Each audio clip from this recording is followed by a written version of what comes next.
This meeting is being held in accordance with Public Law 1975, Chapter 231. An adequate notice of this meeting has been provided by notice sent to the Star Ledger local source and posted in the main lobby of the municipal building and on the municipal website.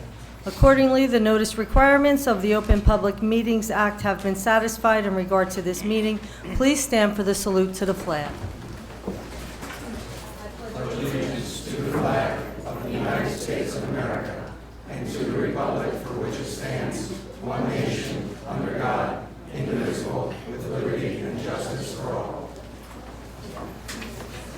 Roll call. Mayor Karlovich. Here. Councilman Boyle. Here. Councilman Finestrella. Here. Councilman Morrow. Here. Councilman Piper. Here. Councilman Scarice. Here. Councilwoman Giordano. Paserno is excused. I'd like a motion to approve the minutes from June 3rd, 2026. Motion. Motion made by Councilman Finestrella, seconded by Councilman Boyle. Roll call. Councilman Boyle. Councilman Finestrella. Yes. Councilman Morrow. Yes. Councilman Piper. Yes. Councilman Scarice. Yes. So I can get her next Councilwoman to me? Giordano. Paserno is excused. All right. One of the greatest privileges we have as mayor and council is recognizing individuals whose dedication has made a lasting difference in our community. Tonight, we have the honor of recognizing two people who have done just that. First, I'd like to honor the retirement of Eileen Keating. For many years, Eileen Keating has served the Borough of Kenilworth with professionalism, integrity, and an unwavering commitment to public service. Through her work with the municipal court, she has earned the respect of her colleagues, the judiciary, and the countless residents she has assisted with kindness and compassion. As Eileen begins her well-earned retirement, we pause to thank her for her years of dedicated service and to wish her every happiness in this exciting new chapter. I'd like to read a proclamation. Where is Eileen? There she is. Come on up to the front. Whereas Eileen Keating, CMCA, concludes an extraordinary career spanning 39 years in the New Jersey municipal court system, including the past 8 years serving the Borough of Kenilworth with exceptional dedication, professionalism, and heart. And while it is no small feat to build a career of this length and distinction, it is even more remarkable the way Eileen did it, quietly raising the bar, leading by example, and making what is often a complex and demanding environment fun, with consistency, integrity, and grace. Kenilworth was truly fortunate to welcome Eileen to our team, and what we can only describe as a win for the borough. She brought not just her expertise, but a steady hand, sound judgment, and a level of institutional knowledge that cannot be taught, only earned over decades of service. Beyond her professional accomplishments, Eileen cultivated something even more meaningful: genuine relationships. She connected with colleagues, court users, and the community in a way that reflected both her character and her care. She earned not only only respect, but true affection, something that cannot be mandated, only inspired. She has been a trusted leader, a reliable partner, and for many, the person you hoped was in the room when something needed to get done right, and maybe just a little faster and smoother than expected. Her presence will be deeply missed, not just for what she did, but for how she did it. As Eileen begins this well-earned next chapter, we recognize that while the borough is losing a remarkable professional, she is gaining something far more valuable: time with her family, with friends, and for all the moments that a long and dedicated career sometimes requires you to put on hold. Now therefore, I, Linda Karlovich, Mayor of the Borough of Kenilworth, on behalf of the governing body, do hereby extend our deepest gratitude and appreciation to Eileen Keating for her 39 years of distinguished service to the New Jersey municipal court system and her dedicated service to the Borough of Kenilworth, and do hereby honor her on this occasion of her retirement. We wish Eileen and her family continued health, happiness, and all the best in years ahead. And while retirement is well-deserved, we suspect that she will still somehow manage to keep things running smoothly wherever she goes. Congratulations, Eileen. We will miss you.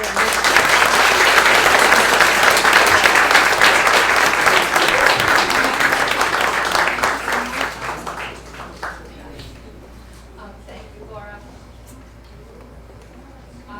I just want to keep expected. I have to thank the Borough of Kenilworth for their support, their leadership, for choosing me as their court administrator. I've been doing this for 39 years. Kenilworth has been my work home, and I couldn't have spent a better place for the last 8 years in such a supportive borough. Thank you for interviewing me and giving me the chance, trusting me, and obviously I've been doing this for a long time, but this has been the best 8 years of my career. I also have to thank my staff, because without them, I would not have done the successful job that we were able to do. Taylor Garcia is our deputy, and she is now going to be the new court administrator starting July 1st. I wish her all the success. I know she will do a phenomenal job. Debbie Weiss, who is also a retired deputy court administrator from Union, has been with us for the past 2 years at least, giving us phenomenal knowledge, and we have an ace team, that's for sure. My judge, Judge Rosenbluth, has been so supportive.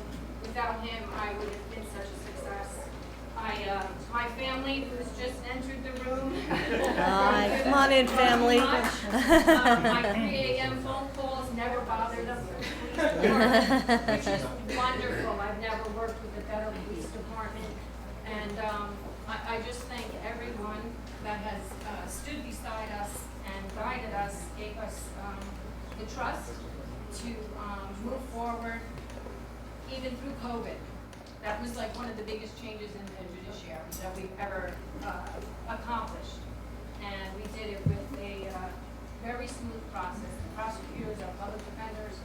I just want to thank the council members here. Thank you. This is you're so supportive of the staff, and your leadership is wonderful. I really, this has been the best 8 years of my career. I want to thank you all. Thank you. Thank you.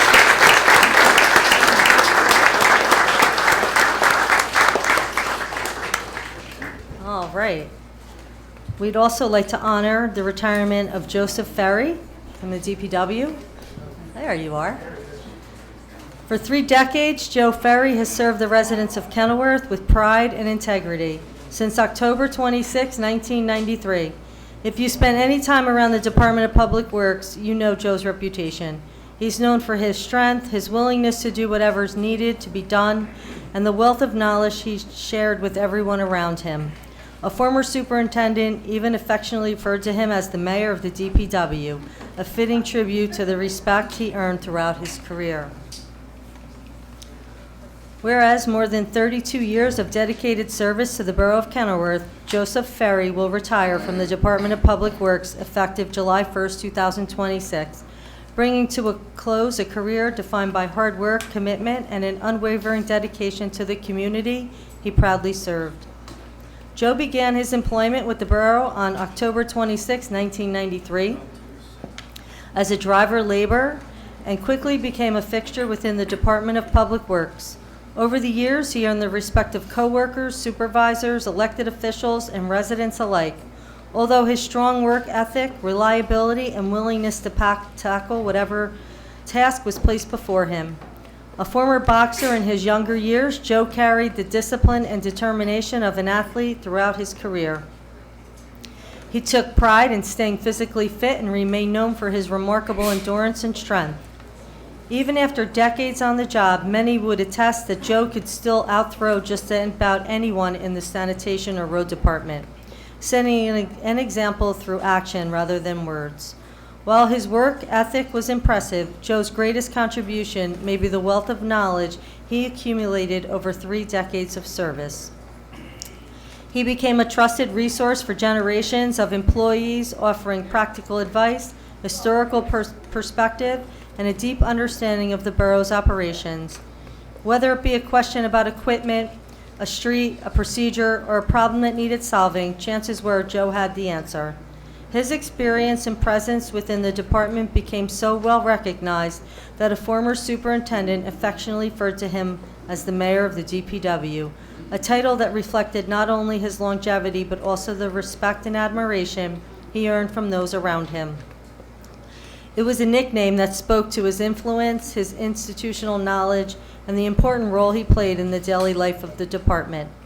Joe leaves behind a legacy of dedication, professionalism, and public service that has helped shape the Department of Public Works and contributed to the quality of life enjoyed by the residents of Kenilworth. His co-workers will miss his guidance, his stories, his sense of humor, and the steady presence he brought to work each day. Now therefore be it proclaimed that the Mayor and Council of the Borough of Kenilworth hereby express their sincere gratitude and appreciation to Joseph Joe Ferry for his more than 32 years of faithful service to the borough, and extend their warmest wishes for a long, healthy, and well-deserved retirement filled with happiness, good health, and time spent with people and activities he loves. Congratulations, and thank you for your...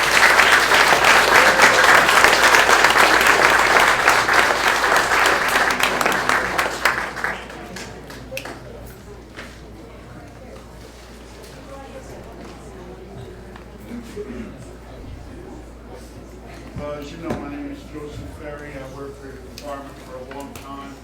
I would like to thank the Borough and Council for this evening, my boss for being here, my current boss. I went through quite a few bosses, quite a few foremen, and a couple of councils, I think, too. But anyway, I really enjoyed, I started out as a laborer, not I a know. driver, and I Oh. worked my way up. However, I enjoyed working for Kenilworth, for the residents of this town. There's quite a few, an overwhelming amount of good people in this town. And sometimes it took convincing to my guys that there's an overwhelming amount of nice people in this town. People treated me well, gave me respect. I got respect from my coworkers, which I greatly appreciated. And I also got respect from the KPD. They were always there for me when I reached out to them, whether it was home, because I am a Kenilworth resident, or on the job.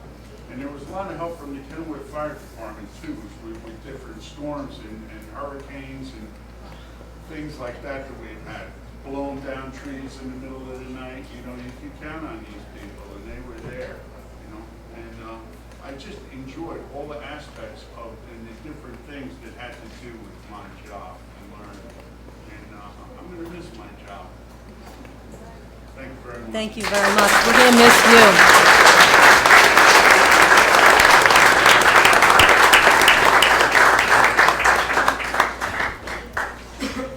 All right. I think there's people talking in the hallway, and it's louder than you think. Thank you. Capacity right now, anyway. Thank you. I need you to be on, Way way beyond. beyond. Can that be addressed? Can we get our fire chief here?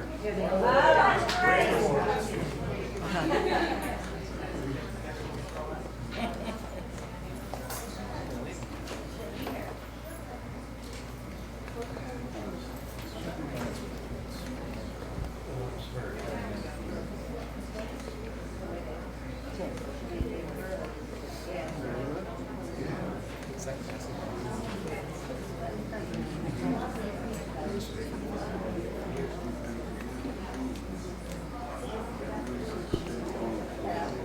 Okay.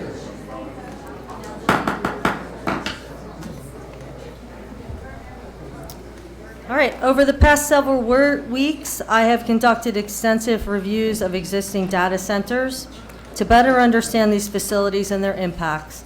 Understanding the potential impacts and benefits of CoreWeave Data Center project is a top priority for me, and I am doing my due diligence as mayor to learn as much as I can about the types of facilities CoreWeave is proposing to construct. The council and I remain committed to ensuring that CoreWeave is held accountable throughout the remainder of the redevelopment process, which means gaining a better understanding of how best to manage the town's facility and ensuring that the information we are being provided is accurate and true. That being said, last week Senator Crine and I joined CoreWeave for a tour of one of their data centers in New York. While different from the one being built in Kenilworth due to the fact that this is the first time CoreWeave is building a data center from the ground up, it was an eye-opening for me and quelled any concerns I had regarding disruptions to residents. Specifically, I was able to gain more insight into the sound study and learn that the facility will compare to the sound of your refrigerator. As the new building and technology... All right. Okay.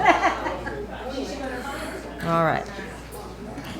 As the new build and technology has acoustic barriers around all the equipment.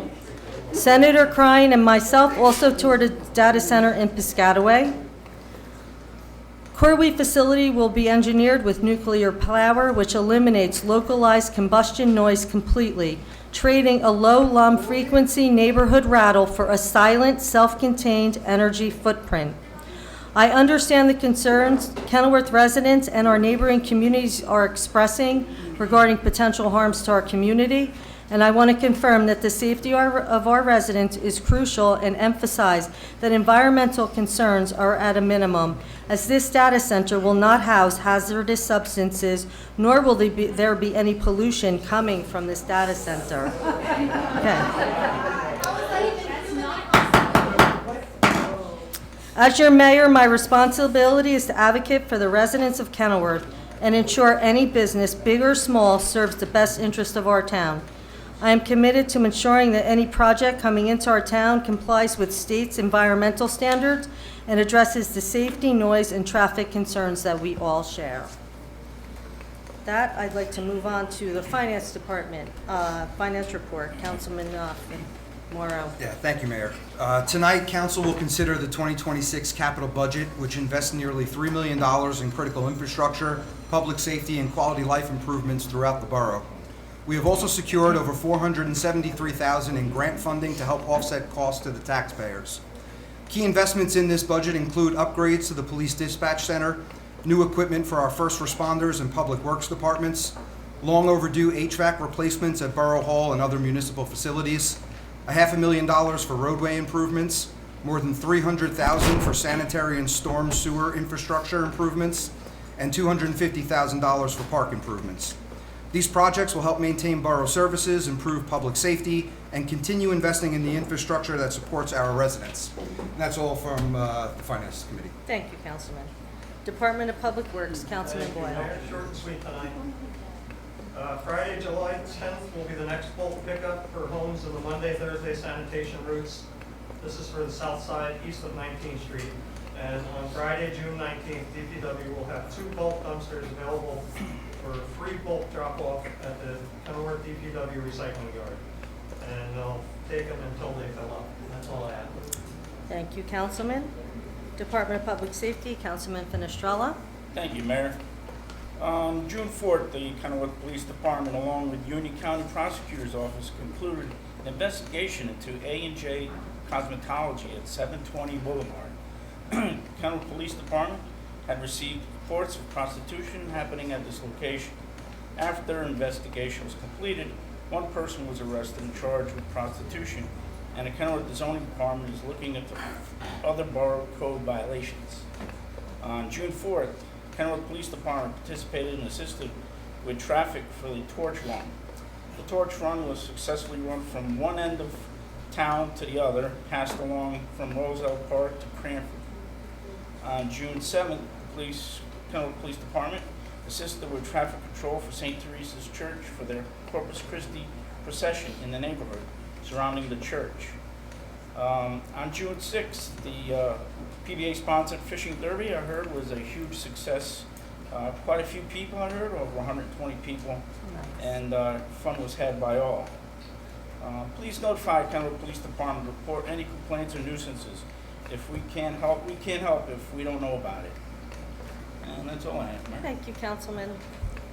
Planning and Zoning, Councilman Scarice. Thank you, Mayor. I don't have any new reports to report on.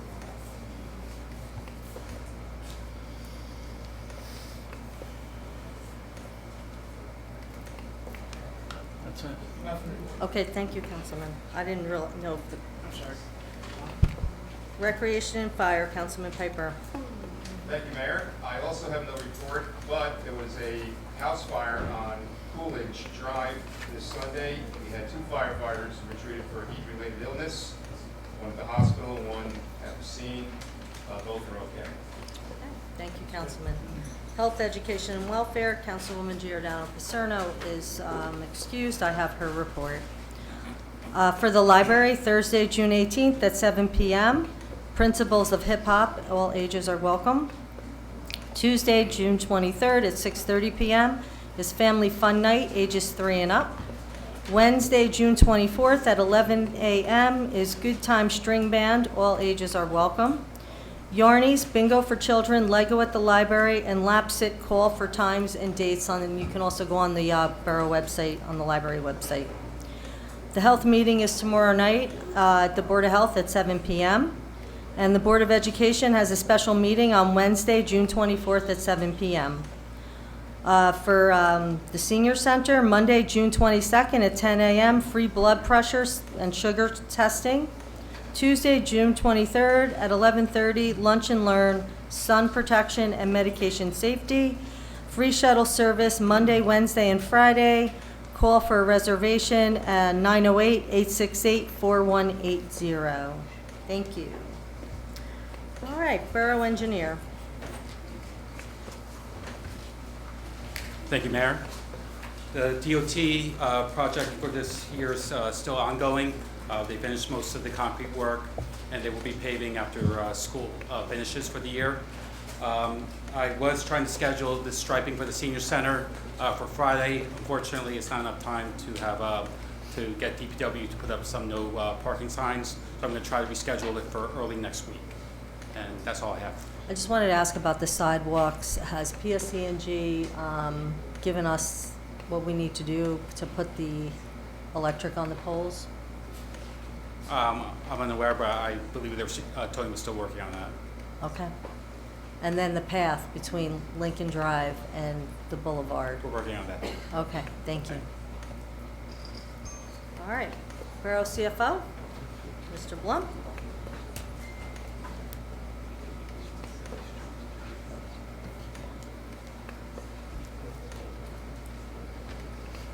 Thank you, Mayor.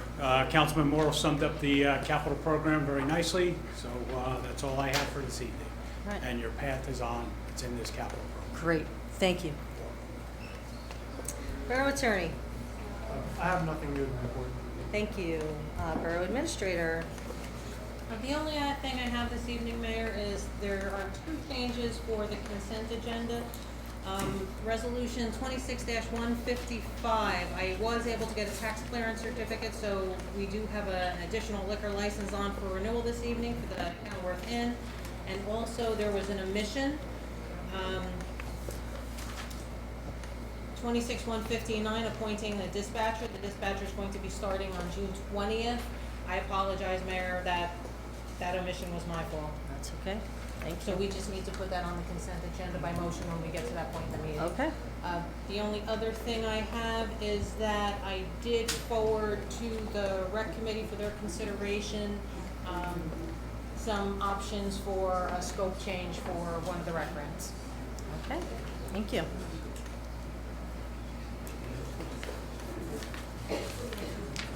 So next up for council consideration is the consent agenda, which is, there is a resolution to be added to the consent agenda, 26-159, appointing KPD dispatcher.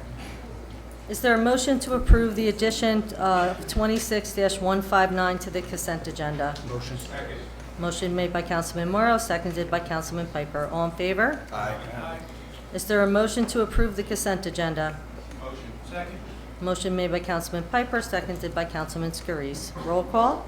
Councilman Boyle? Yes. Councilman Finestrella? Yes. Councilman Morrow? Yes. Councilman Piper? Yes. Councilman Scurries? Yes. Councilwoman Giordano Paserno is excused. The consent agenda consists of resolutions 26-146 through 26-159 that have been approved by one motion. All items will be recorded individually in full in the minutes. Next for council consideration is the introduction of ordinance 2026-13, bond ordinance to authorize the making of various public improvements and the acquisition of new additional or replacement equipment and machinery, new information technology equipment, new communication and signal systems equipment, new automotive vehicles, including original apparatus and equipment in by and for the Borough of Kenilworth, County of Union, State of New Jersey, to appropriate the sum of $2,976,000 to pay the cost thereof, to appropriate various grants, to make a down payment or partially fund an appropriation from the Capital Improvement Fund, to authorize the issuance of bonds to finance such appropriation, and to provide the issuance of bond anticipation notes in anticipation of the issuance of such bonds. Okay, this ordinance authorizes Kenilworth to fund a variety of public improvements and equipment purchases using grants, capital funds, and municipal bonds. Is there a motion to approve ordinance 2026-13 on introduction? Motion. Second. Motion made by Councilman Boyle, seconded by Councilman Fenestrella. Roll call? Councilman Boyle? Councilman Fenestrella? Yes. Councilman Morrow? Yes. Councilman Piper? Yes. Councilman Scurries? Yes. Councilwoman Giordano Pissarro is excused. Ordinance 2026-13 will be scheduled for public hearing and adoption at the July 1st, 2026 council meeting at 6 p.m. All right. You guys have people in the hallway that can't hear you. We'll try to talk louder. Yeah, try to talk louder. There's a TV out there, they can put the There's meeting no on the TV screen. on. Okay. All right. Clock and correct. All right. Prior to me opening up the meeting to the public, I'd like to say that I have spent many hours listening to members of the public, answering questions, reviewing reports, and sharing information from experts in their fields, including engineers, environmental experts, regulatory agencies, and project representatives. I understand that many people remain concerned, and I respect your right to ask questions and express your views. Listening, however, does not always mean that everyone will agree on certain conclusions.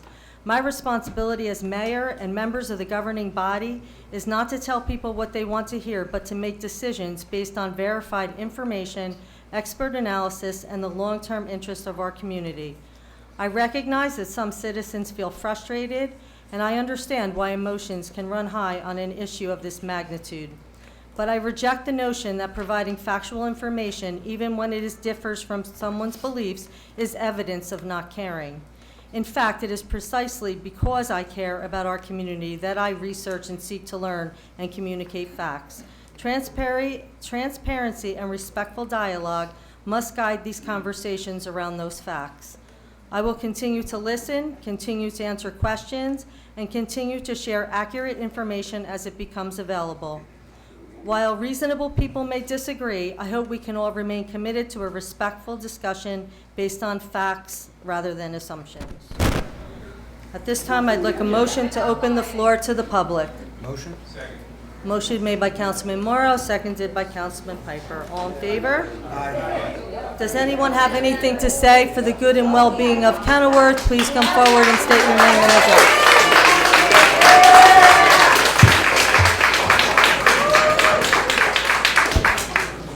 1 second, before I begin, ladies and gentlemen, couple things. First, this is a quasi-judicial meeting. Even though we're not in a courtroom, there are certain laws and regulations and procedures that apply which must be followed. Secondly, everything is being recorded. If everyone speaks or claps at the same time, it will not be picked up in the recording. It's very important to let one person speak, and once they're done, then let somebody else speak. Everybody will have your turn. Thank you.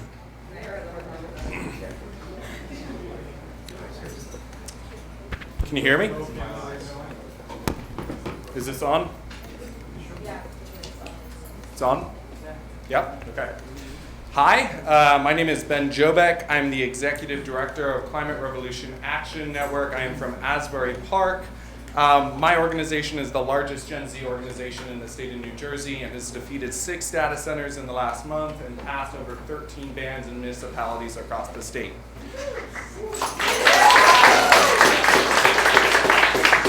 So, I've been hearing complaints from local community members who are voicing their concerns specifically around whether or not they are from Kenilworth. And I think it's the perfect explanation of how we explain this energy issue, right? And it shows that you may not understand the electrical infrastructure needs of a hyperscale data center that you are blindly following and going along with. right? And first, I want to make a comment on what you said in the beginning. CoreWeave has not applied for an SMR permit, and they are looking to make interchanges with PSE&G. So I don't understand how there's the possibility of a nuclear reactor, especially when permitting that Senator Cryan voted on was just approved like literally 2 weeks ago. But you are in a grid system with PJM, which is 12 states plus DC. So any data center built in that grid system affects our energy bills, right? So when we have residents of Cranford and neighboring communities, that's because this is our data center. This is our utility bill increase, and this is our headache, right? The site has a capacity that you're saying is able to handle a large-scale data center, but it only has 50 megawatts worth of capacity and 25 of supply. And so that's another 200 megawatts of additional capacity that's needed, redundancy, which is standard, and higher voltage lines, which you are already moving forward with putting in. And all of us are paying money on the delivery fee of that energy coming onto our grid, right? And that's why people are concerned, because their bills are going up, right? And we know that this closed loop system that they're proposing, the law of thermodynamics does not change. Increased energy usage will be needed to cool down that facility because they are not letting that water go, right? So there is this idea that you being fed misinformation and alternative facts from private equity organizations is facts. And when we do research, we do not just go to the primary source, which is you taking a walk with private equity billionaire companies who are getting $2.2 million per job in state aid for this facility, right? You have representatives in your area calling to strip state aid for incentives for these communities. And it is really, really unfortunate that you start this meeting telling residents that the research and the knowledge that is happening around the nation is wrong. And just a reminder, 2 of you are up for election, and there are the ability for recalls in this town. Thank you.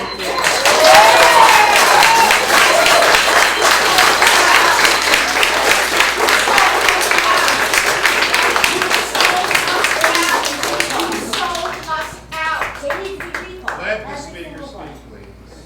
Good evening. Good evening, Mayor, Council, and residents. My name is Sean Keegan Foley, and I'm a former councilman here in Union County, and a husband and a father. And tonight, I'd like to talk about trust.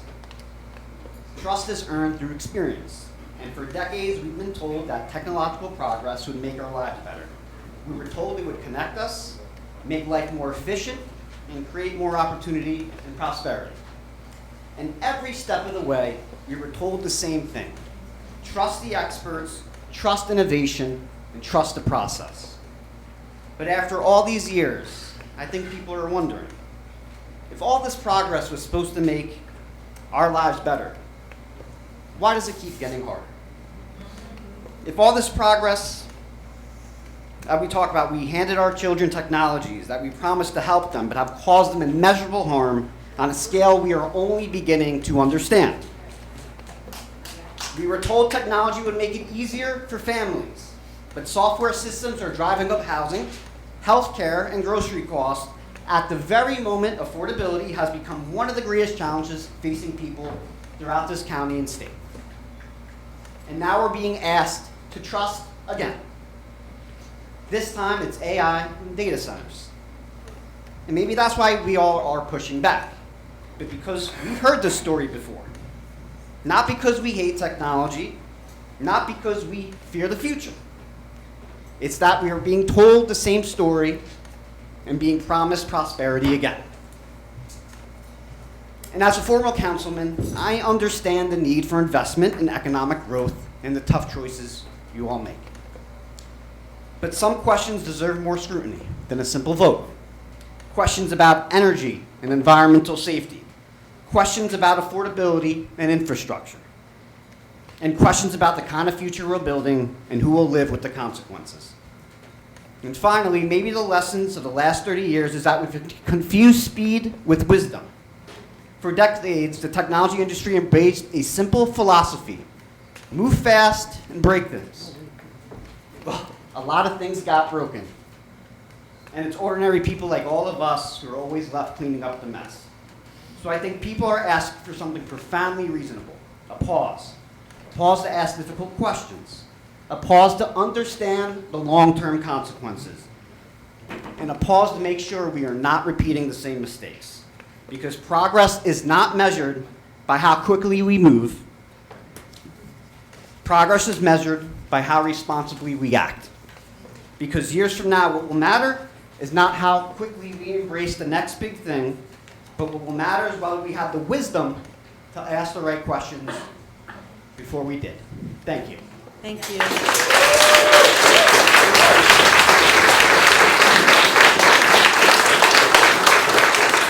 Lucy, 715 Richfield Avenue, Kenmore, New Jersey.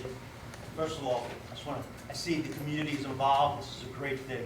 I've been up here, I've been probably in every chair on there, and we haven't really had this community involvement. I'm glad to see so many people are here for a concerned issue. Whether I agree or disagree on the topic is irrelevant. What's relevant is that you're here, you're speaking up. Congratulations to you guys. Taking time out of your lives to be here when you could be doing other things. So kudos to you guys. And I noticed there's this clock here. What's this clock? This 2-minute thing? What's that? It's 3 minutes. This timer here, what is that?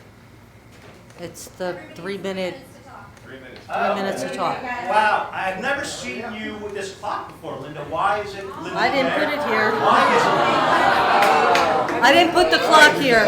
I know you're posturing because you're running, but I didn't put the clock here. The difference between me and you is I listen to the people. You don't. That's the difference. And Listen, guys, don't the fight. council president has all the power, not the mayor. No, you're wrong. No, I'm not wrong. You changed the bylaws. Wait, time out. This is going to be done order. Everyone's going to have a chance to speak, but it's going to be done order. Stop this time. Stop it. Everything's going to be done order. You're speaking out of time. Everybody, calm down. Time out. You guys are ruining his time. Guys, you don't have to take my word for it. All the council meetings are on YouTube. I have not seen her enforce that 3-minute rule ever. And I sat next to her for years. She never enforced it. And that You want to ordinance. take the clock down? Does everybody on council want to take the clock down? You have that. Come on, council president, should we take the clock down? Come on. This is your guy, this is your guy. That's not the point. That's not the point. We're gonna take the clock down. Excuse me. We're gonna take That's it not the down. point. That's it. You So I had to come up here We're and taking the clock explain to down. her and explain to you guys that all of a sudden she's enforcing this time. I am not You enforcing never it. enforced I it. did not put this You clock took here. time out of The their life. administrator put the clock here. But we're gonna take it down. We're gonna let everybody speak as long as they want. So now You see? on, you got it.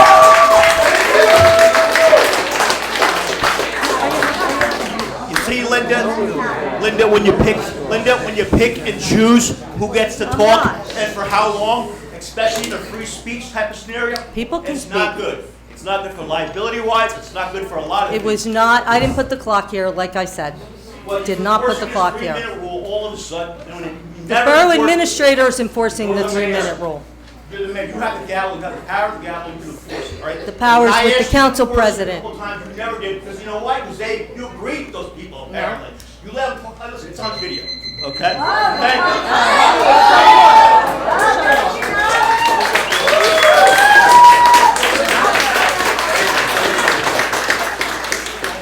Hello, my name is Shimaya Adekoya. Good evening, everyone. It's great to see you, Mayor. I didn't get to see you at the Good last to see meeting. you. So I'm a little curious as to what is going on right now. Today, you said that you've talked to Corey about what they're proposing to construct. At the last meeting, I heard that it's like, I don't know if anyone takes notes on the meetings, but he said it's on YouTube. It's like too far to do anything. There's nothing we can do. So what exactly is happening right now? Because I think the big issue here is the transparency. So like, is it being You know what, built? at the last meeting, Yeah. I did read the whole history, Yeah. and if you'd like, I can read that again. I just mean like currently, right. Currently, right now, CoreWeave has received their approvals, Uh-huh. and that's where we're at. So they're not building anything right They're not building the data center right now. now. Okay. They are emptying an existing structure, building, but there's not, I don't believe, data center equipment being installed. Not building. I can't really answer that correctly. All right, thank you so much. Thank you.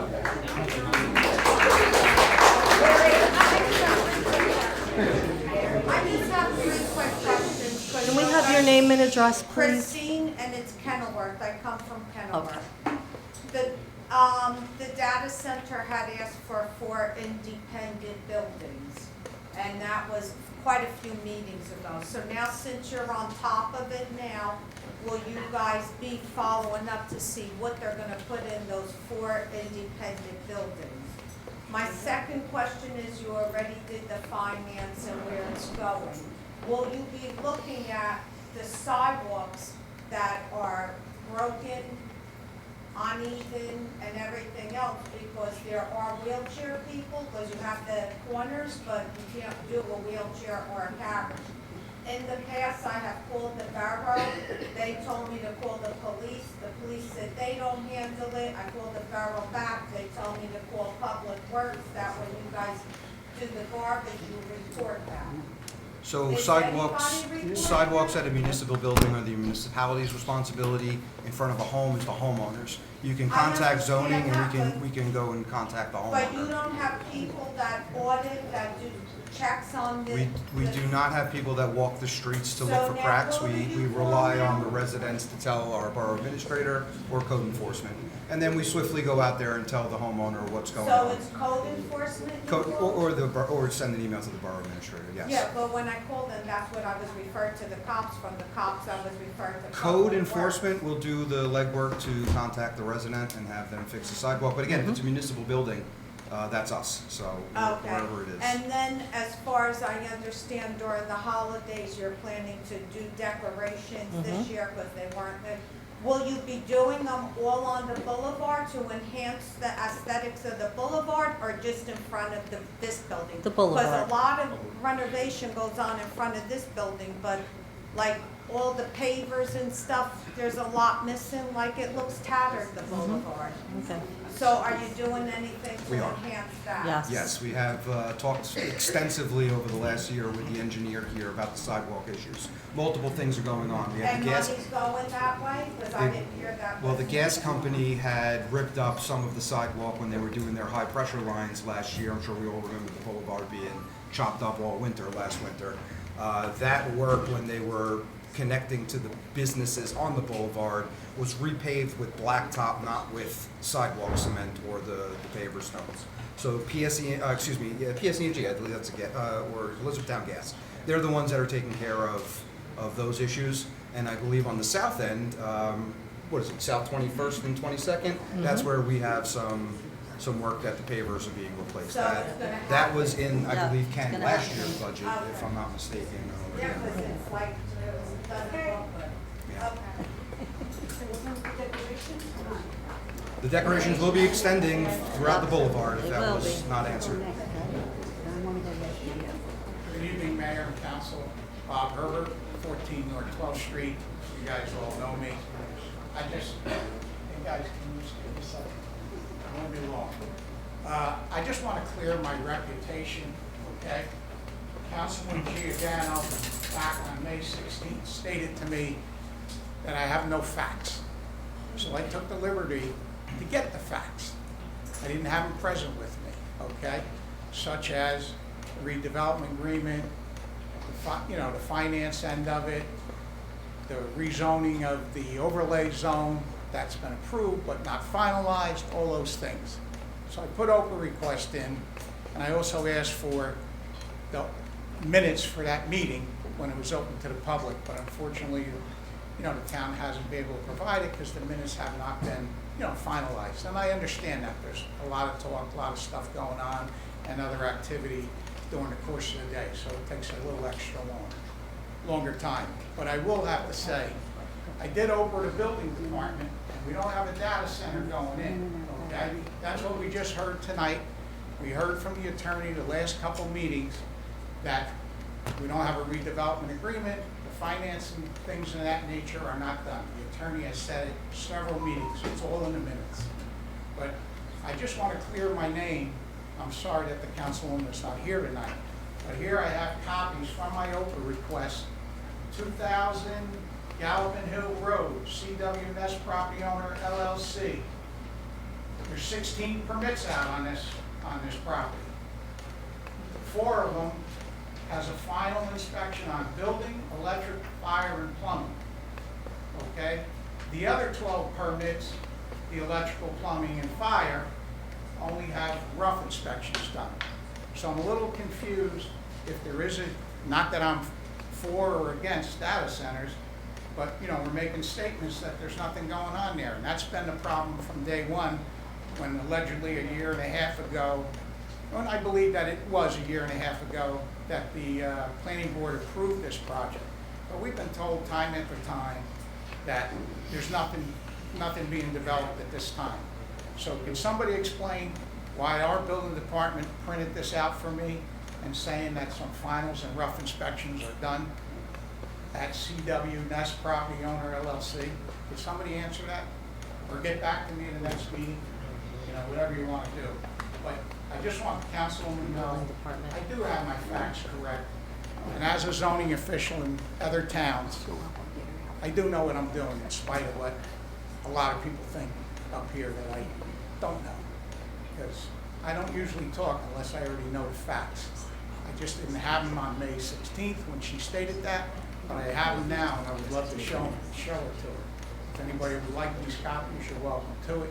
And you can check with your building department if this is factual. That's all. I just want to make the record straight that I was correct and I did have the facts. Thank you. Thank you.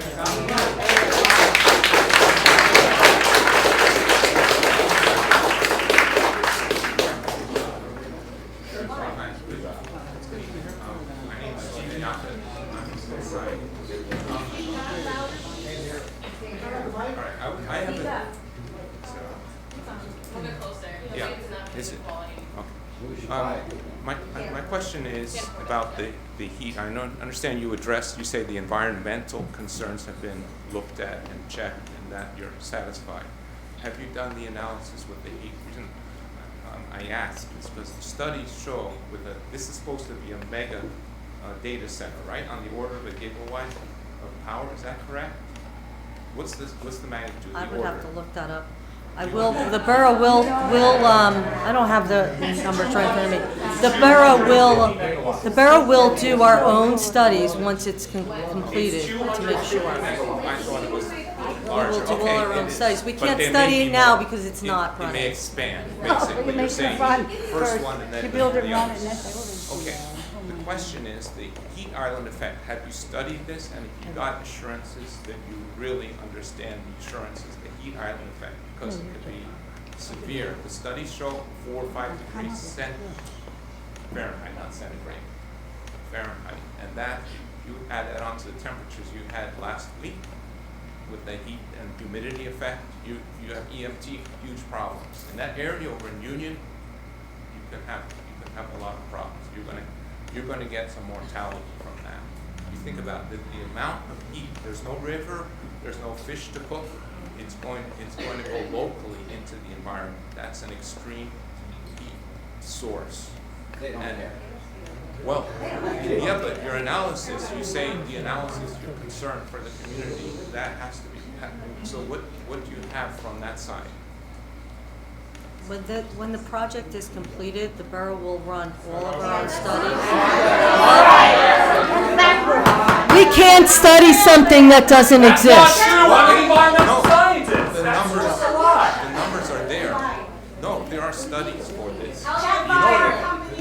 This is a closed loop system. The cooling system is a closed loop. That's going to be a hot effect on the area. It's serious because you're going to see death.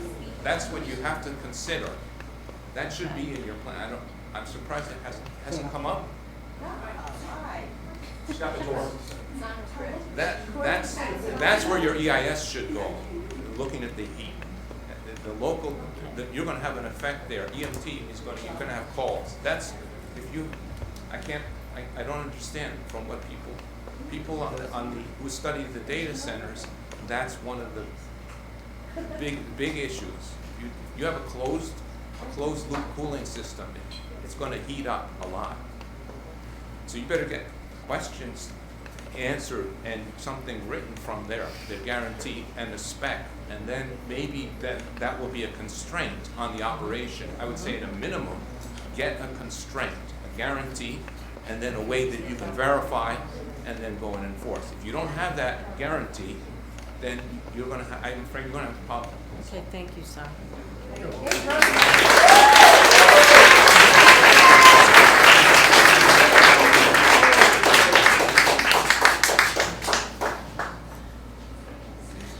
Hello, my name is Tony Johnson, and although I'm a resident of Union for over 46 years, I can say safely that I live closer to this data center than any one of you living up here, sitting up here, any one of you.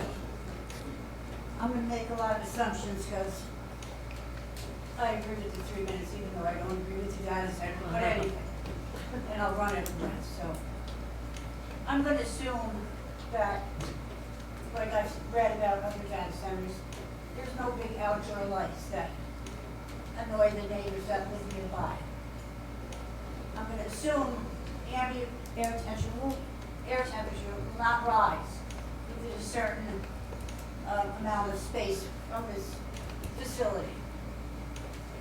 I'm not going to assume that these 70-foot poles look good, because they are disgusting. And they are put. They have put on Galvin Road, Chestnut Street, but the worst of all, there's a street in Union, Kimberly Road, all residential houses, right down the street. How much you think those people lost on their houses?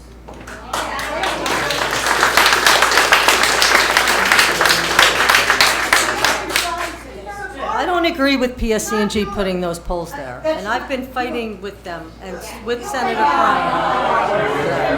have been. Had many meetings with them. I don't. They don't come to us and tell us what they're going to do. I'm not trying to admonish anyone. I don't do your job. I don't know what's involved. But you should have had all the facts before you gave them the okay to proceed. Okay? Anyway. The closed loop system, from what I understand, does create wastewater that are laden with heavy metals that are dangerous to the ground, agriculture, animals, people. I wonder where that goes. There won't be wastewater coming from this project. Wrong. That's wrong. Not be. Wrong. Just wait a minute. I All right, sorry. appreciate your support, but I'm going to run out of breath, so let me talk, all right? Okay. They still are going to use millions of gallons of water a year, right? Or did they tell you they They're won't? not going to use millions of And where gallons did of you get water. that information? It's the engineering of the project. Once they fill it, it will be sealed for the life of the unit. I've been saying that over and over. That's in the engineering of what they're building. It is truly a closed loop system. Well, I read otherwise. Well, there are different types of those things, so I can understand. One thing they can build something else. They can't, because our zoning officer will make sure that they build what they promise. And we're going to do all our own studies after and make sure. And if they don't, we will. I think it's really disrespectful to the person speaking, everyone. Let her speak. Let her speak. To do your own studies afterwards is ass backwards. But we can't study because it doesn't exist right now. And that's exactly why you don't approve it when you have all your constituents asking you to do otherwise. There's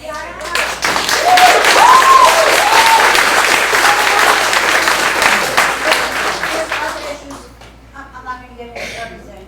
Okay. You look at me. You can see why I'm concerned. Of course. If they put any air pollution, Of course. more than what we have, into the air, I'm going to be dead by Christmas. Well, it won't be up and running by then, but I'm not going to make it through it, all right? And I'm sure I'm not the only one in this area who has breathing issues. And my other thing is, Do I need to buy a generator for my house now? I'm on oxygen 24/7. When they start blowing that power grid and we lose electricity, you're gonna give me 15 grand to put in a house generator? They have their own power grid, their own. Well, they do. You have, of course, the whole country, and other countries that are banning these data centers. Do you really expect us to believe that here in Kenilworth, only in Kenilworth, for the sake?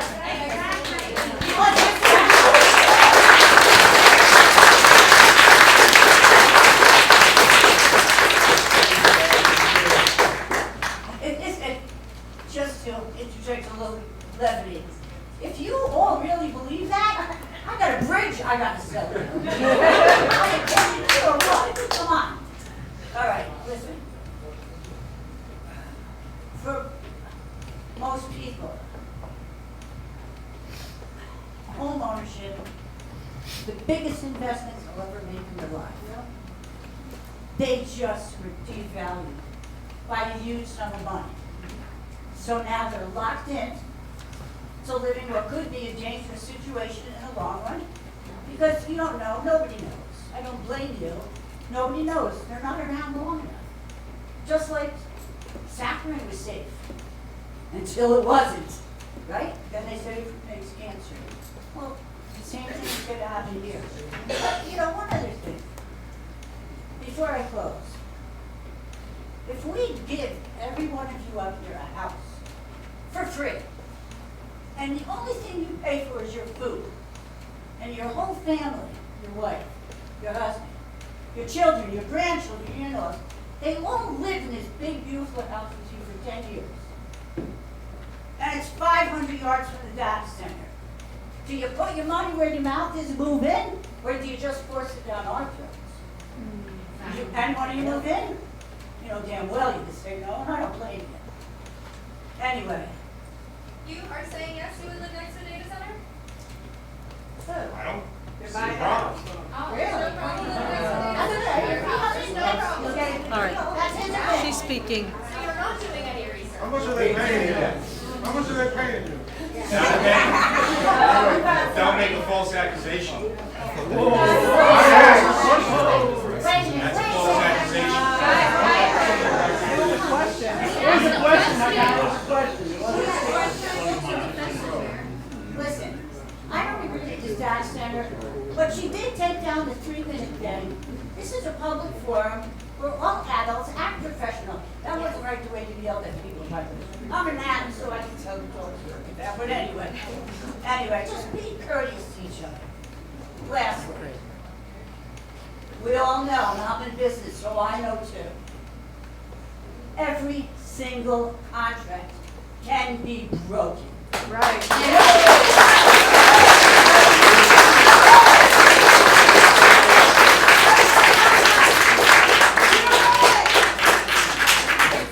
Nothing is ironclad. We all know that and all that. We've lived long enough to see it all. Who are we kidding? Now, your continued involvement with Corey is akin to wrestling with a pig. They like it, and you get dirty. All right? Now is your opportunity to clean yourself off, protect your legacy and your constituents, the people that voted you in power, to protect them and your town, and to give yourself the ability to put your head on your pillow at night and go to sleep with a clean conscience, knowing you did the right thing. Hear your people. See your people. Stop the data center.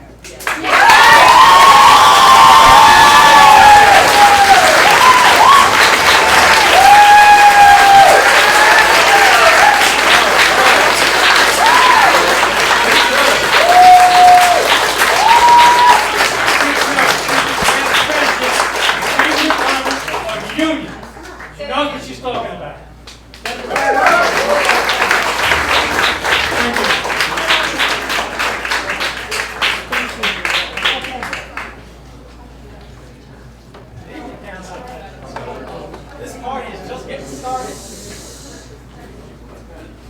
This council previously We stated. have your name and address, sir.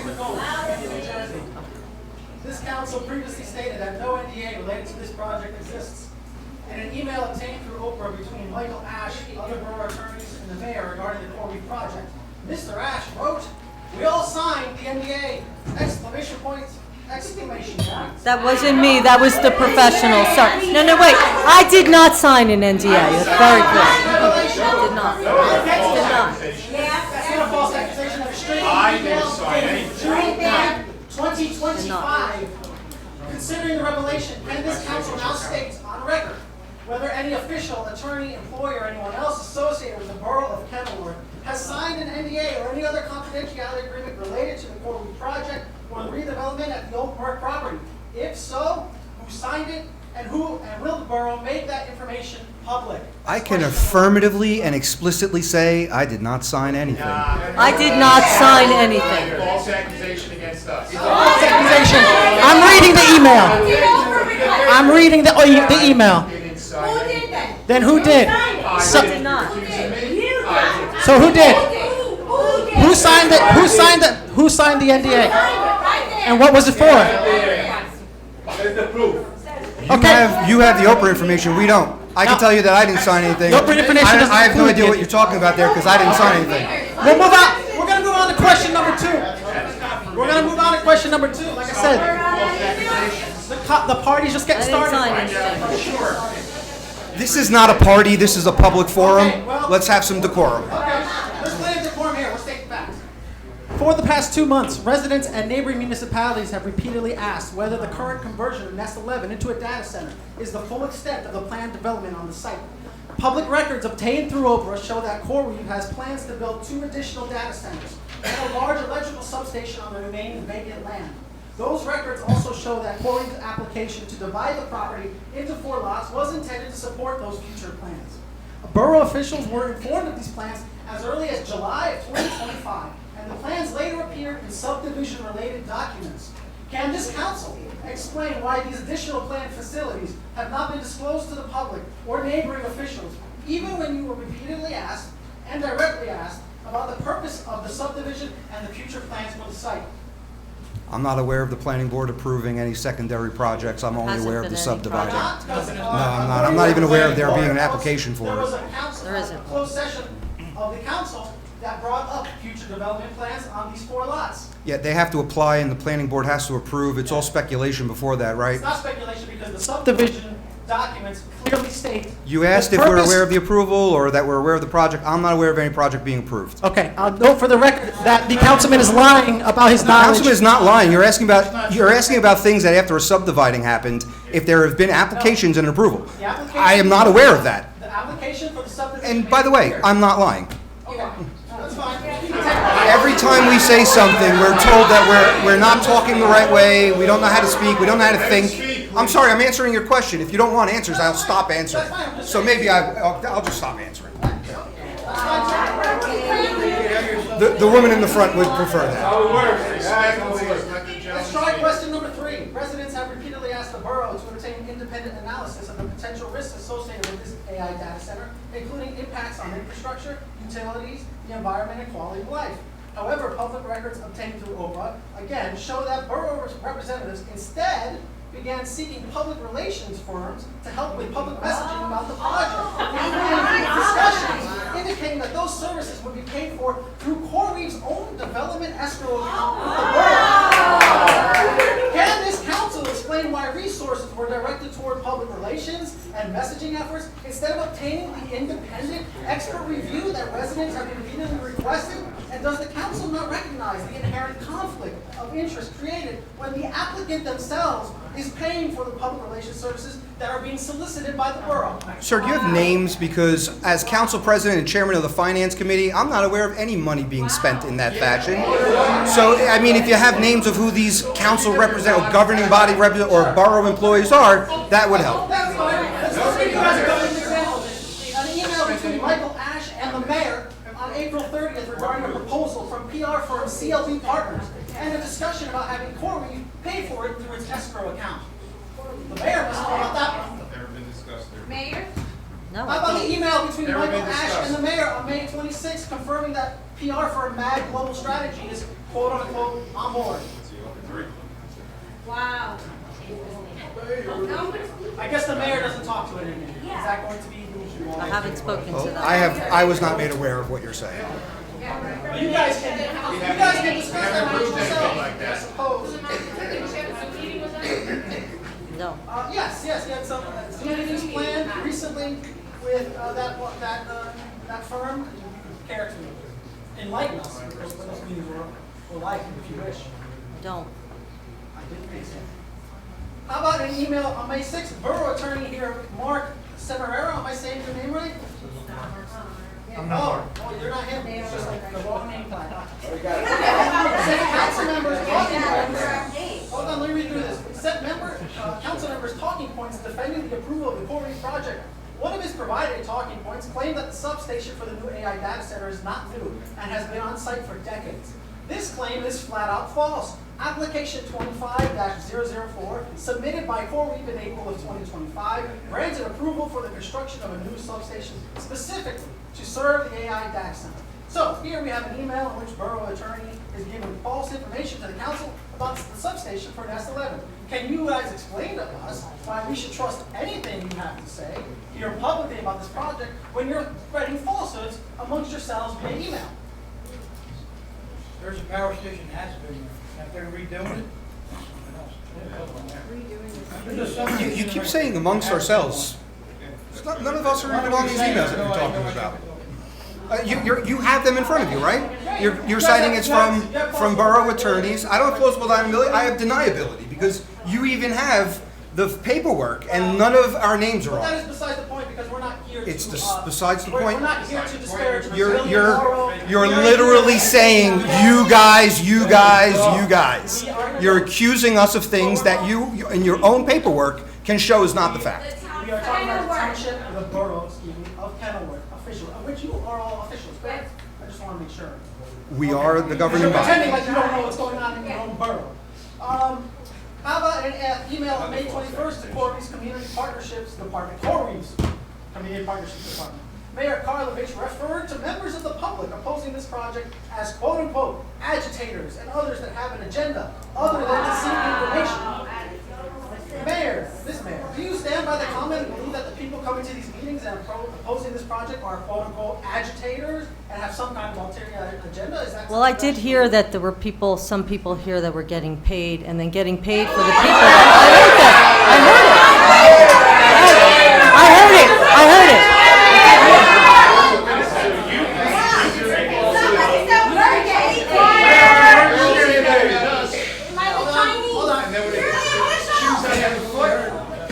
I just want to make sure I have this right on the record. You heard that protesters are getting paid. I heard that. You heard that. Okay. What was your source?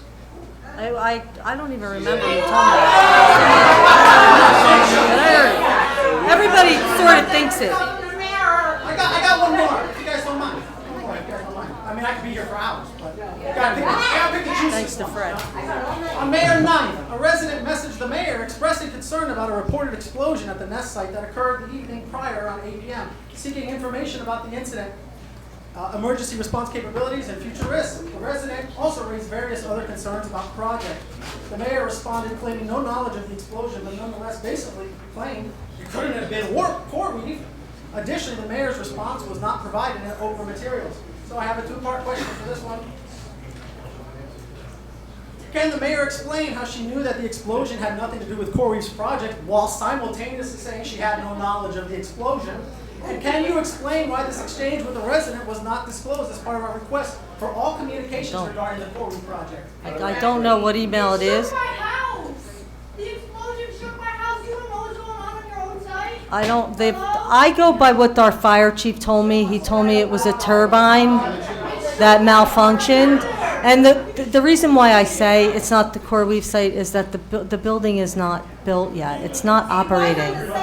But there's Onyx. Onyx owns 70% of that property. CoreWeave only has 30% of that property. So there are other companies and other things happening on that site.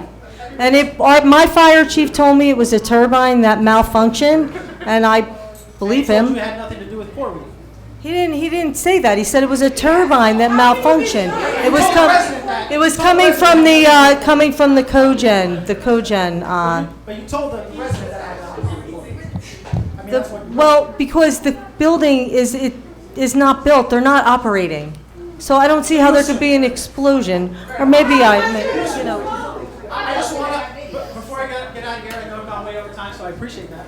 I just want to reiterate, the borough of Kenilworth, whether the folks up on this lectern here want to consider themselves the borough of Kenilworth and acknowledge that or not, the borough of Kenilworth is aware that there are plans by CoreWeave to build 2 additional AI data centers on this property, a large substation. They were made aware of this fact or this intention.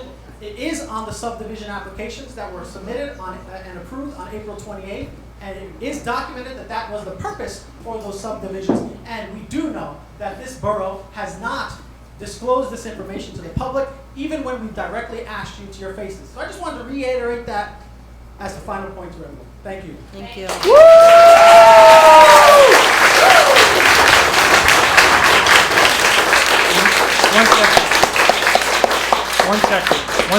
One second before you speak. Ladies and gentlemen, I've been advised that the capacity in this room is, it's for 95 people. There are presently 103. In order to... You never said anything about this for the past. Well, you know what?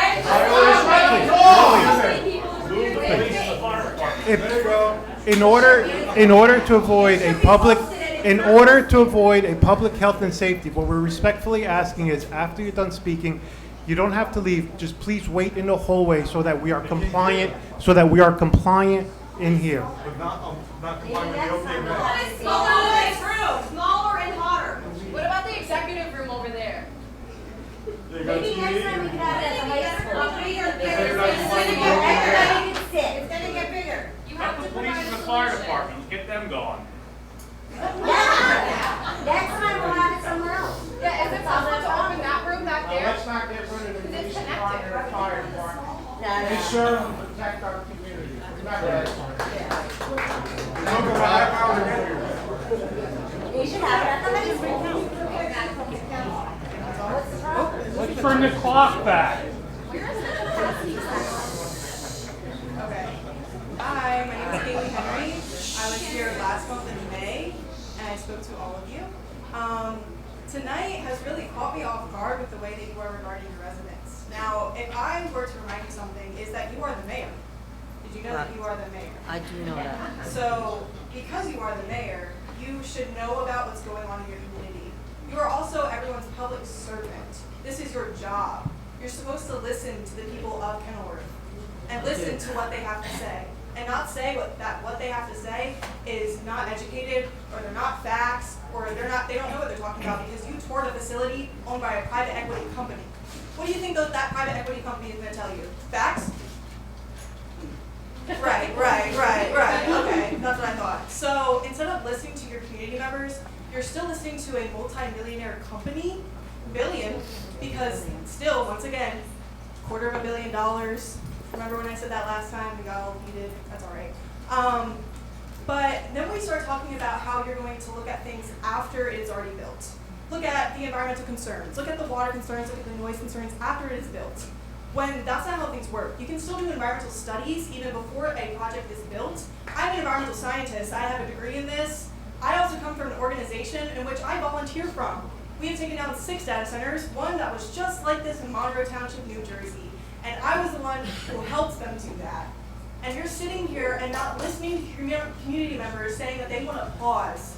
You don't even have to, that's what they want. I'm going to stop you. I don't have the power to pause. No, the council has I do not have the power. I am a weak mayor. But everybody needs to hear that. All right? The council votes. They can pause it, not me. She's not just speaking to you, Linda. Quiet, please. He's not the chair. Right again. So, this happened last time. Again, this is my public comment. You guys asked for respectfulness, for us to listen to you while you spoke. And I am speaking, and Okay, I'm still I being apologize. I'll speak after you. Go ahead. I'm sorry. I appreciate it. That's basically all I have to remind yourself that you are the mayor, you work for the people. The I people understand. are working for you, even though they're doing all the research and working on all of this for you. And you're still not listening. Thank you. All right. Before you speak, sir, one second, sir. Our form of government is a weak mayor form of government.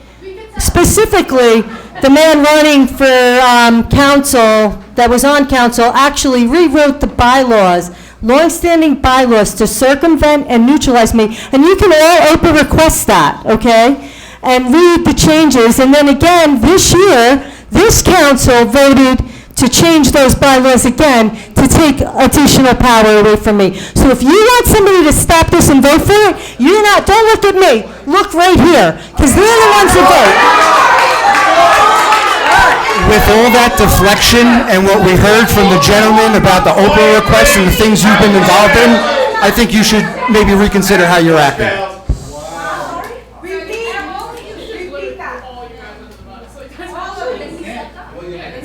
My name is Joseph Ferry. I'm a South 17th Street, Kenilworth resident, former employee of the Department of Public Works.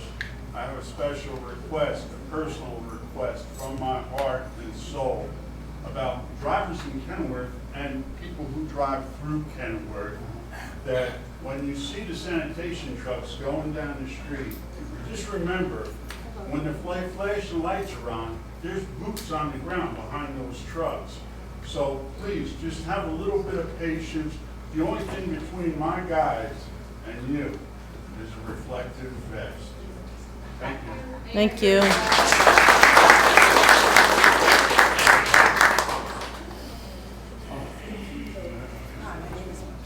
That microphone's not on.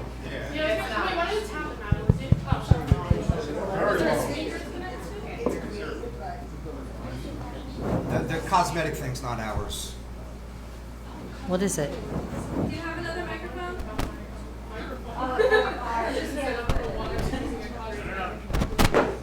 Hello, testing? Okay, I think it works now, thanks. What is that that's hanging from I there? don't know.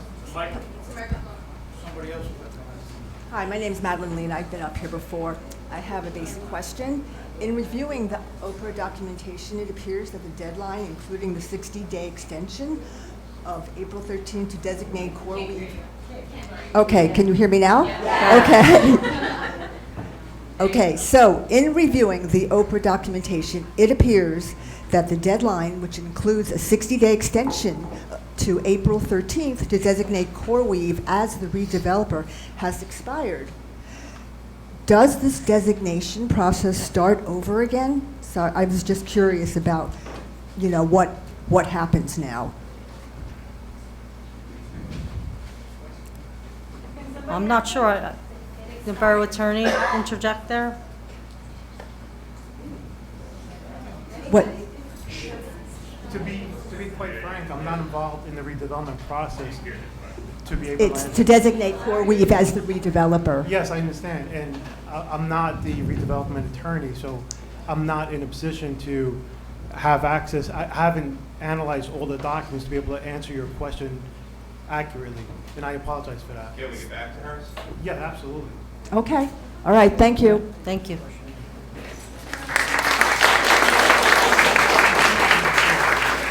Hi, Mary Savino, North 23rd in Kenilworth. Councilman and Mayor, I have no doubt that when you made these decisions to okay this data center, that you had the best interest of Kenilworth in your mind and in your heart. But now that you have seen the will of the people, I don't know why you consider us the enemy. We don't. Why are you on the other side? Mayor Karlovich, We're come neighbors. to our side. We are on your side. You're not. So, ma'am, there's been a data center. Come to our side. We've never been against Never you. been against We've you. never been against you. Listen. It is not you versus us, man. It is not you versus us. It is not. But you're, listen. There's a lot of hyperbole, and there's a lot floating around on the internet. There's a lot of studies and counter studies. Whether we Okay. are right or wrong, you see the will of the people, and you continue to act like we're the enemy. No, we do not. We are not treating Mr. you like the enemy. Scorsese, come to our side. Mr. We're Piper, listening. come to our side. It's Don't not tell me to, I'm not. you keep digging your I heels am. in. You keep digging your heels in. This governing body, there's been a data center operating on this property for decades. You know Merck had a data what you don't center, understand but it wasn't is there are approved different use kinds of already. data I do. AI centers take up incredibly more energy But than the data center that Ma'am, was there when Sharon was it's the there. planning board, they came to the planning board for their approval, not to this governing body, okay? Whatever. All I'm right, I asking just for wanna the see it. people who are in charge of taking care of us to come to our side. That's all I'm asking. We're not against you. And You there was are a against no, us. well, I'm sorry you believe that because we're really not. We're looking at the facts. In fact, I don't know if anybody saw NJ.com over the weekend. Sir, why are you interjecting so much? I'm sorry. You're wearing a press jacket. I've never seen the press do that before. But ma'am, I'll let you know that NJ.com put out a piece last week, and they addressed the energy concerns, and they specifically cited the Kenilworth Data Center, talking about how they are going to be paying their own way for the energy infrastructure. And when that happens, the energy prices don't spike and go to the consumer. This is not me speaking. This is NJ.com. Okay, see, every time we talk about a counter argument to what you all hear on the internet and what you're researching, nobody wants to hear it. You attack us, you demoralize us, you put us down, you tell us we're corrupt, you tell us we're on the take. It's unbelievable.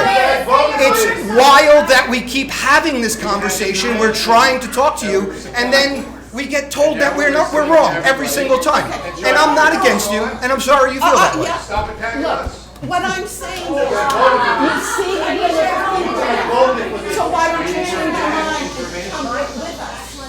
Where do you want me to go with you? Don't build a data center, you know what we We've want. approved the project, just like that young man said who had all the paperwork that he opened. It was approved over a year ago.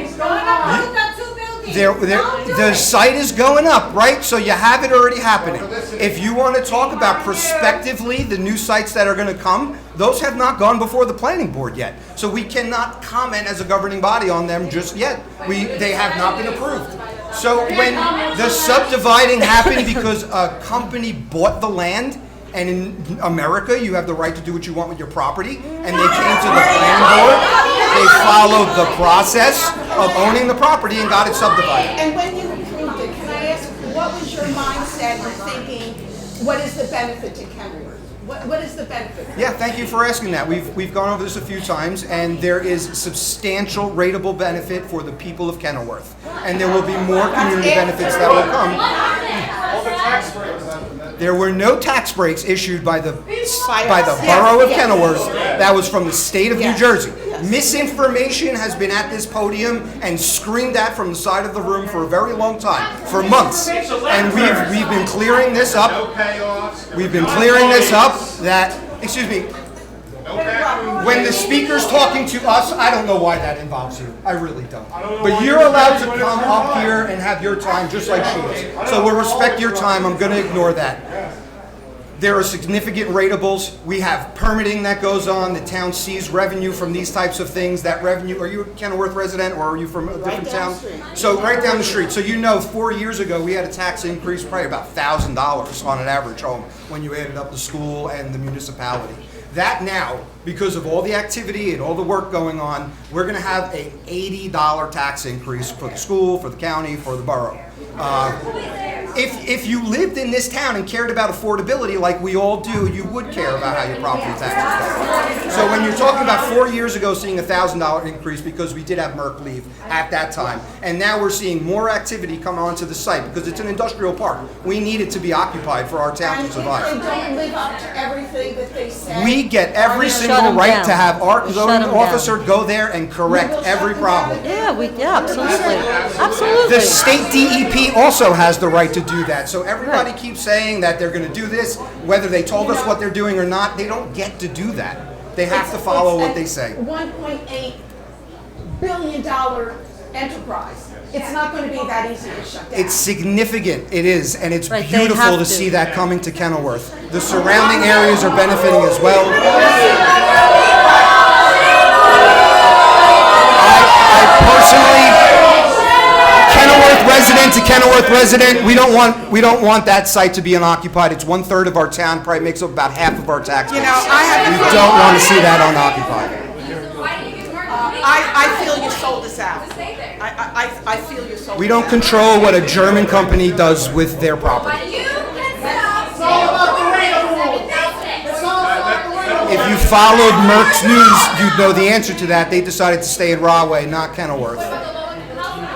We're not allowed to put housing on that site because there's a deed restriction. So all these suggestions, thank you, but they're not reality. Hey guys, I don't know if you guys remember what I said last time about all the nature stuff. I'm not from here, I'm 30 minutes, I'm from Newark. And I just want to finish what I had written. You know, the people from Newark are the same way too. I see that in New Jersey, you know, I love New Jersey, I truly do, and I love Newark. Despite all the corruption, and it's getting worse. And, you know, I really wanted to say it's a spiritual warfare. This fighting back and forth, this getting angry, it's really just a distraction. And we really do have to pick a side. You got to pick a side, good or bad. So if the people, and one of the girls said is, you're working for us. The money that you're getting paid is the money that the hard workers, and who am I to say, because I'm a stay-at-home mom. These people work their bones off they will die for their families. So that money is not just nothing, you know. I would, just a question, you know, a rhetorical question. How much do they pay you for you to literally shut down your soul? I'm not asking anybody, but just anybody that it can relate to, because Ma'am, you know, we're they all don't pay us human. anything. That is It's a rhetorical question. I don't want an answer to it. It's just a question that only God can answer. You're accusing us of criminal activity. Because I got a family at home and I can't be here fighting back and forth, because like I said, this fight is God's fight and he's already won. Right, but you're It accusing us doesn't of matter. criminal activity. You realize that, right? I said it's a rhetorical question. You don't have to answer it. If it relates to you, and if it hits you somewhere, then it might relate to you. I'm not pointing fingers at nobody. I just wanted to say that it's a spiritual warfare. You gotta pick a side, and whatever side you pick, you know, if you're content with it, then it really separates the line between two people, because there's a lot of people that don't feel like that, and they're gonna hold on to their soul. So I'm just gonna finish what I have to say, because I really do have to go. This is in Spanish and I'll say it in English. It says, no somos pequeños, es que estamos de rodillas. Pedro Albizu Campos. It says, it is not that we are small, it's just that we are on our knees. It's not that we are small, it's just that we are on our knees. Pedro Albizu Campos. No vine a matar a nadie, vine a morir por Puerto Rico. Lolita Lebron. I didn't come to kill anyone, I came to die for Puerto Rico. Lolita Lebron. Whenever any form of government becomes destructive of these ends, it is the right of the people to alter or abolish it, and to institute a new government. The Declaration of Independence, 1776. And the government of the people, by the people, for the people, shall not perish from the earth. Abraham Lincoln. I'm going to say that again. And the government, and that government of the people, that government of the people, by the people, for the people, shall not perish under God from the earth. Abraham Lincoln. My sheep hear my voice, and I know them, and they follow me. And I give to them eternal life, and they shall never perish. Neither shall any man pluck them out of my hand. John 10:27 through 26. I'm just going to say it again. My sheep hear me, and I know them, and they follow me. And I give to them eternal life, and they shall never perish. Neither shall any man pluck them out of my hand. John 10:27 through 28. For you know that it was not with perishable things such as silver or gold that you were redeemed from the empty way of life handed down to you from your ancestors, but with the precious blood of Christ, a lamb without blemish or defect. Peter 1:18 through 19. I'm just going to say it again. For you know that it was not without perishable things. It wasn't with silver or gold. It wasn't with money. It wasn't with checks. It wasn't with under the counter. It wasn't with, I'll buy you a new house and I'll build you an underground home so when everything goes to shit, excuse my language, you got somewhere to go. It's not with none of that that I bought you and redeemed you from the empty way of life, which that is an empty way of life. Handed down to you from your ancestors. Our people have been living like this for ancestors. Our ancestors have been living like this, and that's why we live like this now. But with the precious blood of Christ, a lamb without blemish or defect. So we're saved by Jesus Christ if you believe in him. I just want to say, God bless America, because I love New Jersey and I love America despite how we got it. People will die for what they believe in. And I love my country, and it might be a lot of bad things going on and people are getting angry, but if you look at it, it's a lot of good things happening, and God is always going to win. And you're going to get distracted by all the yelling and all the screaming, all the angry, and all the people with no souls in their heart that it disrupts the people that do have souls, because they get angry and they don't understand it. But there's good things happening, and I saw online that a lot of places in New Jersey, and I think New Jersey, but around the United States, that they're banning AI data centers. So, in New Jersey, we have luscious lands. We're not like any place in this country, and we should protect it. And it's a spiritual warfare, and I just hope that I hope somebody changes, and I think we should think about God and just thank him. One day.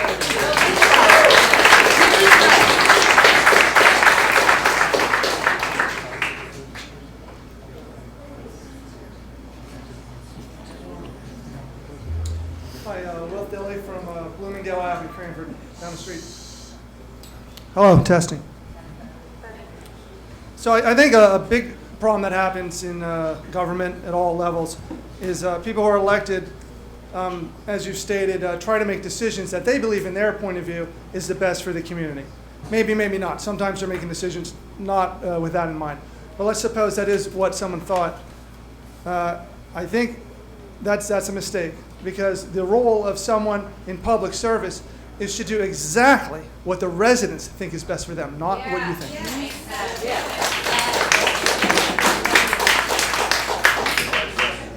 Even if you disagree with those residents, it's always better to respect their will.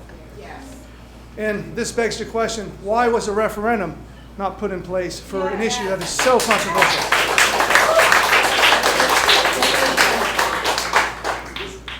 That no referendum was had or offered can give the optics that the decision would not be in agreement with that referendum.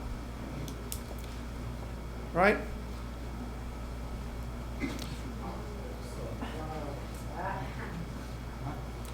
I'd like to know, when did this committee inform Cranford of the AI data center plans? So anytime some project for zoning gets approved, I believe all the bordering towns are notified of it. So when the planning board would have done what they had to do, the planning board secretary would have notified your town of what's happening. Do you know who that have been notified in Cranford? Laura, is it the borough administrator of each town or the township committee? If it's not a borough, who is it? The clerk? Yeah, okay, so that's who it would be. Do you know the approximate date of when this notification would have been? It would have been right when that was going to be heard by the planning board, and then right after it got approved. When was that about again? You had the dates right there, sir, right? I don't. I thought you did. There you May go. 15th last year, okay.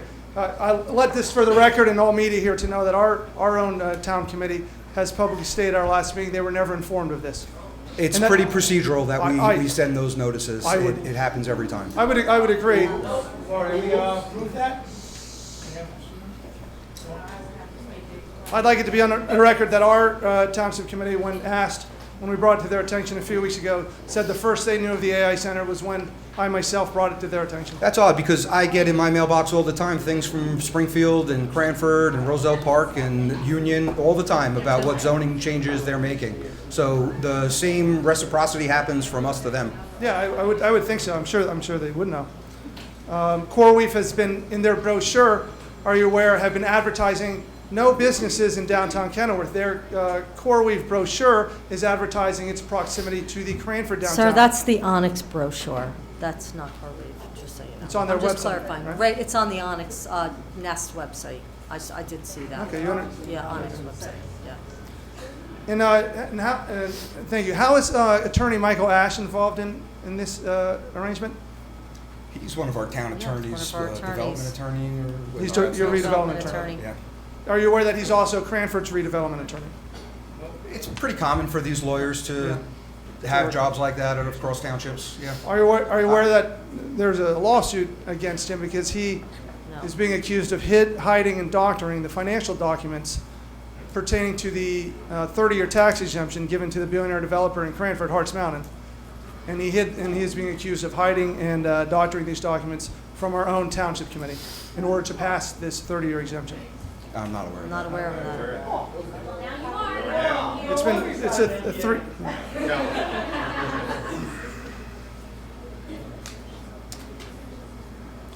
So I think it's not about listening. No one cares about anyone listening. In the service industry, you place your order, they bring you your order. They don't tell you to order something else.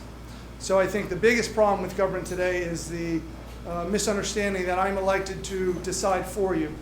And I would reiterate, the purpose is to find out, listen to what the residents want, and do nothing but that, other than give your opinion.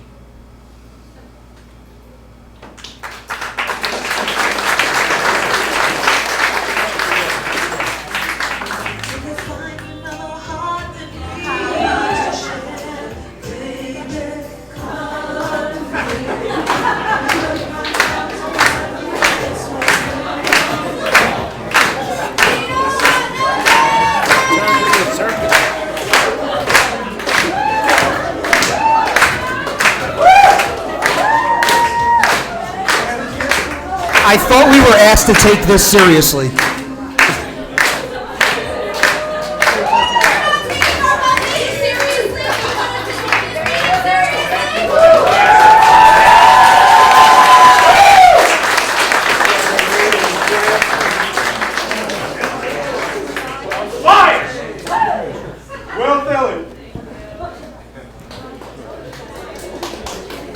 Residents deserve access to independent third-party analysis and testing.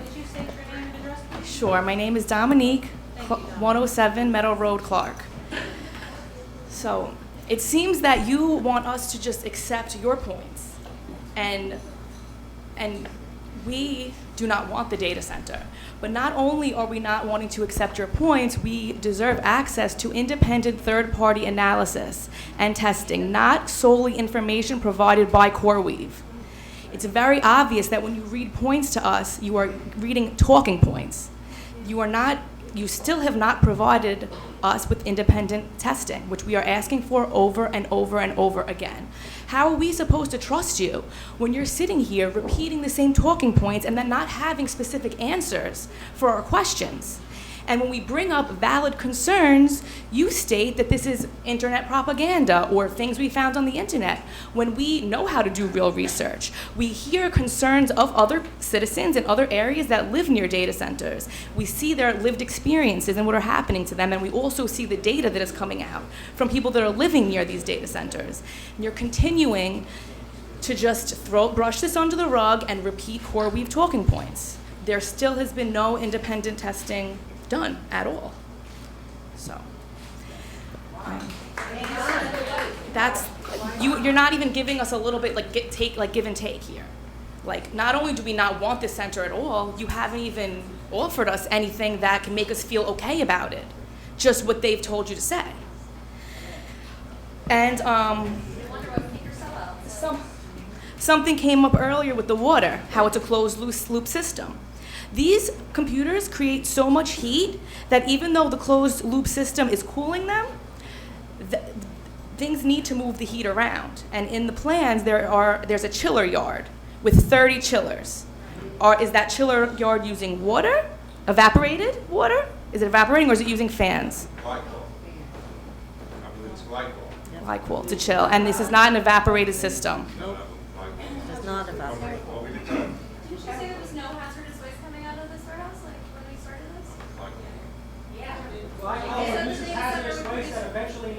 It needs to be flushed, and it evaporates. It does evaporate. It doesn't work on.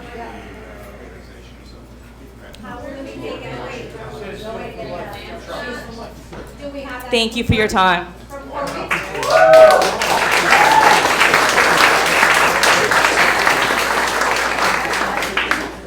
My name is Riley Kuklo. I'm from Cranford.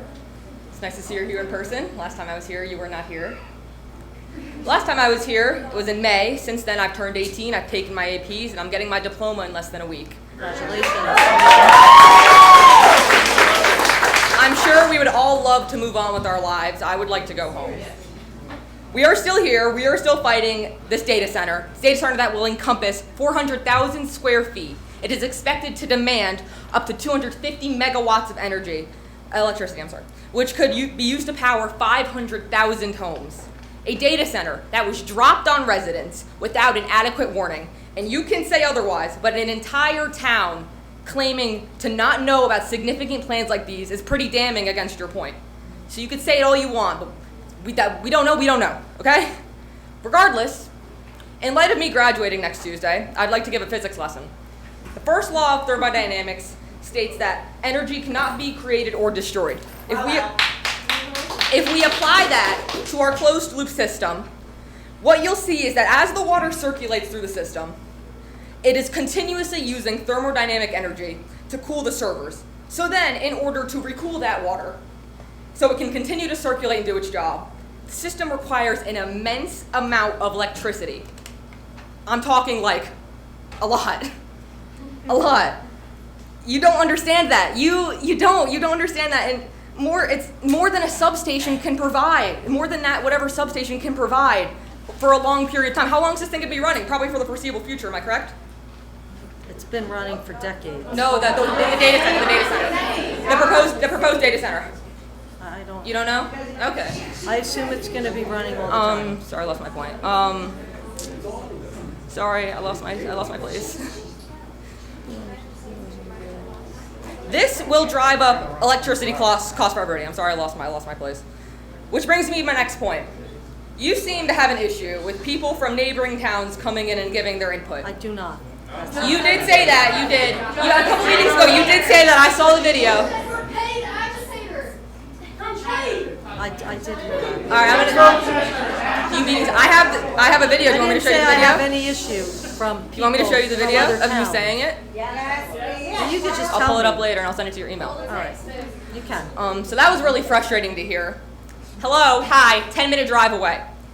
If your empathy and capacity to think of consequences cannot extend 10 minutes outside of your town, it should not be your job to be in charge of overseeing things like these, all of you. There is not some invisible line that will stop this data center from affecting Cranford or Springfield or Roselle Park. So yes, I and everybody else in this room who happens to not be from Kenilworth can come in and we can talk to you. Because last time I checked, you're not paying my parents' electric bill. And forget my parents for a second. What about everyone in the PJM grid region? 12 states plus DC. Ben mentioned it. All of our utilities are connected. If a data center is built in Virginia, utilities go up. If one is built here, utilities go up in the entire region. This hyperscale data center is shaping up to be one of the largest in New Jersey's recent history. It is absolutely insane to me that you don't seem to know this, or worse, you don't seem to care. Is that what you want your residents to think, that you don't care? Because you're about your town, about your community? Because that's what we think right now. Union County, we're all connected. All of us, one county. We're all connected one way or another. I don't blame you for prioritizing Kenilworth. That is your job. But does your empathy for me end, and for other people who have to pay their bills, when I cross that imaginary line and take that short drive back home? As soon as I leave your town and all these people leave your town, does your capacity to think of consequence end there? Absolutely not. And I want to just mention that CoreWeave is spending $150 million to pay for that grid. That's not going to be passed on to any ratepayers. They got PSE&G has told me that over and over. They got $250 million in subsidies. Where do subsidies come from? Can you answer me that? That's from the state of New Jersey. Those are tax credits. We pay the state of New Jersey. The mayor's correct. That was published in the NJ.com That's the last state weekend. pot. We did not do that. You take that fight up with You them. have No, we proven did not time approve and that. time again from your statement on Facebook to your childish behavior in this room. When I was last year, you left the Zoom call. You quit. Right. You said, I'm out. You didn't like what we were saying to you. You left. You can't That's do that, not right? correct. Yes, I was in you- the middle of the ocean on a cruise ship. I was in the middle of the ocean on a cruise ship, so everybody knows. And no, listen, if anybody's ever been on a cruise, you'll know what the internet is That's like. nice to hear Apparently that you were having haven't. so much fun on your cruise ship. Yes. I did not have to come at all, okay? I did not. And I've never missed a meeting, and I wanted to show up because of what was going on. So I was should have here. just You left. allowed the You council left, president and to you run that took over, meeting. and you did a terrible job. Sorry. He did not. He did a good job. I'm sorry. You're being very disrespectful, okay? You're being very disrespectful. You have somebody shouting from the side saying that she's yelling at a teenager. You're being disrespectful. So, I mean, you're making your points. They've been said many times before. Please finish. I mean, it's beyond irresponsible. You have high schoolers telling you to do your homework. No, and you know what they tell me in high school English? To diversify your sources, to ignore bias, use sources. You're getting all your information from Corby. What are they going to tell you? The negatives, like Kaylee mentioned? No, they're going to tell you, yes, we would love to put this data center in your town. Here is everything good that's going to happen, and we're going to conveniently ignore all the terrible things that are going to come of this. They are playing you. Plain and simple. You are a public servant. You work for us. Wake up. That is your job. That is all your job. Do right by your community. Do the right thing and listen to us. You can do something, so shut it down. Shut it down.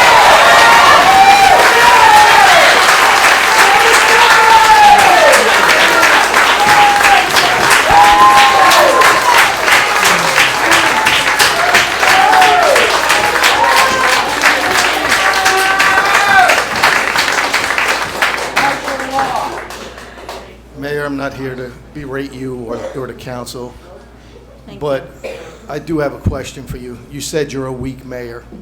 Okay, and again, I'm not here to berate you. Form of government. Donald Trump would never say he's a weak president. You have the power as a mayor, just like he has the power as a president of this great nation. All right? Mr. Morrow, you've been talking, so I respect that, but a lot of the other council members, Piper, same thing, you've been talking. But I haven't really heard much from Mr. Boyle. I don't know much about you. I don't know much about this town. Like I said, we just moved here not too long ago. You're saying it's going to bring a lot of money to the town. You basically sold your people out. And I know you've heard it before. I don't know a lot about these data centers, and I know the experts that were up here, so I'm not going to continue to act like I know. But I do know that the fact is your people are asking you, they're pleading with you to stop it. And I know you can.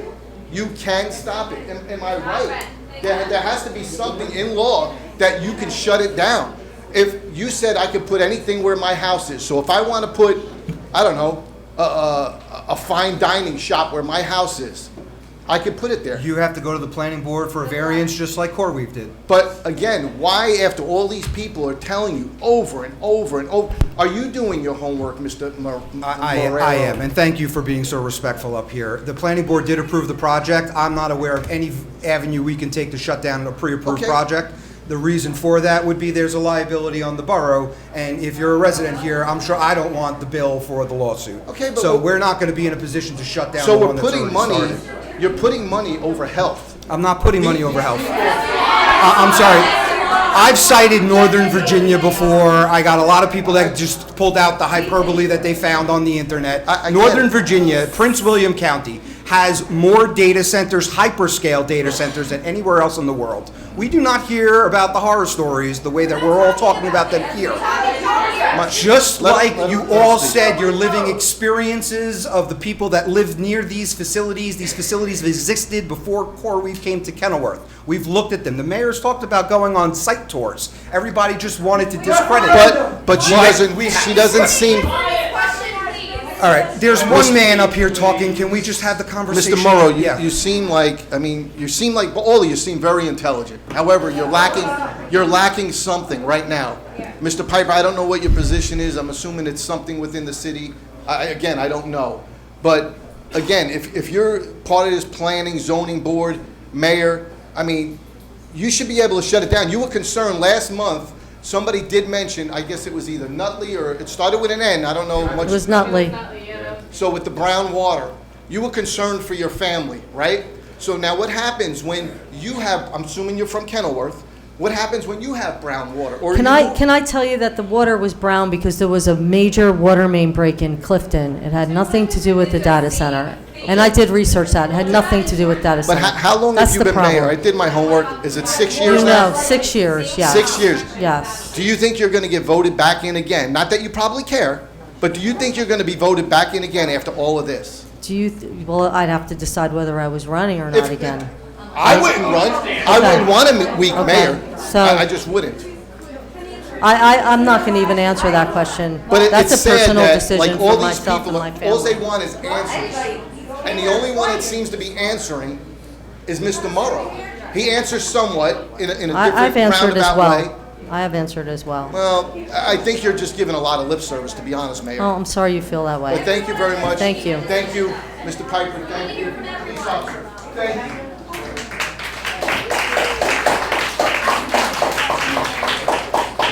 Hi, my name is Chelsea. I'm from Cranford. I just want to say hell yeah to Douglas Piper for supporting some of the people coming up here and talking and clapping for us. Can we give Douglas Piper a round of applause? Hell yeah. Okay, first of all, I want to say I'm so excited that you think I'm an agitator and a paid protester. That's so cool. I don't know who you are, but I just told you I heard that I'm from 1.5 miles away. I can walk to the Kenilworth VFW. I also used to live in this town. Okay, so I'm not going to run on the hamster wheel and try to convince you guys that this is bad. Everybody else is doing that. You clearly know it is, okay?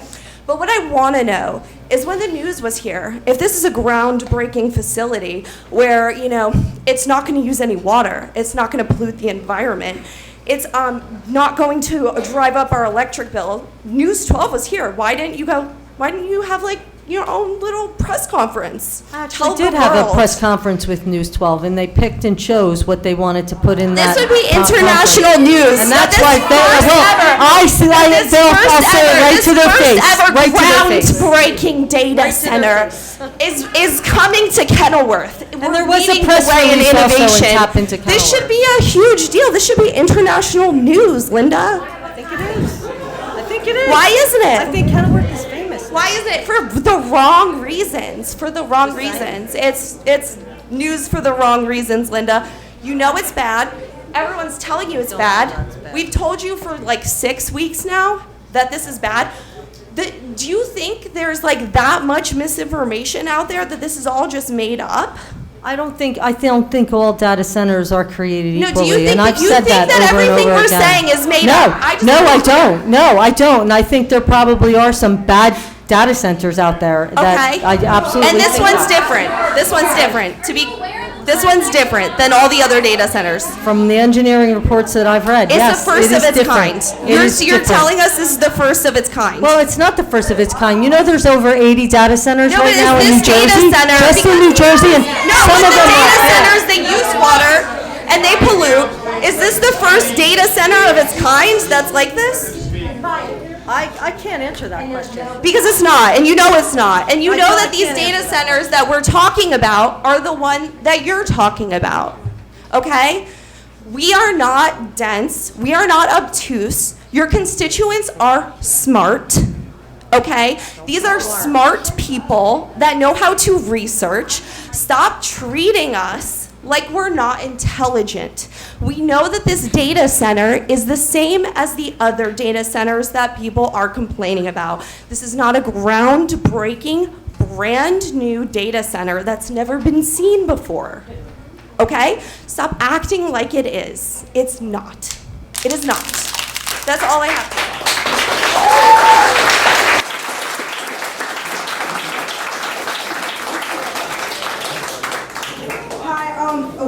Okay. I'm sorry, I was up here a moment ago and I forgot to introduce myself. My name is Shimana Okoya, and I'm 15 years old and I live in Union, New Jersey. I don't want to come up here and start like yelling at you guys and what you guys may deem as disrespectful. But earlier a woman in this room said that we are all adults here. I am not.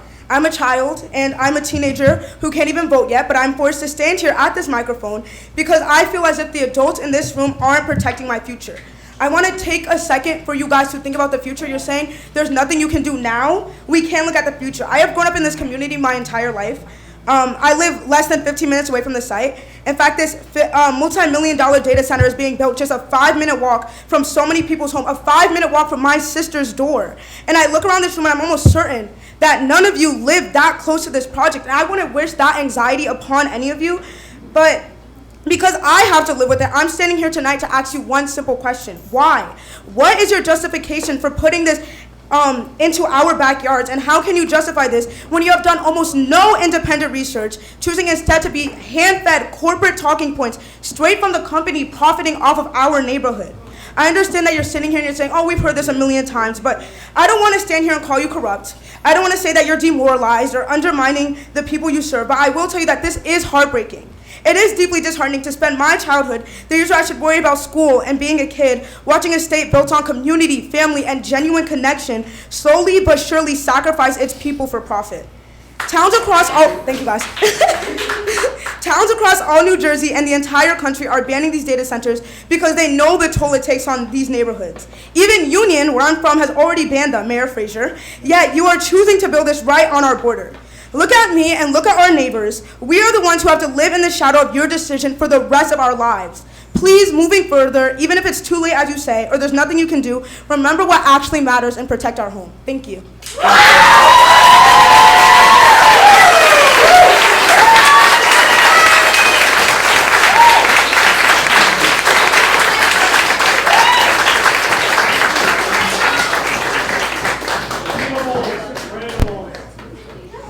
Hi, I'm Christine. I live on Coolidge Drive. I'm a Kenilworth resident. I've been here before.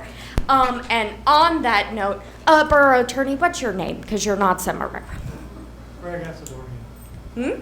Greg Asadorian. Asadorian? Yes, I work with Mark. Great, yes. I made that mix up with you the last time I was here.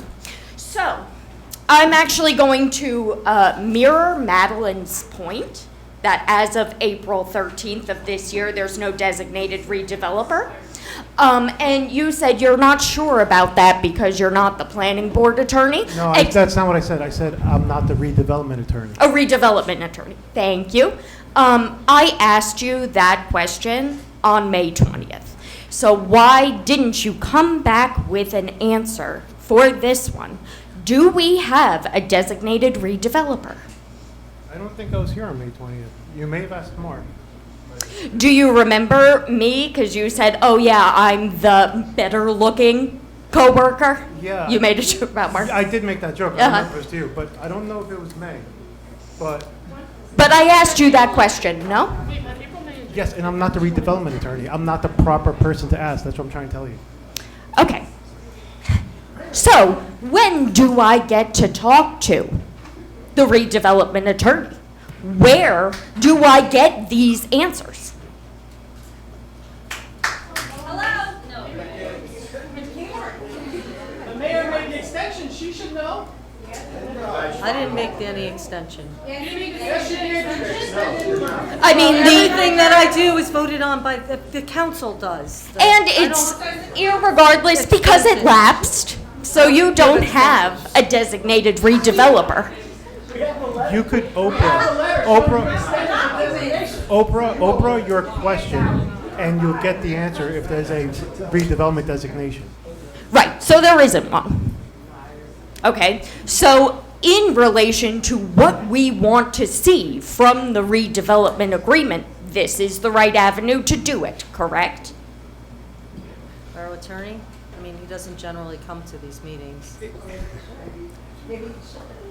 For you to get the answers, you should really file an Oprah. Not the answers, to pose an adjustment to the redevelopment plan. Is this the venue? You're looking for an amendment to the redevelopment plan? Yes. Then you.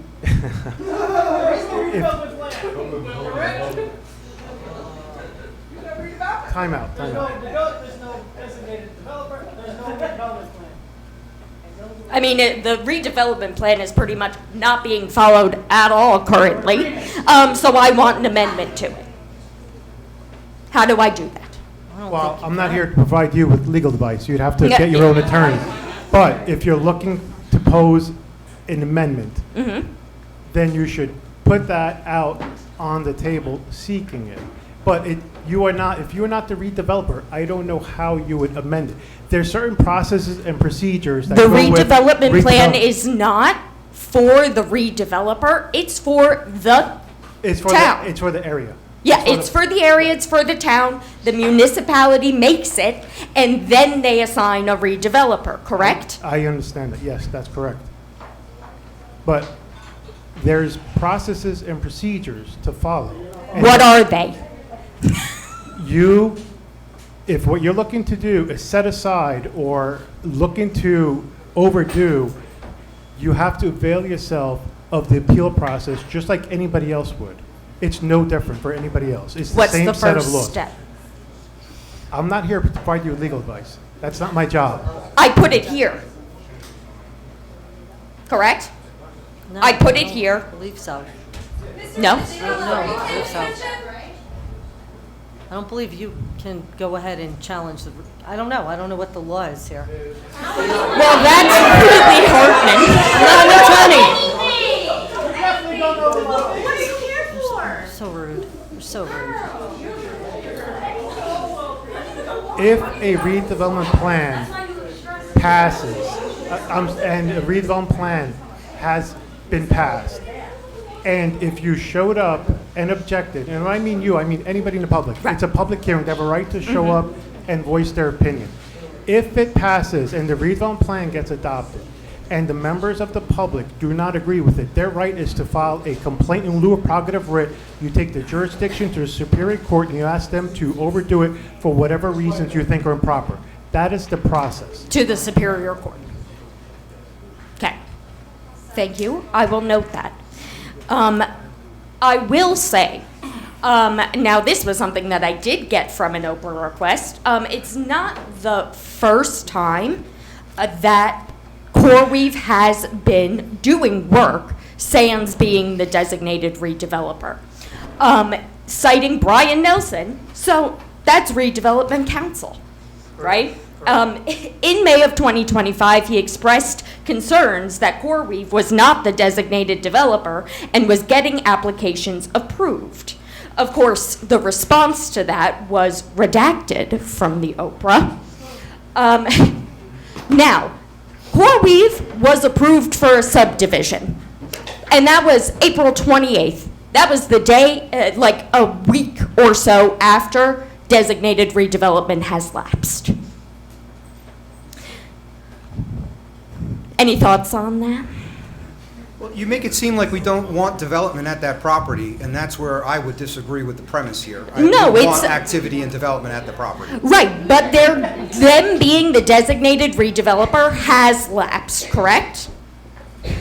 You said so. I don't have the facts in front of me over there. That's concerning. Is it? I mean, it's development that's going to go on. It was the developer that we thought was going to be doing the work, so they're continuing to do the work. But they're not supposed to be if they're not the designated redeveloper. Oh, also, I would like everybody to know that representatives from CoreWeave are here today. Say hi. Back row. So, if there are things that our council won't answer, I guess we can start sending it their way. And with that, I'm all done.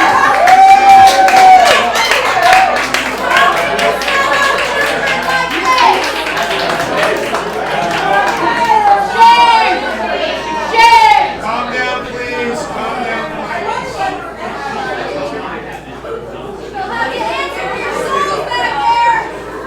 Let the lady speak, please. Thank you.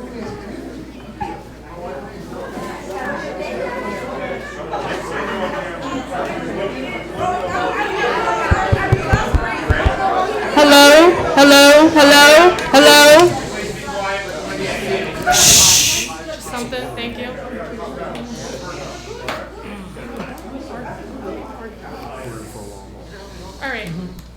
if nobody saw, The Intercept came out with an article. And in that article, it admits that the Philadelphia Police Department has been properly instructed to highly surveil anybody online opposing artificial intelligence. I'm not saying it's happening in New Jersey, but what I'm saying is we have concrete data that shows that these people are being told, watch these people on social media, watch for them in your town, et cetera, et cetera. So if there's people in the room who maybe feel like they've been followed, or they keep seeing the same people everywhere, or the vice chairman of the Union County Planning Board is pointing at you and saying what town you live in when you've never mentioned it in this room, just keep your head on a swivel, because I would hate for anybody in here to be being surveilled for using what I believe, unless I'm wrong, is your First Amendment right? Yeah. This isn't Philadelphia, that's why.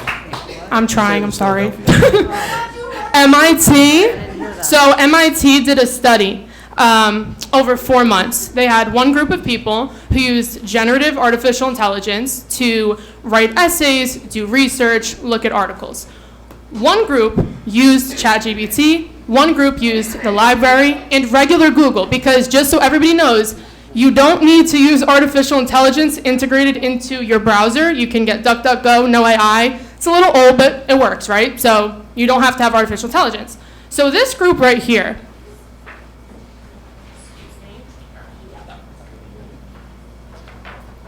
this is the group after 4 months that used no ChatGPT, no generative AI, no artificial intelligence. See all that activity, the brain moving around, neural connectivity, good thing, right? No Siri, no Alexa. 4 months of ChatGPT. You see the problem? The brain's not connected right. Neural connectivity is down 47% in 4 months. So just a theory. If the people in this room, most of us, don't use AI, and that's closer to our brain, and people up here are very pro-AI, and this is closer to your brain, maybe that's why we have more questions, because our brains are literally functioning. Just a thought.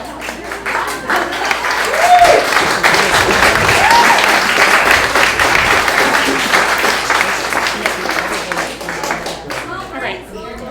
What is currently, thank you, Mr. Piper. What is currently occurring at the Nest 11 building? Site prep, demo, or construction?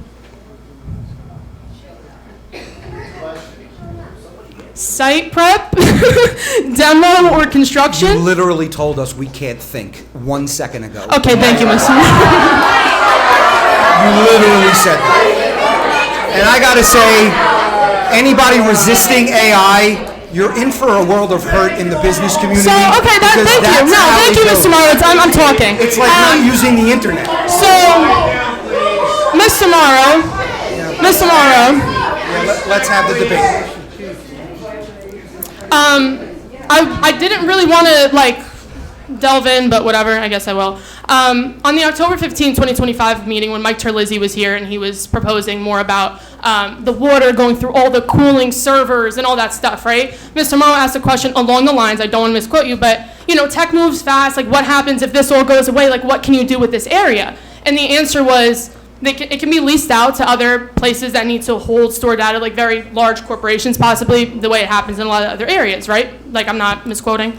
I don't even remember. You don't that. recall? Okay. As a year ago, where was AI a year ago to where it is now? We've seen major advancements. I'm not. Yeah. Major advancements. In fact, we saw a whole war get fought with AI just in Iran. Not a good poll, I don't think. It's a major advancement. You can like it or not. You can't resist it. It's holding your hand up to stop a wave. It's not how it works. Would you stop screaming out? I'm sorry. It is not your time. Have some decorum. Let's have respect, please. You can leave if you don't like how this works. Does CoreWeave have insurance yet? Not builder risk and stuff like that, but for when it's finalized and everything, normal risk insurance and things like that. Are we aware of that, or are you not? You might not be sure because it's not finished. I don't know. Do they have some form of insurance that is past builder risk and construction, all that type of stuff? For the corporation stuff. Anybody? It's a major corporation. I think we should assume they have risk managers as well. Yeah. It's a multi-billion-dollar corporation. I'm just trying to ask for the record. It's not I really am not being argumentative with you. I'm talking to the woman who keeps interrupting. But I'm sorry. I'm up here. Ms. Pano, I'm sorry. I'm up here. I'm not. Okay. I don't know why you're acknowledging that. I just did the acknowledge position, that. Wow. senior vice president. Ooh. You keep telling Senior me. Vice President Yeah, at Verisk in Jersey City, right? Is that correct? I don't want to be wrong. You got my personal life, go ahead. I'm not looking at personal life. It's so public. I literally do one DuckDuckGo, no AI search, and you can find it. So all I'm asking is, can you very briefly just explain what that position entails? Is it analyzing risk for companies to then have, or is it analyzing risk for insurance companies themselves? Like, I know you guys cover for State Farm and things like that. Like, do you do insurance for companies? I work for another public company. I know. They work, there's thousands of employees. You're citing customers I don't But you're even the Senior deal Vice with. President of the commercial lines, right? Of many different areas of this company, yes, I am a Senior Vice President of one. Okay, thank you. Yeah, you're welcome. Have you ever been to the Nest 11 building as of May 15th, 2025, Mayor? Nope. Is anybody up here aware of any of the conditions currently of the Nest 11 building as of today, 2026? Is there any unions or anybody at all working in the cellar or the Nest 11 building currently? Okay, so I'll tell you. May 29th, cellar shut down. No more basement work. Crazy flooding, right? Nobody knows about this? No? No, does anybody know about the Legionnaire's disease? Confirmed cases of Legionnaire's disease in the Nest 11 building from workers? Sepsis, 2 to 3 respiratory illnesses every month where people are being hospitalized? Nothing? No? Okay. There's a lot more that I can get into, but I won't. I'm just going to read this text from somebody that unfortunately has to work in this building. It made me really concerned. My friend was in the hospital after 2 weeks, and he's still at home recovering. Most people are so ignorant because they keep saying that people getting sick have these underlying conditions, but everybody in that job that's getting sick is getting the same type of upper respiratory infection and being hospitalized. They didn't have underlying conditions, but they're trying to put this blame on the people because they don't want to make it look like CoreWeave or possibly the general contractor has anything to do with this. The building is making them sick. I don't know what it is, but this building is a bad, evil building, and it's got something very evil in it that's making everybody sick. So if you guys are not aware, I don't know if I'm just not being told, but if you're not aware of the conditions currently at this facility and it's not even close to being done allegedly, you should really have contact because there are OSHA reports. Is And this something that has to do that left over from the Sharon Plow Merck? No. Well, Legionnaires, yeah, it's a vat of water. That's where the disease develops, right? So this would have been developing long before Onyx and CoreWeave got right, there. but my thing is to allow a new company to come in and start working, maybe we should try to bridge that gap or solve it a little It's bit. an industrial site. We've been trying to say that for meetings now. That's what happens at industrial sites. And this is Legionnaire's disease, you said? That literally happens inside of water. So this is, you said flooding, with the conditions would make sense. Right. It's naturally forming too, isn't it? It's not like it was put there. I can email it to you, Mayor. I have the evidence of it. No, all right. I don't think it's so uncommon to find Legionnaires, right? That happens from the water cooling towers. It happens on the cruise ships, right? No, it's just Yeah. a concern that if it is possibly coming from who is now in charge of that vicinity, that there should be some control, or don't just close the basement down and let OSHA come out. We have a Department That's of all I'm Health and saying. OSHA. This Right. stuff, this They've happens been contacted. everywhere, Yeah, right? I know. mean, this isn't. I think unique unfortunately a lot of the things it's not have been unique to kind of cut Kenilworth, down. Not unique to even Shearing or Merck or the data center. So I guess I hear your point. There's things going on at the site, current construction, and I guess we're dealing with what happens at construction sites. Okay, thank you. Mayor, Council President, I can shed a little light on this. Please The do. Borough Clerk is going to She has a response So I to can the shed a little bit of light Legionnaires' on the Legionnaires issue. So we were notified whenever there is a positive hit of certain communicable diseases, one of which is Legionnaires. It's the responsibility of the medical facility to notify the state. The state at that time then notifies the local Board of Health. We have taken all our due diligence. We have notified the property owner. OSHA has been notified. At this point in time, there is one confirmed case. From what we understand, postings have gone up. The property owner has taken steps to remediate. However, they do not feel that that's where it has come from, because there has not been any other consequential positive cases from that, but steps have been taken. The contractors have been notified. OSHA has been notified, and they are also taking steps as well. So as far as the health protocol, everything is happening in accordance with state, county, and local regulations. Thank you. I just wanted an actual answer. I wasn't trying to be facetious.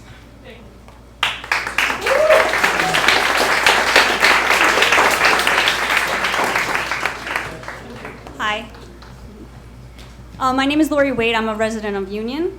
However, I lived right across the street from the Merck site when it was sharing, and I currently live right across the golf course. So I will be able to see, hear, and all of the data center will affect me and my entire neighborhood. So my neighborhood, we've actually discussed it as a neighborhood, and we also have a lot of concerns. So as was previously mentioned, the Union proactively banned data centers at their last township committee meeting. Cranford has banned data centers. Roselle Park has moved to ban data centers.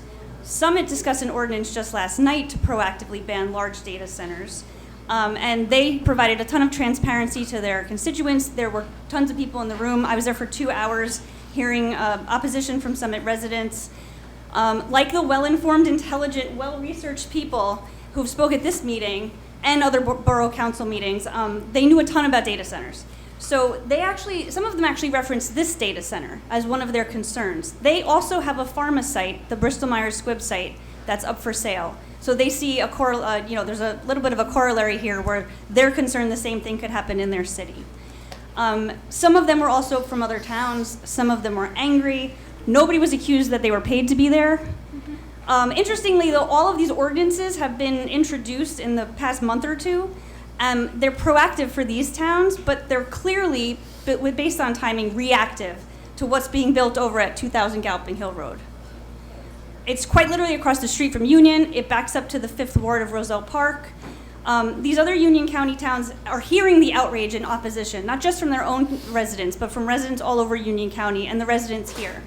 They're listening to the people who elected them. That's what they were hired to do.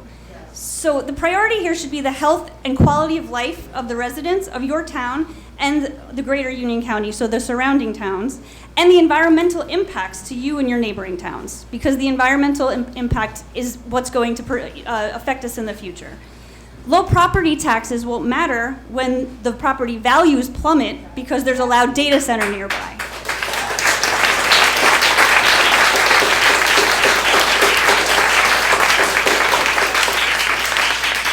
So these other cities and townships are listening to the people, moving to protect their residents, the residents of their towns, the residents of Union County, and the residents of our entire beautiful Garden State. All we want to know is, why aren't you? We are.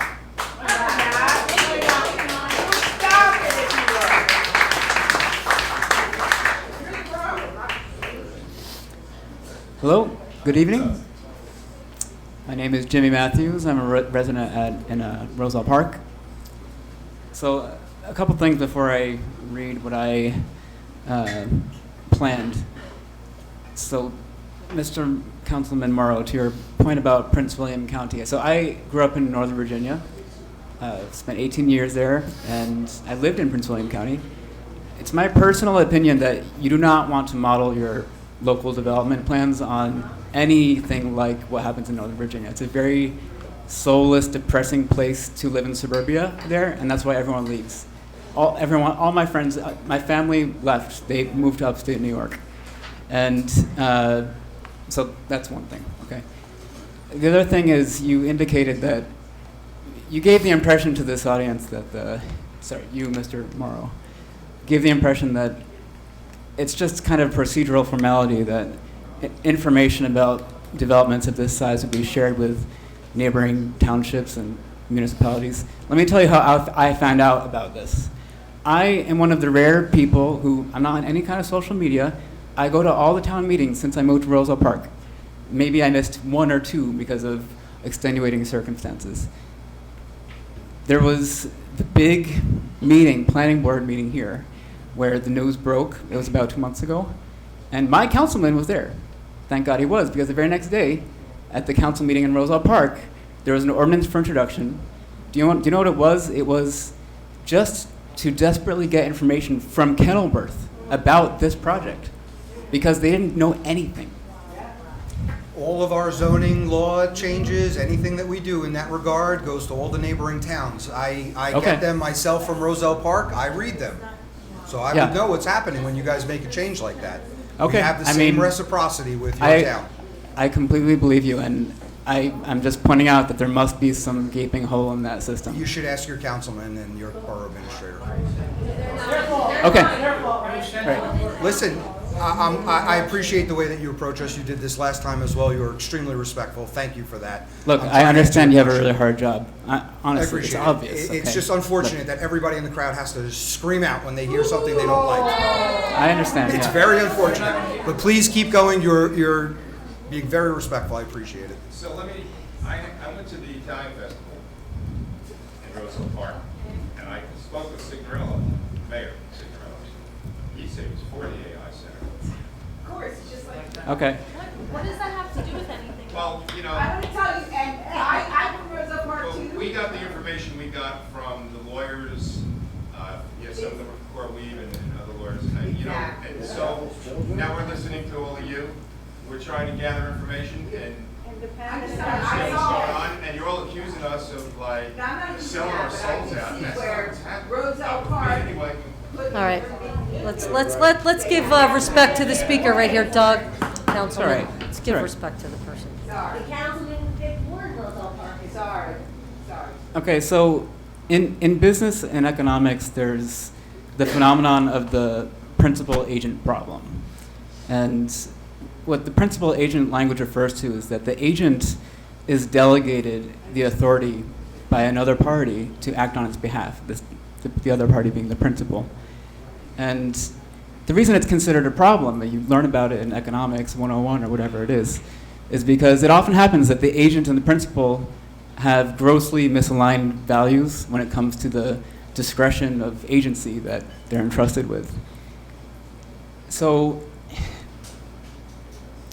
typically the remedy available to the principal is to reassert primary agency in that case. For better or for worse, our democratic form of government is one in which the government as an agency is an agency of the principal, which is the constituents, in this case, the residents of Kenilworth, the borough of Kenilworth. I don't personally have incontrovertible proof that there's this kind of gross misalignment between the delegated agent and the principal, the people of Kenilworth in this case.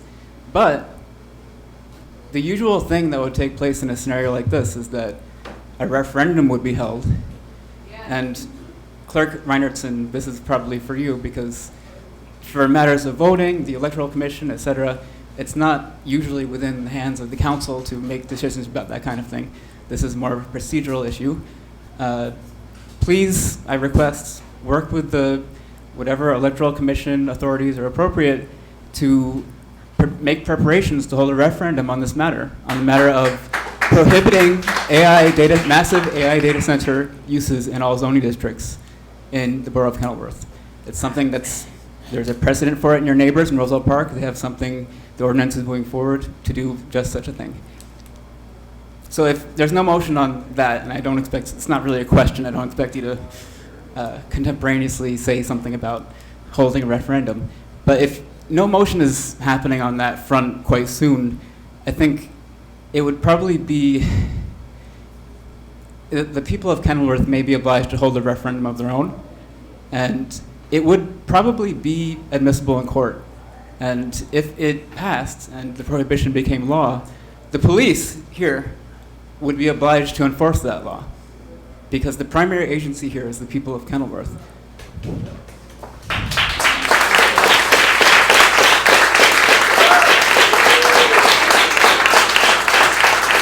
Thank you.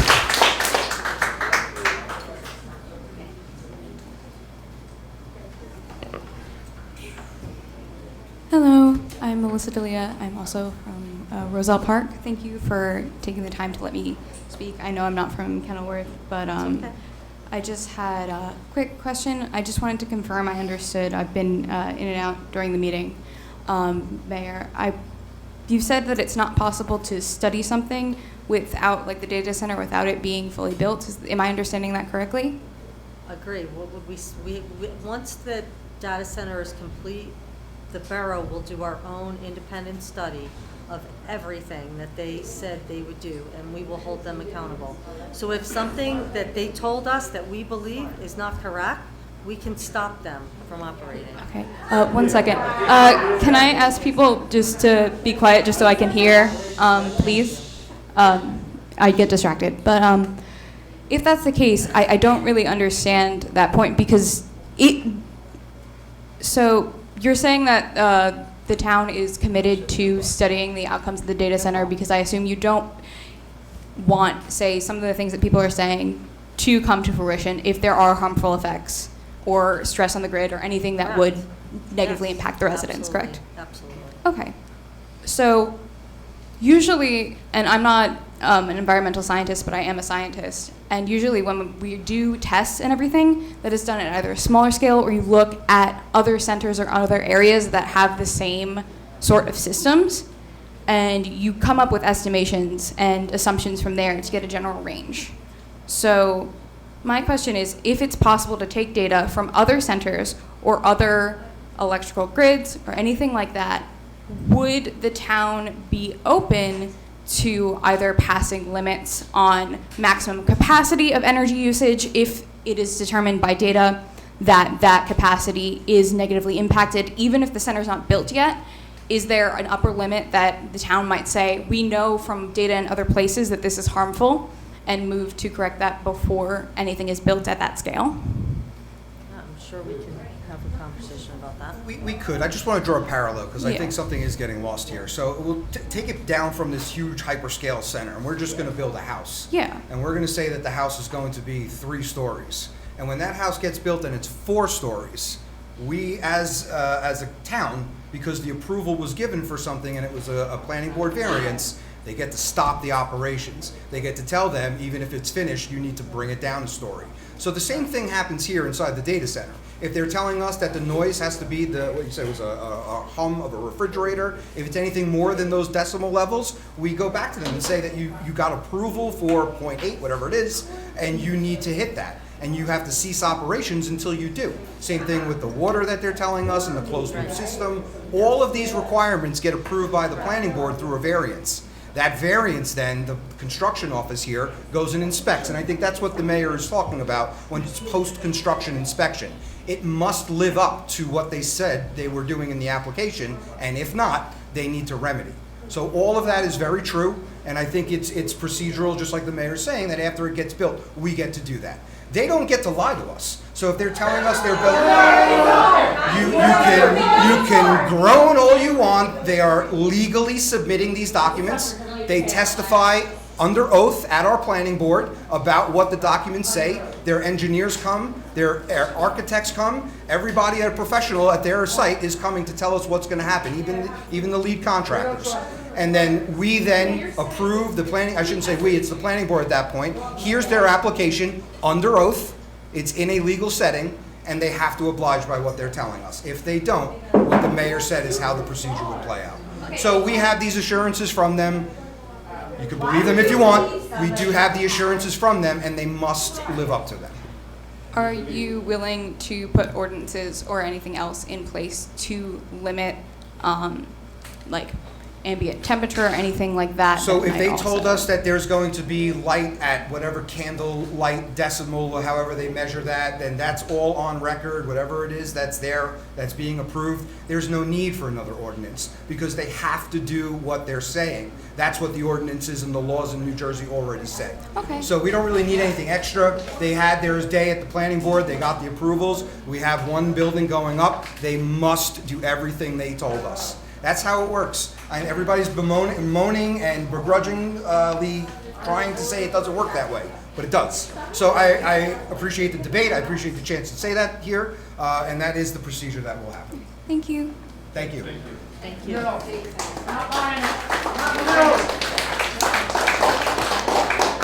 Good evening. It's a tough crowd. My name is Donna Jackson. I am the New Jersey Hellraiser. I hail from Essex County, the great city of Newark. Now, I understand obligations. I understand vacant property. But let me tell you something right now. The autism rate in the state of New Jersey is through the roof. I came in here, I see all these power lines. That's a problem. That's not a regular line up at the top of these tall towers that public service has put in. They're increasing the wattage. Now, facts. I got 4 data centers, small ones, in Newark right now. My public service bill went from $275 to $785. Okay? It's only me, my son, and my granddaughter in the house. I don't even have an air conditioner. We got 2 fans. 2. My washer and dryer been disconnected for the last 10 years. Okay? Just giving you, basement got to be redone. So I have nothing. What's $800 of public service? In 1 month. I did a live at PSENG because of the increases in people's public service bills. I had a lady from Orange, New Jersey, who lives across the street from Orange Park in the senior building. She has a 1-bedroom. Her public service bill went from $215 to $620 for 1 month. This is the reality. In Arizona right now, 75% of the fresh water is gone. It's gone. It's not coming back. The fresh water. Now, near and dear to my heart in Newark, because we got 8 reservoirs. We probably sell you guys water, because we sell water to American water. So just imagine we got 8 reservoirs today, and by the end of next year, we only got 6. And then by the end of that next year, we only got 2. Right? Because we're not thinking about that. They want to put a data center at Anheuser-Busch, because these boys are cool. That's 87 stories, you 103, 108, whatever it is over here. So we can give them 200 acres of New Jersey land to suck up our water that they don't pay for. Let's be clear. I know you don't have anything in that contract that say they're paying for water. And I know you don't have anything in that contract that say they're paying for electricity. Because it clearly says in all of their contracts, that's why they shut them down in the other municipalities, that it's going to be passed on to the ratepayer. It takes There was a story in NJ.com that counters what you're saying. Not a problem. I got what you're saying. You want to show it to me in black and white. And then I believe we do Not a problem. have it here, We'll actually. talk about that. That's fine. Okay, so a data center currently, that's why they put these high wires up. Hey, the contract says, but y'all better watch our public service bills. It takes anywhere from 85,000 to 200,000 homes to power one of them. I just told you I got 4 little ones in Newark. We didn't even know we had them. Thank God that you're having a little council meeting and you had your planning board meeting. Kudos to that, because every town doesn't do it. But what we do understand in the state of New Jersey right now that's going on with our government is your anti-residents. Because every time we come in opposition to anything, you guys are like, hey, I got my pay-to-play check already. I don't care what y'all talking about. And I didn't say you. I didn't get any pay-to-play. I'm not Nobody accusing. got pay-to-play. I didn't say you did, Don't sir. accuse us. You I did. didn't accuse you, sir. did. You said we I got our did not. pay-to-play. I didn't say you took anything, sir. I merely said, but you won't put words in this mouth. I'll say it. I said that it appears. I didn't say you took anything. I didn't accuse the mayor either. I explicitly said I didn't, so I was Right, no, that's responding cool. to That's that. cool. Yeah, it is cool. I didn't say anybody took anything. But it appears to us, John Q. Public, when these things go through after so much opposition. It went through before anybody showed up, just so you know Because that. we didn't know. So It was advertised in the same way that this meeting was advertised and you're all here, so I just. And so, Because of the volunteers that post about this to keep us all informed, not because of what you guys do. You don't even You could check the actual, We don't use you could check the social media. listen, and I agree and I disagree, right? So agree to disagree. Okay, We fair. should be able to come in the middle of the room and meeting of the minds. There are many of us in this room that are concerned about our children, grandchildren, great-grandchildren. Not saying that you are not, but we are. We have done our due diligence in terms of talking to other people, not just in this community, but across the country, as to what's happening with these data centers, as to how much noise they produce. And I hear you, that you're gonna have them follow the ordinance, you're gonna shut it down if it's over 9 decibels, cool, if that happens. So now if you go through all of this, and it does violate everything, and you shut it down, you're right back where you are.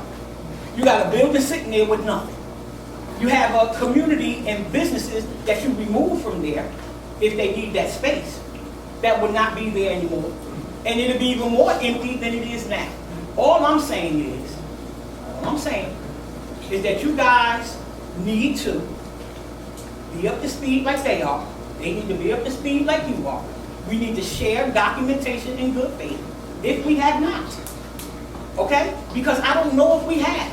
All I know is my inbox is full, my outbox is full, from across this state, where we're talking about putting in 81 new data centers, and the residents of the state of New Jersey are saying to every council and this governor, who has lost her mind, and the state legislator, that we're not doing this. We got AI cameras in our schools, and there's already issues.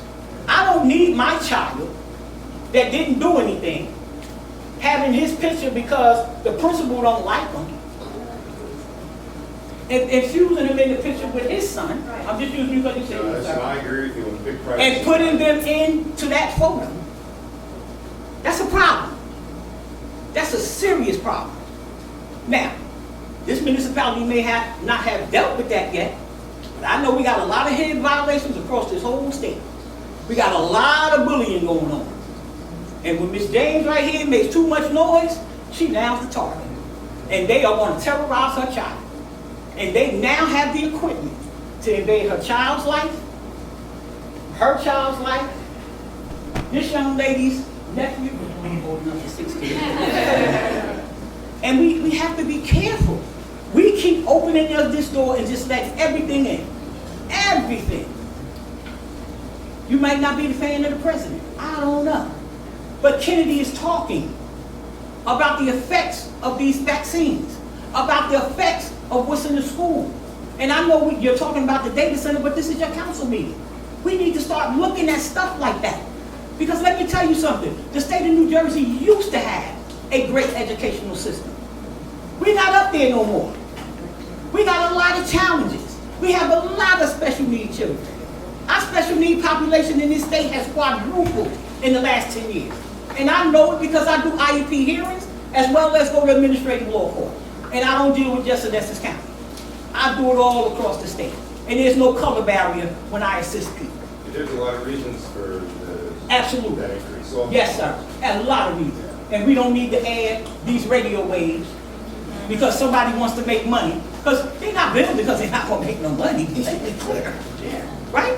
So what's the taxes to the town? Is it worth it? For us to come back to, I'm just asking, is it worth I it? want to tell you about the line.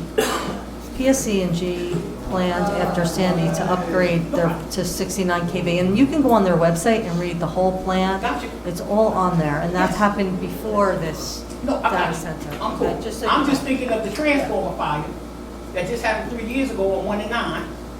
And they had to let it burn for 7 days. I didn't like seeing those flames in the sky up in Essex County. Right? And I'm just saying, public service has to be responsible as well. There used to be a time when these high tension wires wouldn't come to a community. This is a community. You're the community. Right? And our children now, these kids, oh listen, they call them the Kobe babies, whatever. They hyper, they're a little more active, and they got the strength of Hercules.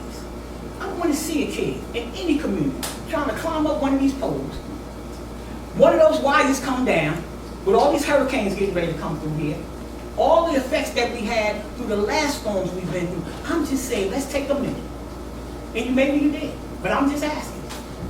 Call, pause, and just make sure it's worth it. Talk to some other towns that have it. Talk to some other states. Go to some other states. See what it's looking like. Is it worth it for us to drain the resources that we have here for us to just let somebody come in here and be a triple billionaire. That's all I'm saying. Listen to the people. Let me tell you something.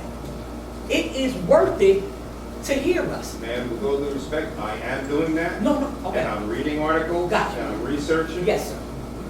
So that's. And I'm not saying that you're not. I'm just, But I can't make a decision. just a word to the, Oh, hey, just a word to all right, I us have to all. continue to Because research. we're learning about this as we go going through this process too. And I'm not saying that you're not. I've I'm not learned saying a that lot. anybody We're did. getting to this point here. Yes, sir. And so as you're learning and you're getting more information, for me, it's a cause to pause. What's the rush? What if we push it off a year and get all the data together? Yes. Why would we let them put a whole building up? Let's do the podium. Let's do it this time. Let's see what it looks like. Let's see what the water looks like. Let's see what the PSE&G bills look like. Versus them telling you they're going to pay. Let's see if it actually happens. Because we know how big business does in New Jersey. I'm closing with this. We know how they do. This is a political football in this state of no place else. That's why all the New Yorkers are coming over here. Because this is a pay-to-play state. I didn't say you did. I didn't say you did. I didn't say any of you did. This is a pay-to-play state. I'm talking about the governor now and the state legislature. This is pay-to-play. They lobbied well in Trenton to ask the state of New Jersey to put these 81 data centers. Because you know what the other states told them? Virginia? We ain't doing that. You know what they told Pennsylvania? We ain't doing that. That's why they're in Utah and other places. But let's look at what's going on there. It's worth it to save a little bit of water so that we don't have to go into water shortage during the summer, because that's already predicted for the state of New Jersey with what we already got going on. Thank you for your time tonight. Appreciate you hearing all of us.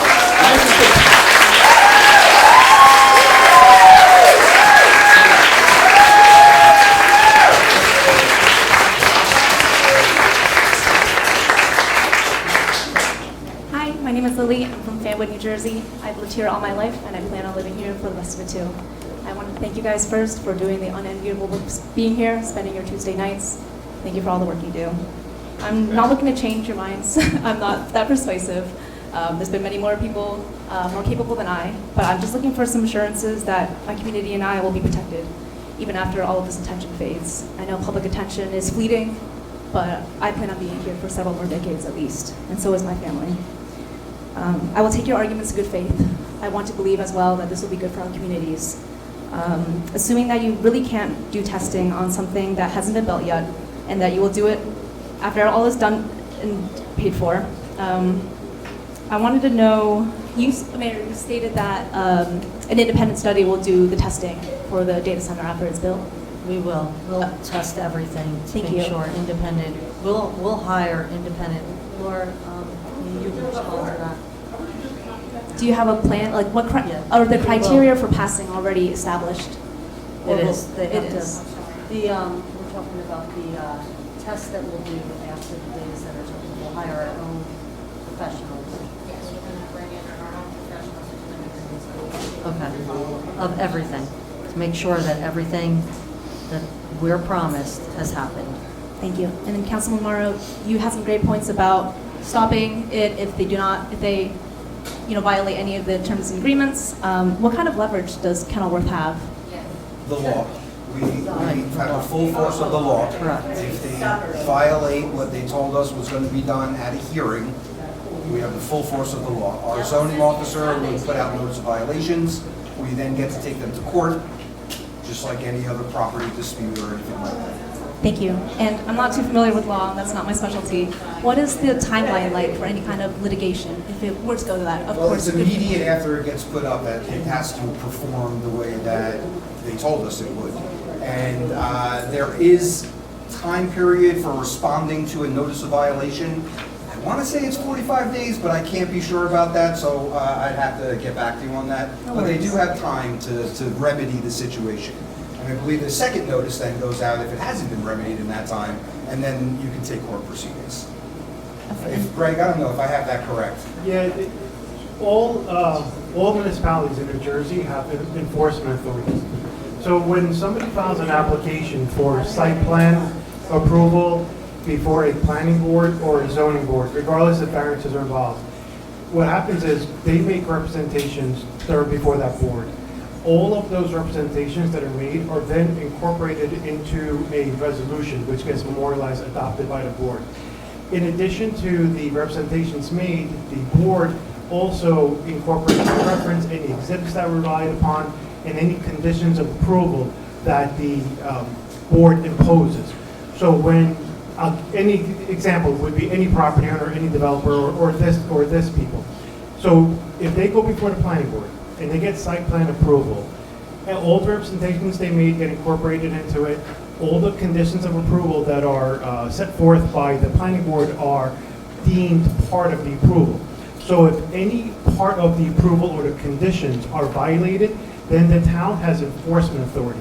And they can fine them, they could shut them down, they could file Superior Court seeking injunctive relief. There's a whole host of options that are available to any town, not just town, to all towns, when somebody violates their site plan approvals. Thank you so much. And then Mayor, you also stated you weren't sure if you were going to run for re-election again, and I understand that. What I'm worried about is the kind of accountability I can expect in 5, 10, 15 years when this data center will outlive all of the council people, as much as work you put in, but we will still be here. I'm worried about the options for us. We'll all still be here too. We might not be on council, but we'll still be here too. Can we still trust you to fight for us and our communities? Of course. Thank you.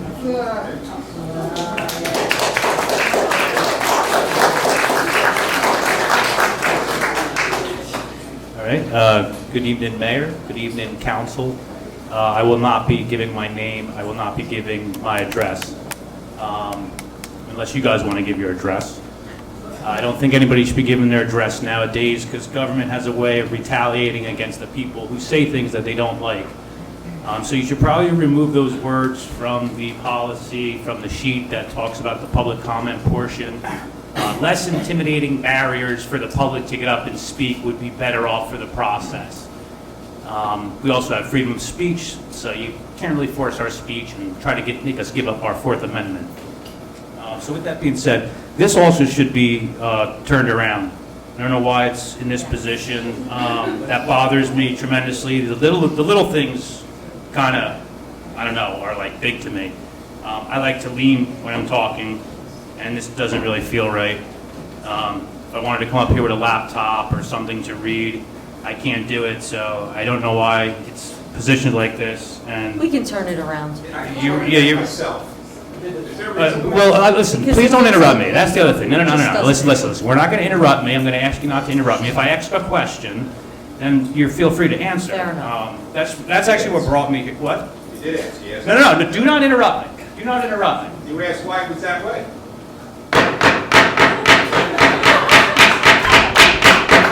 Stop it. I asked you not to interrupt me, so please don't. See, this is what makes people so aggravated. It's your conduct. It's all of your behavior. That's why I came here, right? I'm not even going to be talking about the data center, okay? Every single one of you, right? Well, not every single one of you. That's another problem. I don't know why Councilman Boyle has not said a word. I don't know why Councilman Finestrella has not said a word. I don't know why Councilman Scorsese. Okay. Well, I did watch the last meeting. Don't cut me off. I did watch the last meeting, and I want to say that I'm absolutely disgusted with your behavior, Councilman Morrow. The way you speak to your residents is vile. It's disgusting, and you should be ashamed of yourself. I watched the meeting last time, and there was a young lady, Katie, who spoke, followed by a young lady named Farah. And the way you spoke to them was so despicable that I honestly don't know how you could even walk out of this building and show your face speaking to the residents like that. I will say, coming to a meeting and seeing this room packed makes me feel like an American. The best thing you did was get rid of the clock and let the public speak for as long as they feel is necessary. That's the best thing that was done, right? I like coming up, seeing the chalk on the ground with the stop the AI data centers. I like that. I like seeing the room packed. And that's a good thing. It's good. These rooms should be packed everywhere. The problem, though, is they went outside for a cigarette break, and you're hearing the eruption and the cheers and stuff. And that's what it should be at every single meeting, except for we should be getting what we want. You should be representing the people. right? You don't have the right to lead. You have been granted the privilege to represent. And the public is not being represented properly, and they're not getting what they want. So that is an issue. The behavior and the conduct is appalling. If residents are shouting and they're, responding in that way, it's because they're frustrating. When the things you say are making them frustrated, right? You said that the data center will have a hum, the equivalent of a refrigerator, right? So you want us to believe that a $1.8 billion data center is going to have the same hum as something that keeps our milk and our eggs and our cheese and our cold cuts cold. That air conditioner is louder than a refrigerator. So what you're saying is that the data center will not be as loud as that air conditioner. How do you expect the people to respond to that? If you treat the public like they're ignorant children, right? What do you expect's going to happen? I would really like to see the conduct and the behavior kind of dialed back into gear. Maybe this could act as some sort of a reset button, okay? But I have been all over the state. I've went to multiple council meetings. I've probably been to more council meetings than most elected officials, all across the state. So I can serve as a resource of policies and procedures and behavior and conduct. And I can say, hands down, the behavior of you people, especially the mayor and Councilman Morrow, is the worst, most abominable, vile behavior I have ever seen at a council meeting. Absolutely. 100%. You take that award, Mayor, the way you speak to your residents is 100% the worst way I have ever seen a mayor speak to their residents. The way that you speak to the residents, Councilman Morrow, is absolutely the worst, vile, disgusting way I have ever seen someone speak to their residents. No! The power is in the people, and you will not cut me off! You are not going to cut me off! You are not, so be quiet! Keep your mouth quiet! When I walk away, if you want to... No, and you're not going to come up to me with a gun and intimidate you. You got everybody all... The energy of last meeting was all intensified because of the way you were behaving. You made it worse. You made it worse. You got it done. You have no right. The chief has no right to get involved. No right. Robert's Rules of Order. We have to say the chief of police can get involved and act like that. Keep your gun away from you. So you better start acting like elected officials, because again, you have been granted the privilege to represent. You do not have the right to lead. And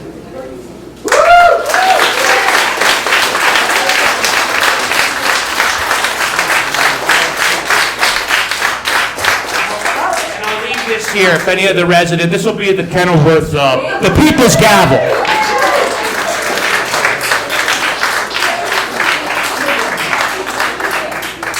Hello, Council and Mayor. I'm here. I agree with the woman who spoke earlier, Ms. Jackson, about the utility poles. I mean, I might be wrong. I mean, I've been hearing a lot of conflicting information online about why these 69 cable poles are going up. All I know is that it just looks terrible. We can go back and forth about if it's beneficial, how all this stuff is progress. To me, it doesn't look like progress. It looks like Union is being destroyed. I mean, it just seems like no coincidence that all this stuff is happening at the same time. I might be wrong. It is a But I mean, coincidence. It is. You could go on PSC&G's website and read, they started this plan after Superstorm Sandy. I mean, you know. It's available there. Please read it. It's all there. You know, like I said, I was looking at Westfield, seeing the poles that are going up over there, and when I drive through Westfield, it doesn't give me the same jarring feeling when I'm driving through Union. So I don't know what they're doing differently. I know Westfield did successfully fight, and I know it's not your problem about Union, whether they're fighting or not, but you know, you have to realize what the plans here are causing to other towns and stuff like that. You know, we don't have to be nasty to each other. Like, this is real stuff going on. Before, people scoffed that this is not affecting people's mental health. I mean, you might laugh at me, but you know, it breaks my heart what those poles look like when you're driving through Union now. My family has been here for 400 years. My family bought this land from the Indians. You might think I'm BS, but you know, my family was, you know, here from They came from Connecticut, and they bought this land from they were governors here. They have a museum over in Hillside. You know, they contributed a lot. My family's still here contributing, and you know, I don't want to stay here anymore of how this place is looking. And that's pretty cool. My family came here in 1627 for me.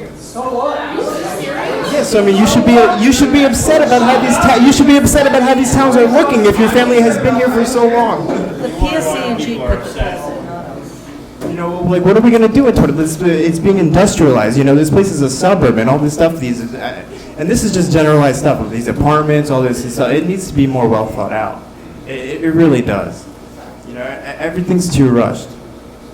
You know, I'm aggravated. That's why I have a neurological issue. That's why I'm a little off right now. But I mean, I just came because I had to say something. I was here watching on YouTube, watching everyone go back and forth. But I mean, we can argue about what's going to happen and what's not going to happen. But these polls and stuff that's already done. Like I live in Roosevelt Park, so like they're changing the water lines. Like I don't think that's any coincidence either. I think it's all for the data center.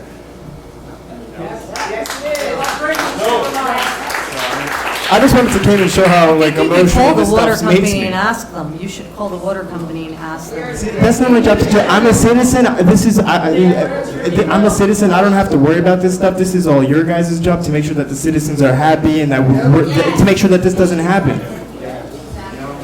This is buffoonery. I don't know what water line you're talking about. I don't know. Not Roosevelt Park. You should go to your governing body in Roosevelt Park and ask them about these water lines in Roosevelt Park. They don't know what's going on either. So I mean, no one knows what's going on. Like I said, I had to do my research more, but I just came because I'm really upset about these polls and everything that's going on and changing. Like I said, they can put a brothel over there on that property as long as they keep the trees over there on Galloping Hill Road. As long as they keep the trees up and as long as it's not, you know, affecting us, but those poles are what's seriously affecting us already and stuff like that. You know what I mean? So we just need to make sure that we can preserve Union and we can, you guys can make tax money off that property. You know, we're not saying leave the property abandoned. It's been a factory for a long time. We understand that. You can put something there, but make sure it's not something that's going to seriously affect these towns. You know, I need to go home and take a nap. All right, good night, guys.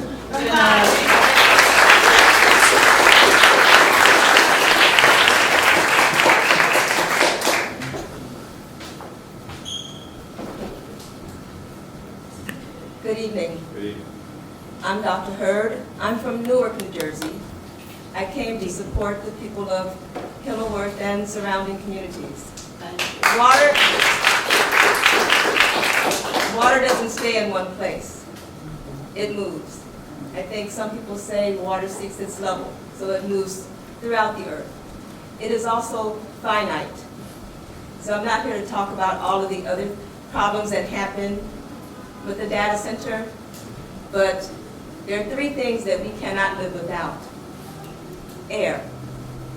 Obviously, we're living without clean air. So we don't have quality there, but we're living. We cannot live without water. And data centers take water. And they don't take just any water. They take drinking water, the water that we humans need to live. That is my primary concern.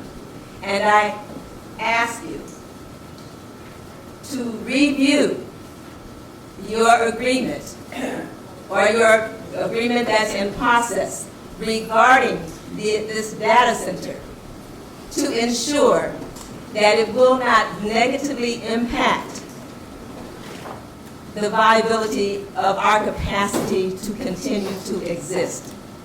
Because data centers ultimately are an existential threat.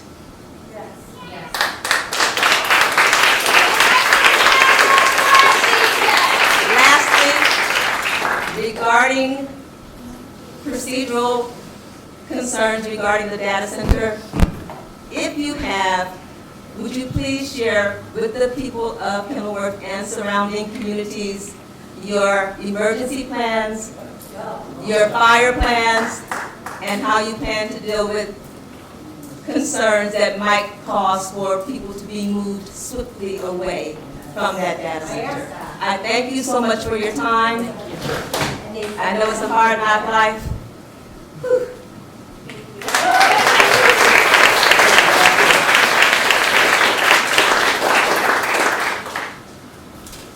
Hi, my name is Isabella. I am a Union resident. I didn't have anything prepared tonight. This is my second time here. The first time I came, the meeting was canceled abruptly. But I think from hearing everybody's concerns, which I have felt as well, and seeing the way that you guys have been responding, I think I wanted to come up more, not with any research that I don't have tonight, but I think just in a place of concern for the way that unfortunately these conversations have been going, and in regards to the immediate reactions, the tension and animosity, I feel like that has been displayed back to us. Like I said, I am a Union resident. I live 0.4 miles away from the AI data center in Kenilworth. I live 0.4 miles away. During the weeks of April 14th, I believe, through April 25th, there was construction on my street. I'm a resident of 5 Points in Union, New Jersey. And I don't know if anybody agrees, but I feel like it's not a coincidence that there was construction, random big holes being installed into the streets, and now, the street that I live on personally is literally all bumpy, all out of nowhere. When my family and I asked regarding why there's construction on the road, they said it was easier for it to get, it was easier for them to access behind the roads versus the parkway. And we were at that point unsure of what was going on.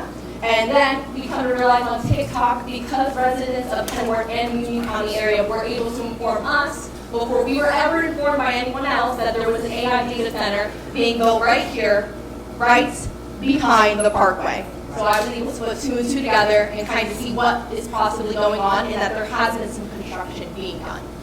And I don't know if that's true or not. No one has said anything else as to why the construction has been done during that week, why the roads have been left bumpy. I don't know if anybody has seen 5 Points since April. It's been horrendous, absolutely terrible. But I just wanted to say I don't have any research. I hope maybe next time I can come with some more information to maybe, try to give. I just really wanted to say that after hearing everybody's concerns, I really hope that next time that there can be, a more professional and better way to go about things. The yelling back and forth between the residents of Union County and the residents of New Jersey with you guys, it was just really unprofessional and really embarrassing as somebody that lives 0.4 miles away from here. So that's all I wanted to say.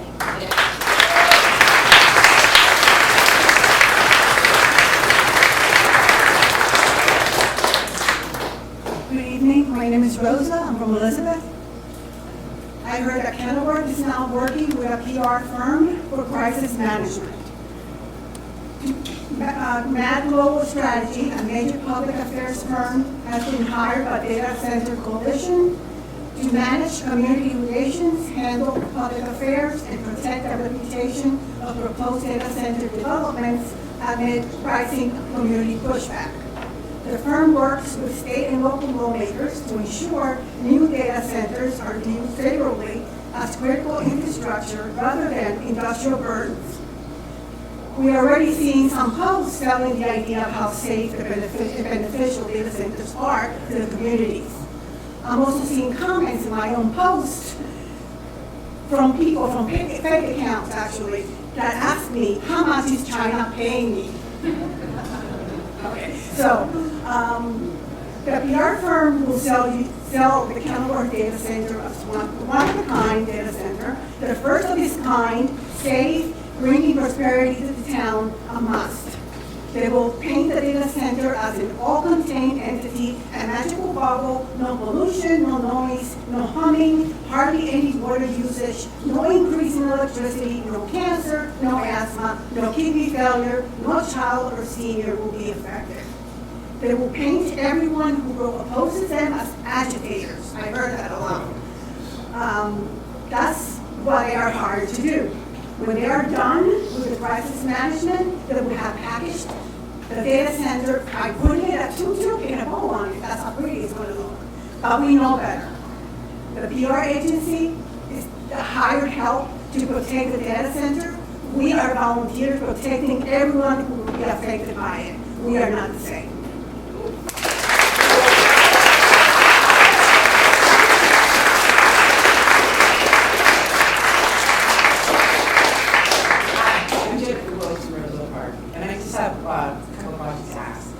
Mayor, with the one meeting I was watching, you talked about the data center center and they're doing noise and they backpedal to that unless the generator's on. But I need to know, did Corey honestly tell you that it would be the sound of Hummingbird Courier? I need to know. It was in the report. It was in the report. And I want you to know that I stood outside the building, Corwe's building in upstate New York on Friday. I heard birds chirping. I'm not lying to you. I heard birds. Can I ask you a question? Where was the first? Where was the first one? Where was the first data center you went to when you said there's no noise? Okay. And was it a regular traditional data center or was it an AI data center? It is an AI data center. It was an AI data center. Okay. What about Vineland? Did you go to Vineland? Well, there's a big difference in Vineland, and I'll tell you what it is. And I think it's 39, actually, I have it right here. So Vineland is actually, they have 36 on-site medium gas engines, and they're actually fueling the data center with natural gas and these engines. So that it's very different than a closed-loop cooling system. And you can look this up yourself. And I actually researched the difference. And they're saying the primary difference between existing Vineland setup and a hypothetical nuclear power data center is where the noise is generated. While both systems rely on quiet, closed-loop cooling at the chip level, the Vineland facility is incredibly loud because it must generate its own electricity on-site using fossil fuels. A nuclear-powered data center would eliminate this localized combustion noise completely, trading a loud, low-frequency neighborhood rattle for a silent, self-contained energy footprint. You can look that up yourself. Yeah, I'll look at it. I have a challenge. I have a challenge though. You know what I'm concerned about? They're selling it. You guys are hook, line, and sinker, right? And like you said, oh, it doesn't meet the standards, then they won't close down operations. They have to. They have to. Who's going to make them? The court. If you honestly tell me that it's going to sound like a 1, 2, 3 later on, can you tell me that's what sounds going to be out of the court, out of the No, ma'am, you need to address us. You can speak with her after. Well, we were supposed to have a meeting with Corey. Is this our meeting now? No. Okay, but I'm really concerned that you're buying a hook, line, and sinker, and I'm concerned that it's not going to be what you say it's going to be, and our electric's going to go up, things are going to happen. Well, if those things happen, we're going to shut them down. People are going to get sick. So let me tell you this, when it happens, when bad things start happening, who should we direct our legal actions towards? Should it be personally? Should it be the town? Should it be Corey? I'm not an The city attorney. council can shut it down right now.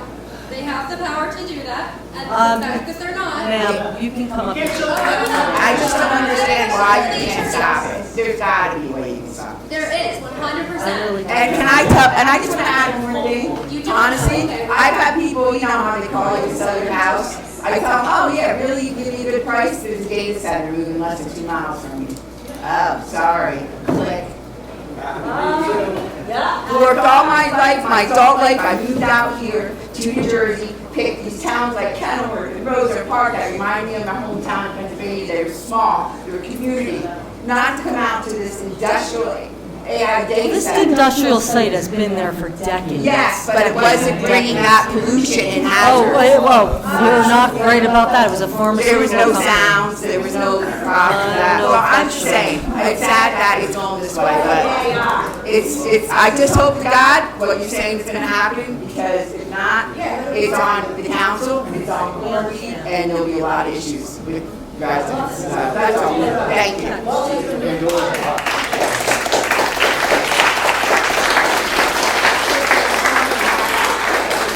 Hi, everyone.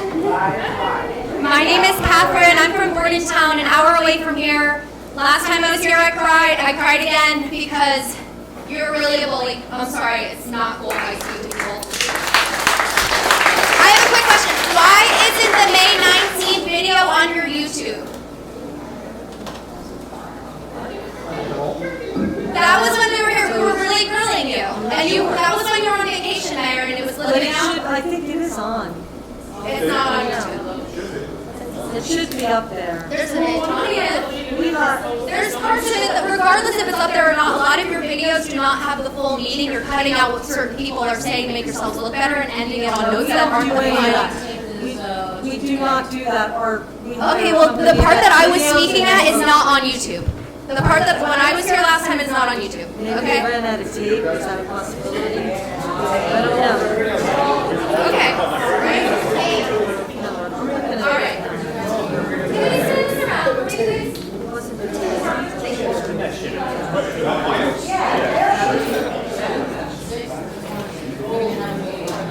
Can we send this around, please? Yes, you know what, the May 19th meeting was planning board. That might be why you can't find it. Where'd she go? It was planning board. That should be up there too. The planning board meeting should be up there as well. But it wouldn't be under the same, these are council meetings and the When planning I was board here meeting. speaking to you, and when you were on vacation, that meeting is not on YouTube. I have not seen it. Regardless, that's not why I'm up here.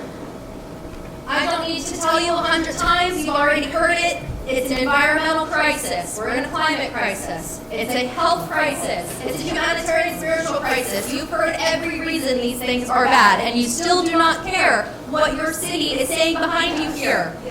That being said, I have documented how many times you have lied and how many times you've been trying to manipulate. The May 6th meeting is posted. May right here. 19th. I think that's planning board. That's not. Are the planning board meetings on YouTube? May 19th was our meeting? No, May 19th is planning board. It is there on, it's the planning board, it is there. Why are you interrupting? Okay. I'm trying to answer her. No, she didn't ask you to do that. Okay. Last time I was here too, I gave you facts about the climate crisis, right? We're 1.47% over Earth's self-regenerative limit. Did any of you do research after I asked you on the climate crisis? And if so, what have you learned? This will impact the climate crisis that we're all facing. The United Nations just declared global water bankruptcy. Are you all aware of that? You're aware of that, and you're okay with this project, so okay, good to know. It is obvious and apparent that regardless of whatever horrific information is presented to you, again, on how much of a crisis this is on many different levels, that you will ignore facts, you will ignore science, say that you're doing your own research, which you're clearly not. I just asked you if you did climate science research since I've been here. None of you answered me. So again, you're ignoring your public outcry and all of these facts to lie. I have a whole page of lies just since I've been here and since the last meeting. Again, manipulation is considered a lie. You're trying to make unsafe assumptions and claiming them as fact to your people here. That is a form of manipulation. Lying and manipulation are considered harassment when they come from professionals like you. Harassment, sir, yes. You're nodding your head at me.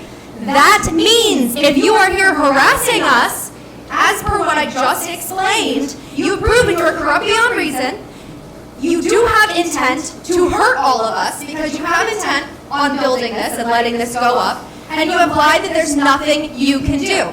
There 100% is something you can do. Mr. Attorney, is it true that the city council of any city, if there is a business that has interest going up that is deemed a nuisance, a harm to public safety, or a threat in any way, that the city council has the power to kick that business out? Yes or no? Ma'am, with all due Yes or respect- no? It's not yes or no, ma'am. With all due respect, I do not represent you. I cannot provide you with legal advice. My firm represents the governing body. And if they have a Then legal, I'll if they have a, redirect my question. please let me ask me a question, let me answer. You already answered it, though. If the governing body has a question, our job is to answer the question. All night, you guys have been asking me legal questions. As a courtesy and trying to be transparent, I tried to answer those questions to the best that I could.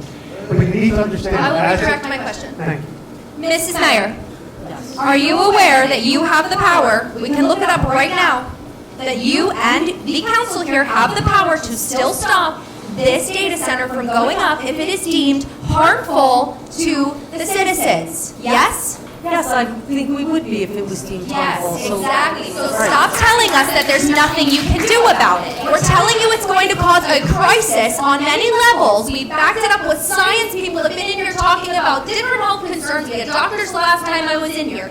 None of that is registering with you to the point that we're all still here. You have the power to shut it down right now, no matter what any type of contract says. All right? And I'm going to be honest, the amount of lies, again, the harassment, that's really why I'm still here. because I've never heard public officials speak to the town the way that they have, that it honestly, it warrants going to the police. I called the police department about this because I could not believe how many times you have tried to lie and harass your people like this. And if it continues, I will be going and I will be filing a police report against every single one of you, unfortunately.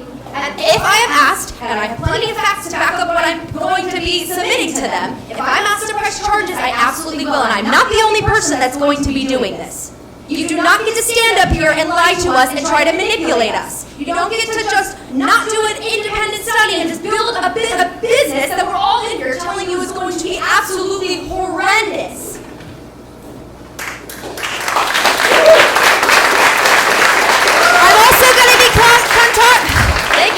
I'm also going to be connecting with a local ombudsman to make sure that you are all checked as well, because again, you're not upholding the law as you should. You're lying. And again, just please, we still have faith in you. I still have faith in all of you that you can do the right thing and you can stop this.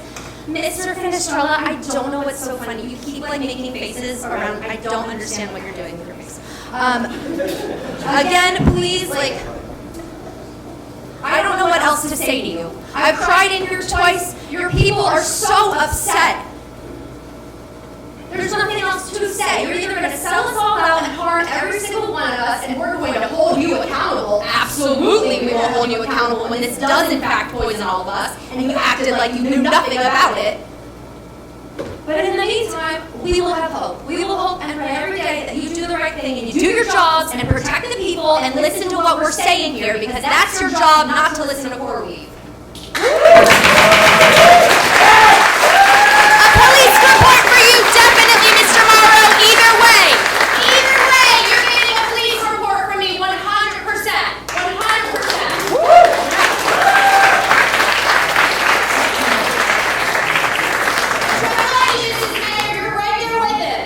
Putting that on the internet. Wow, you're my hero.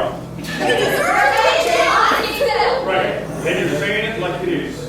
Now, before we get started, I just spontaneously came here because Leroy from Bayonne. Hey, Leroy! Now, I spontaneously came here because my colleague with the tiny little press pass, Mikey, Social Justice Border Pride, put the bat signal out, and I want to right up front say I am not a paid agitator. I was not paid to be here. I am an investigative journalist. And I investigate and expose corrupt politicians.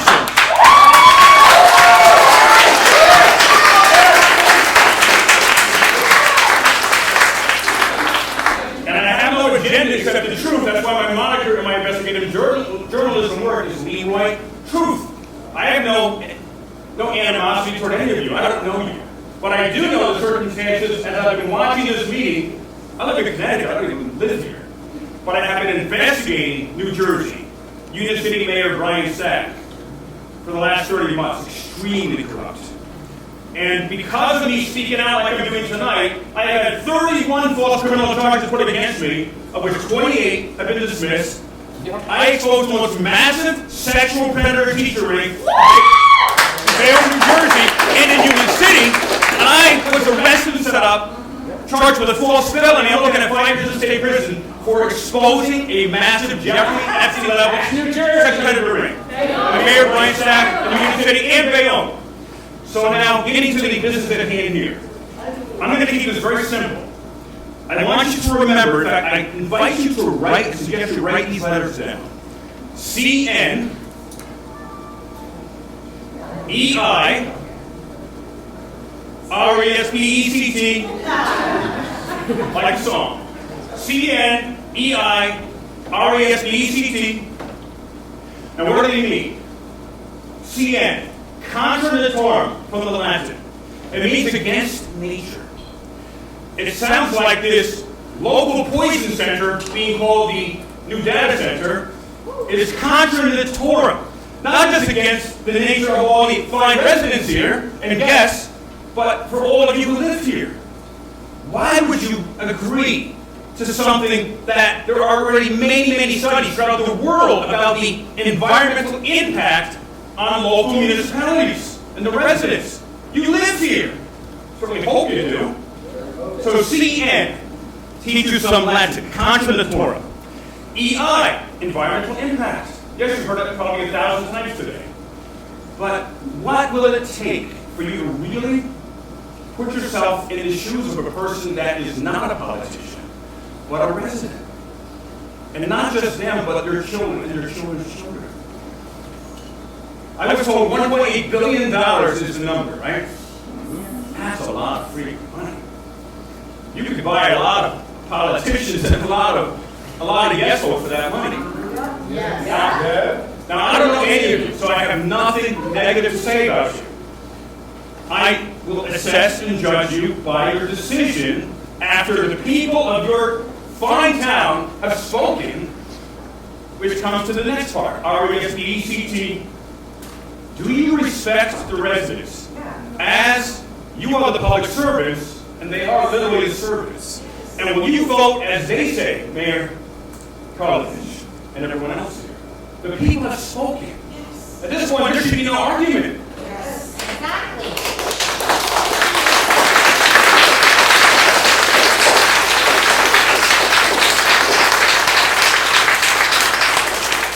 And if I were to be the mayor, make believe they all voted me as mayor. I'm mayor for a day. And so you can call me Mayor Leroy Truth just for the next 10 minutes. Would you do that? You hear me? All right, Mayor Leroy Truth here. So after hearing from the people and me being a responsible mayor, I would have made sure to study all of the environmental studies before I came to this meeting. And I would say, listen, I've already studied this. This is not new information. There is information all over the world about how data centers poison the local community. Cancer causes and so forth. And I would say, you know what, everybody? You're all right. We will not move forward with this.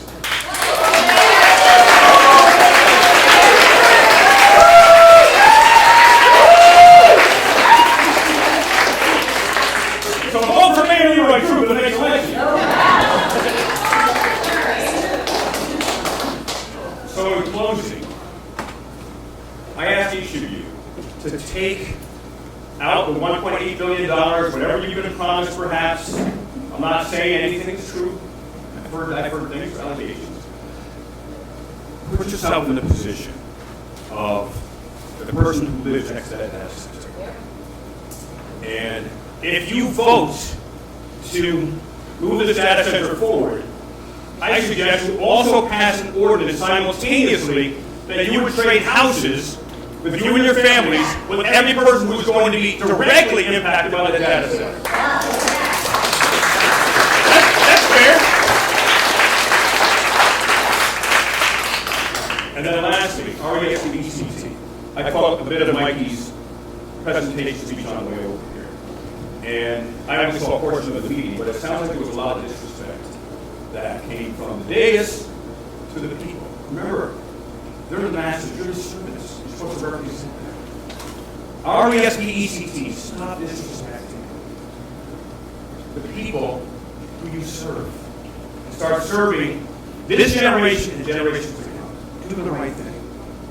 And I will pray that you do the right thing. God bless you all. Thank you.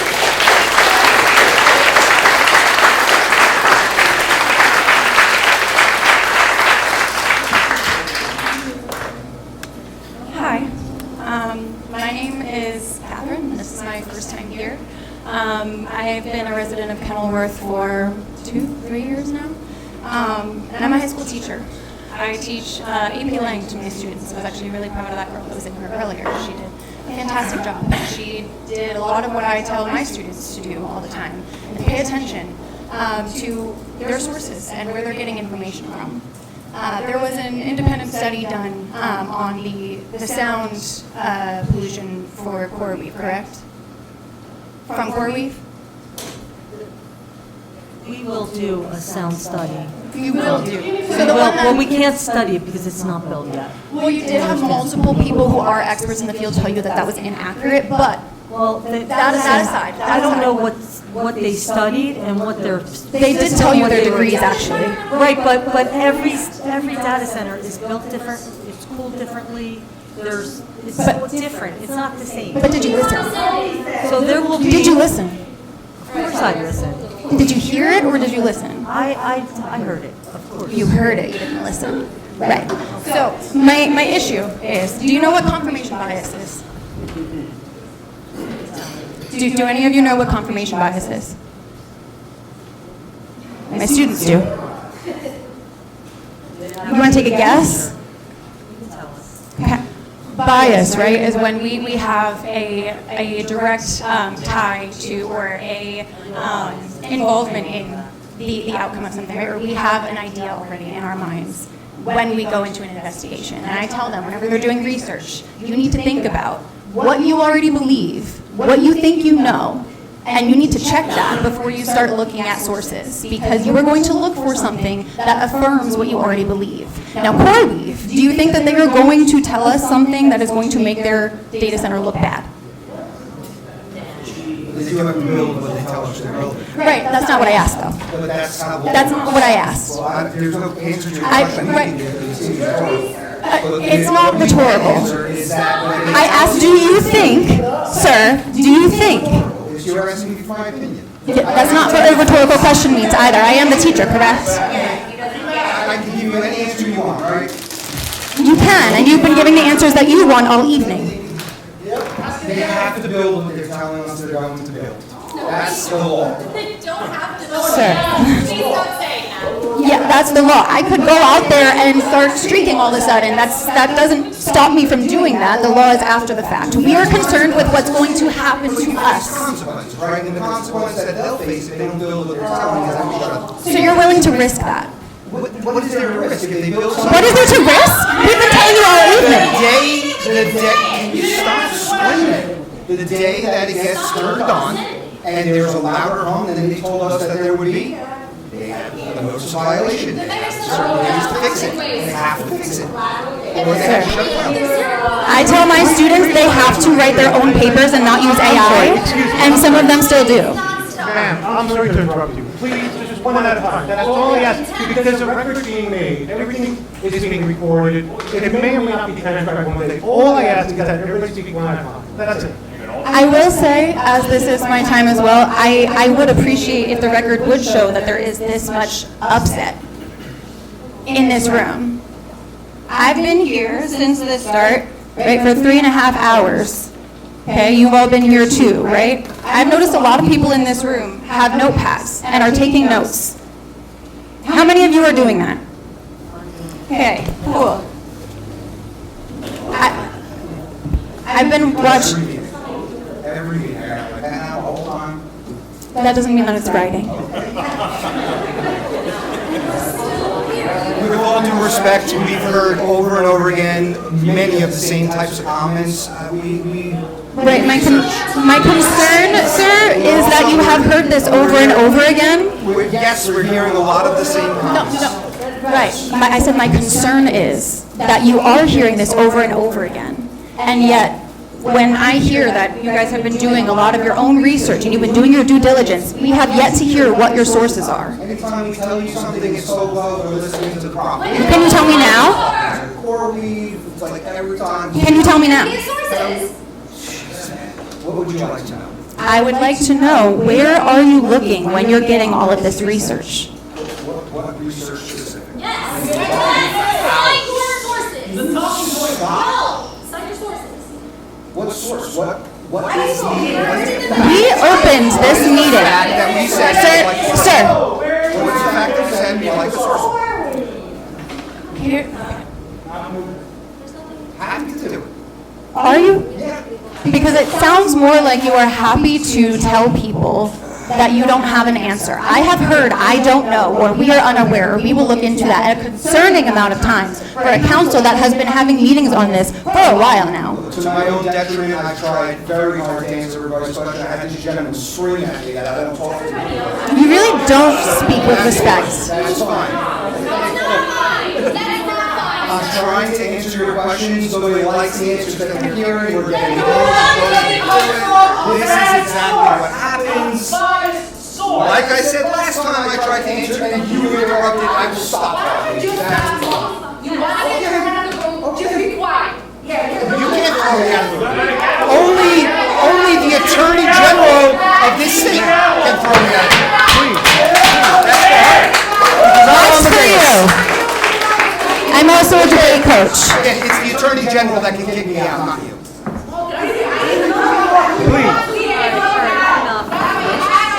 Everyone, please, everyone will speak, I promise you.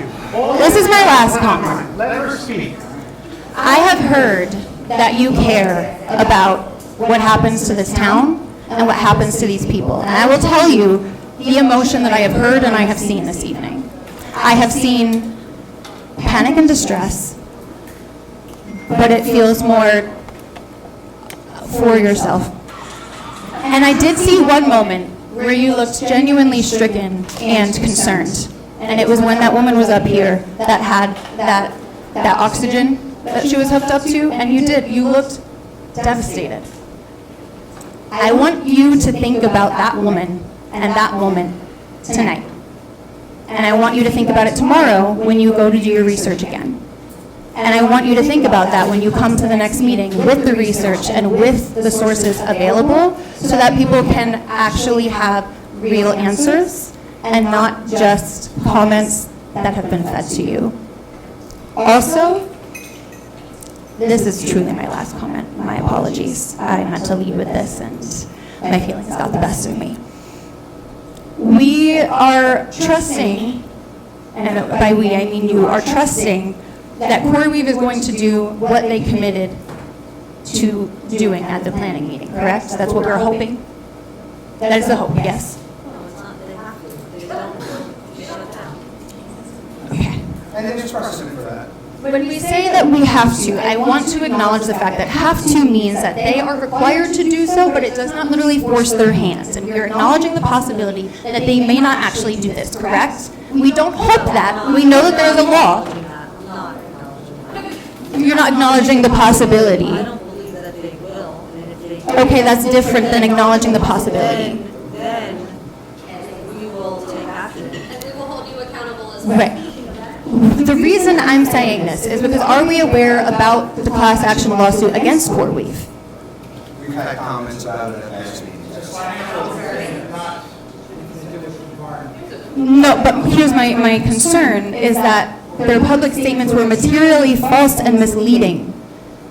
False and misleading. Misleading. That's my concern. Yes, as have been the last 3.5 hours of concerns that we've been listening to. So again, please think about that woman before you go to bed tonight. And then hopefully after that, tomorrow, you can think about the rest of the people that are also in this room. Good night.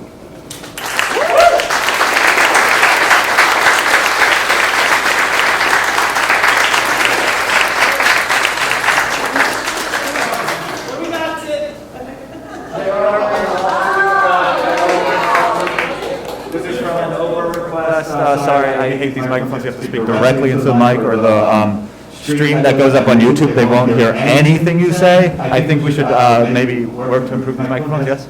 Yes? No? Please?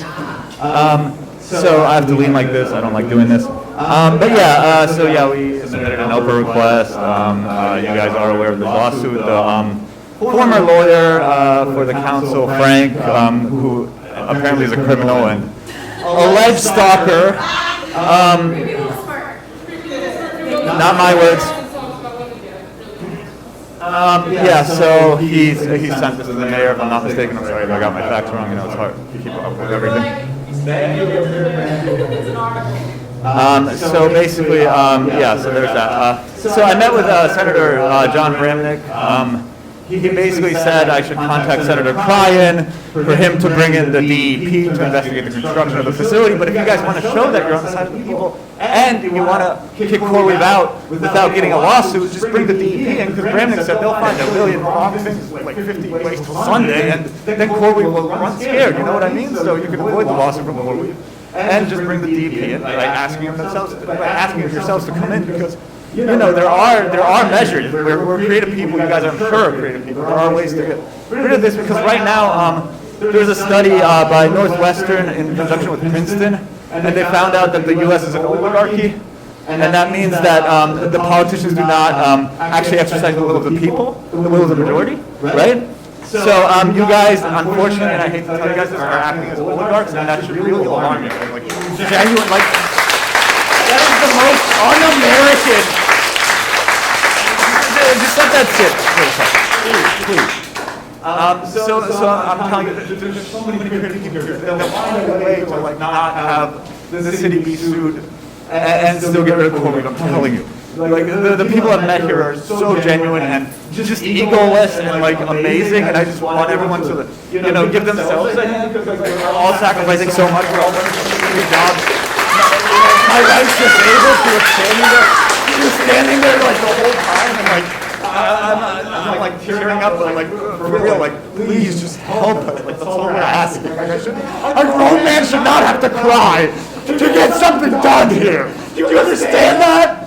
That's not what should happen. That's not what government should be. Do you understand that? Land use lawyers are telling us that it's going to cost $500 million.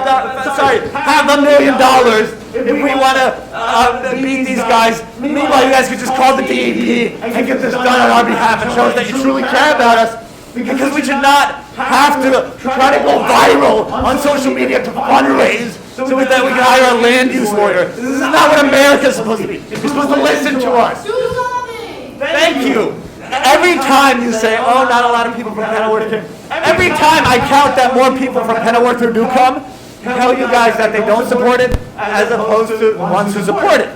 That should tell you something.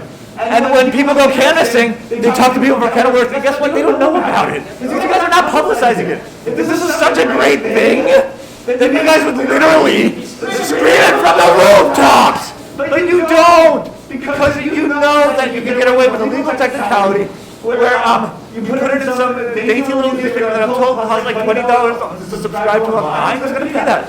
And on top of that, people 200 feet away are the only ones that support that. This is going to affect people way more than 200 feet away. You know that. So please, just do the right thing, you guys. Like, we shouldn't have to do this. It's not okay. I know you're human. I was reading some articles that you were talking about why you were running. You said you were actually opposed to overdevelopment. I know that's still in you. I know. This is not the overdevelopment I was talking about. I understand. This was a smart development. I think that an industrial park should have. Am I understanding it correctly that there's going to be... Insults are wild. But that's okay. Everybody got a right to speak. So can you explain the nuclear facility? This is used to be what's happening now? PSC&G produces power through nuclear energy. There's 3 nuclear plants in New Jersey. It also burns very clean as well. And that's all Core Week is going to use up what they sent to you, correct? Correct. Yes. Correct. And okay. Yep. Okay. So.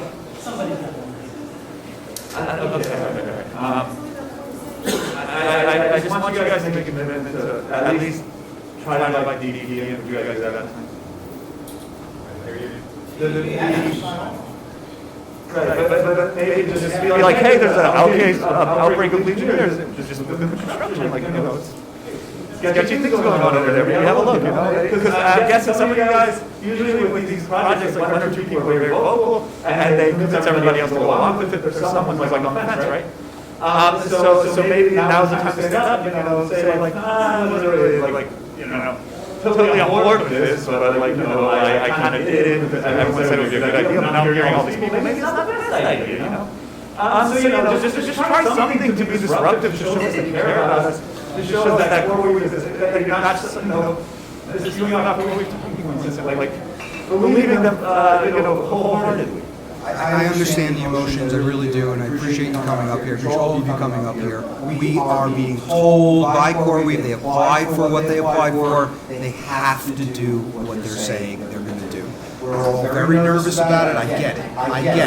But there's the law in the great state of New Jersey, it's got centuries of evolution, and it will work for us as the people of the state. But other parts of the country are having problems with I don't know how zoning laws work in other parts of the country, but in New Jersey, when an applicant asks for a variance, and they tell us X, Y, and Z, and I think our attorney explained how that gets memorialized into the resolution, it becomes the law, it becomes their foundation of what they need to respond to. The law is on our side. So all of the decibels, it's on the side of the people of New Jersey.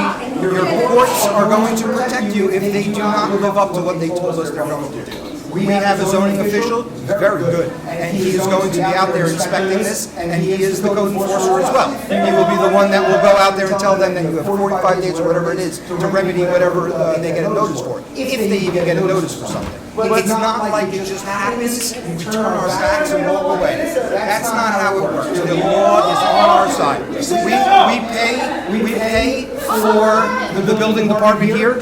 Part of that salary goes towards code enforcement. This is a paid job. The person's job is to go out there and inspect these things. It's exactly what we would want inside of the governmental system. And then we get the right to shut them down or to take other measures and fines and all these types of things that no corporation wants to see. So they'll try to work with us. It's in everybody's best interest to do what they said they're going to do. I understand the emotions. Everybody keeps yapping back when I try to say this. You can believe it or not. It is the law in the state of New Jersey. Well, then you need to talk to your state legislatures because that's where this law comes from. It's the land use laws in New Jersey, the MLUL, if you would like to look it up yourself. These are the laws.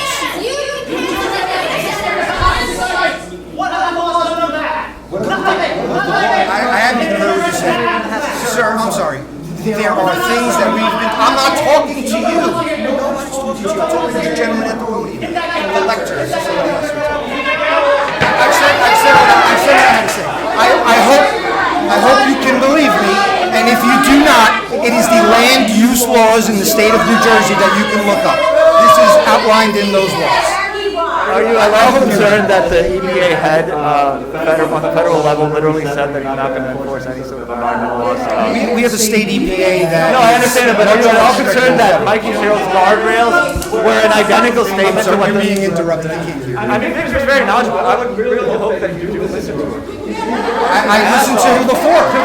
When he's at the lectern, I absolutely listen to him. Right now, I'm listening to you. Are you aware of toxicity in Tom's River in the past? I don't live in Tom's River. I live in Kenilworth.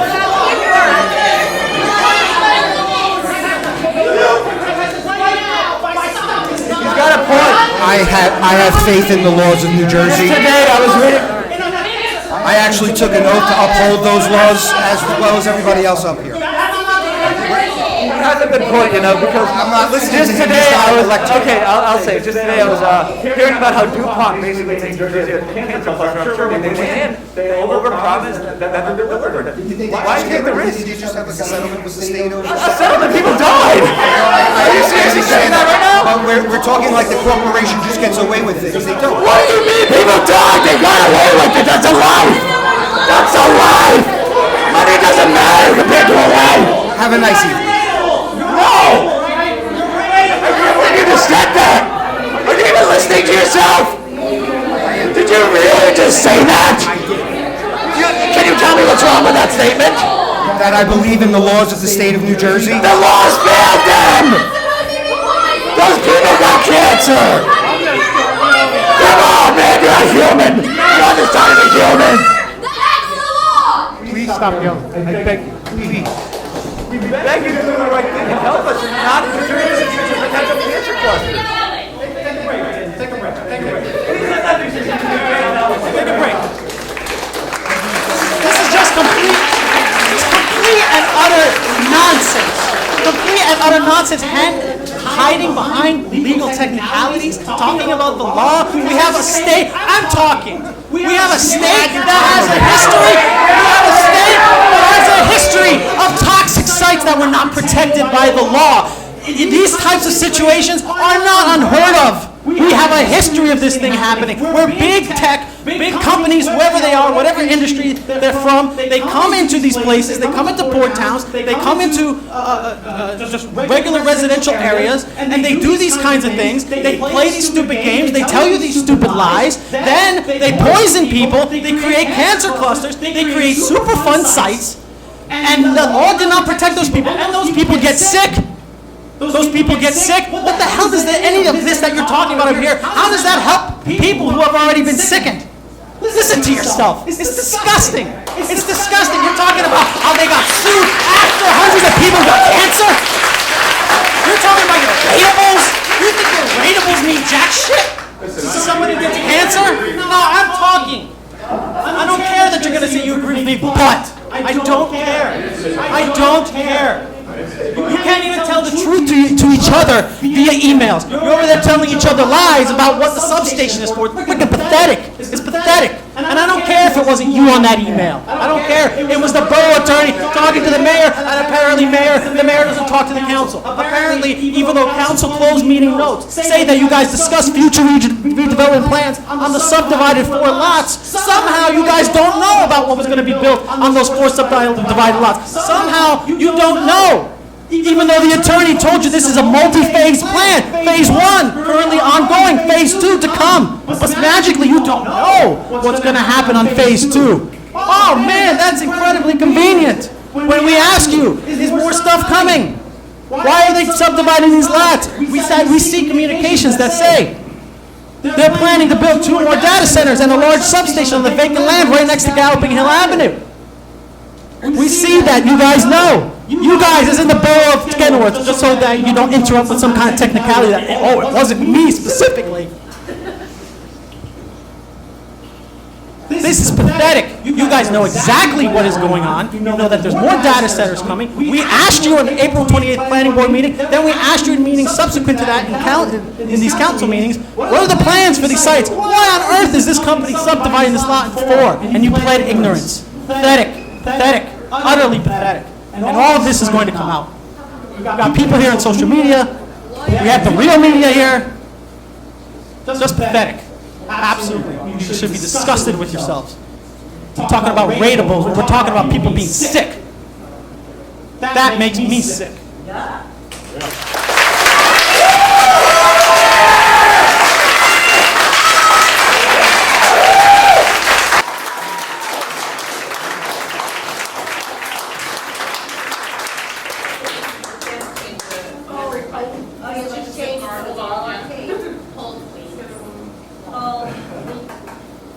Larry Moss, Kenworth resident my whole life. I think all you should be held accountable for anything that happens personally, for anything in the future regarding this. And that's it.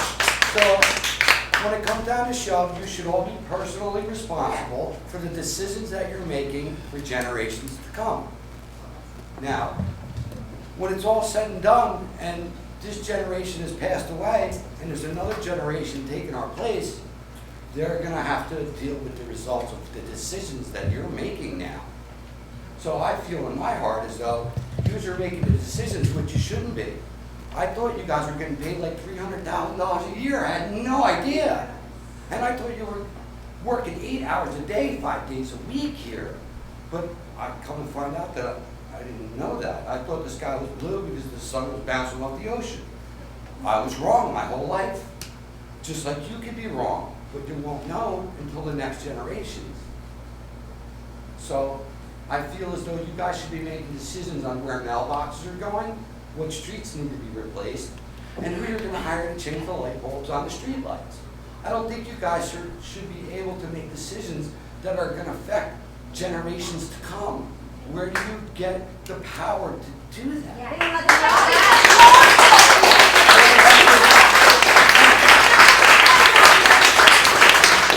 I conclude because I did graduate with the mayor. We went to the same school together, and I remember in class when we were voting for the class president, the best looking guy and the guy everybody liked always was the president. Didn't matter. And that's all I have to say. Thank you so much.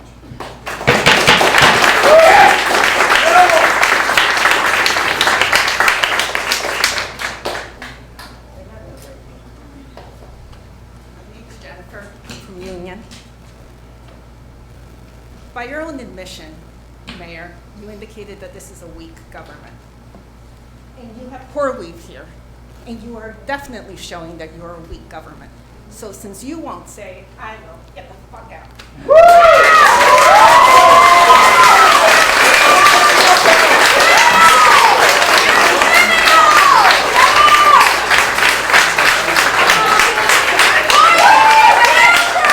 Wait, what did you say? What did you say? Get the fuck out? Yeah, Get the okay. fuck I out. don't know if I heard that right.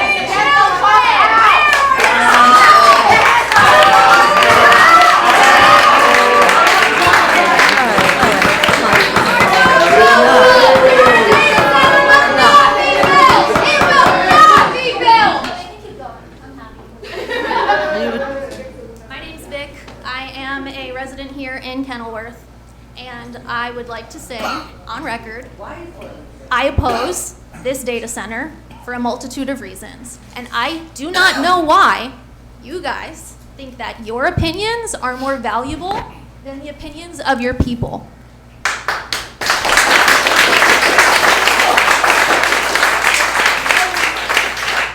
You need to remember who you work for. You work for us.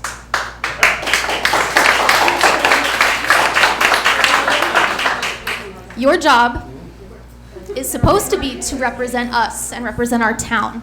This does not represent our town. And it's embarrassing. We don't want it. You hear it over and over and over and over again. Every single person who has come up here has opposed this. Where is the public support? There isn't any. Where? Why? You guys attack me, you attack us. You call this a very circus? small sample. Power to the people!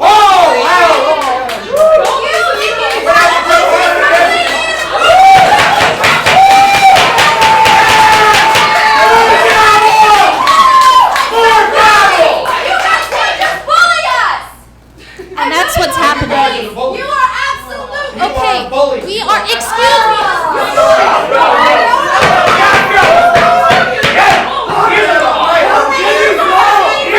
Okay, first of all, do you know the definition of the word bully? Constituents! Mr. Scoreezy, Councilman, do you know the definition of the word bullying? In order, no, you are not. And in order, When he said power to the people, you mocked him when he said power to the people. Yeah, because it's all a joke. I believe in that, but this ain't all a joke. Why as many people are upset? You just think it's a joke? You think we're all here for fun? We're not here for fun. We We're the don't people want who to are be here. here. No one wants to be here. Please stop yelling. Please stop yelling. Please stop yelling. Don't tell me what to Everyone do. is getting a chance to be heard. Your opinions are being heard. Stop yelling. Stop interrupting. Stop it. Stop it. Not one. I'm telling you, everyone to stop. I want everyone. Everyone is him. Ma'am, I want everyone in here to be civil. Everyone. Say something to him that he's not allowed to make fun of us. Absolutely. Everyone. Okay, I'm Everyone. waiting for you to correct him. Everyone to be civil. Anyway, There's shredded decorum in this room. So what am I saying? There is no decorum Okay. when you have power to the people. We run the show. But you don't listen. you're throwing around words. Sir, it's my time. You're throwing around words like bullying. Shut up. Man, please stop. Man. This is not the point of a mayor and council. This is not the point of a mayor and council meeting. Meaning you are allowed to express your opinion, but not to bang and yell and scream. Okay, Please. he's screaming. Is that a law? You're screaming. I'm screaming because I'm trying to get you guys to hear me because everyone's yelling. I'd rather listen to them than listen to you. The floor is Anyway, Council, Council. point of order. The gentleman that brought the gavel up, he had cited Robert's rules In accordance with Robert's rules, the only one who has the jurisdiction over the meeting is the mayor, so the only one who should be banging the gavel and leading this discussion is the mayor. So I would appreciate it if you please not. Thank you. It's nice to finally hear your voice. Okay, so you want to throw around words like bullying. No, sit down. I have to go to the men's room. Okay, go! I was going to ask you. Because I don't want you all to think of me. I'm just going to the men's room right now. Councilman, we're going to take a 5-minute recess after she speaks, all right? You want to throw around words like bullying. In order for it to be bullying, you have to be in a position of power. So by that definition, every time you guys come at us, yelling at us, condescending to us, you are the bullies. My only point here is your opinions are not more valuable than ours. Get rid of this freaking data center.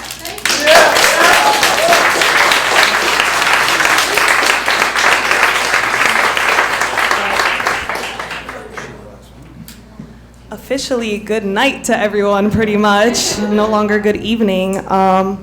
It's going to be a little bit of a vibe shift. I talk a little differently than everyone else. I'm very impressed and grateful that everyone is different than I, because I don't possess that in me, but I have some words here. So once again, I'm here at this meeting, and like I said on the last few ones, I'm still confused. I come confused, I leave confused.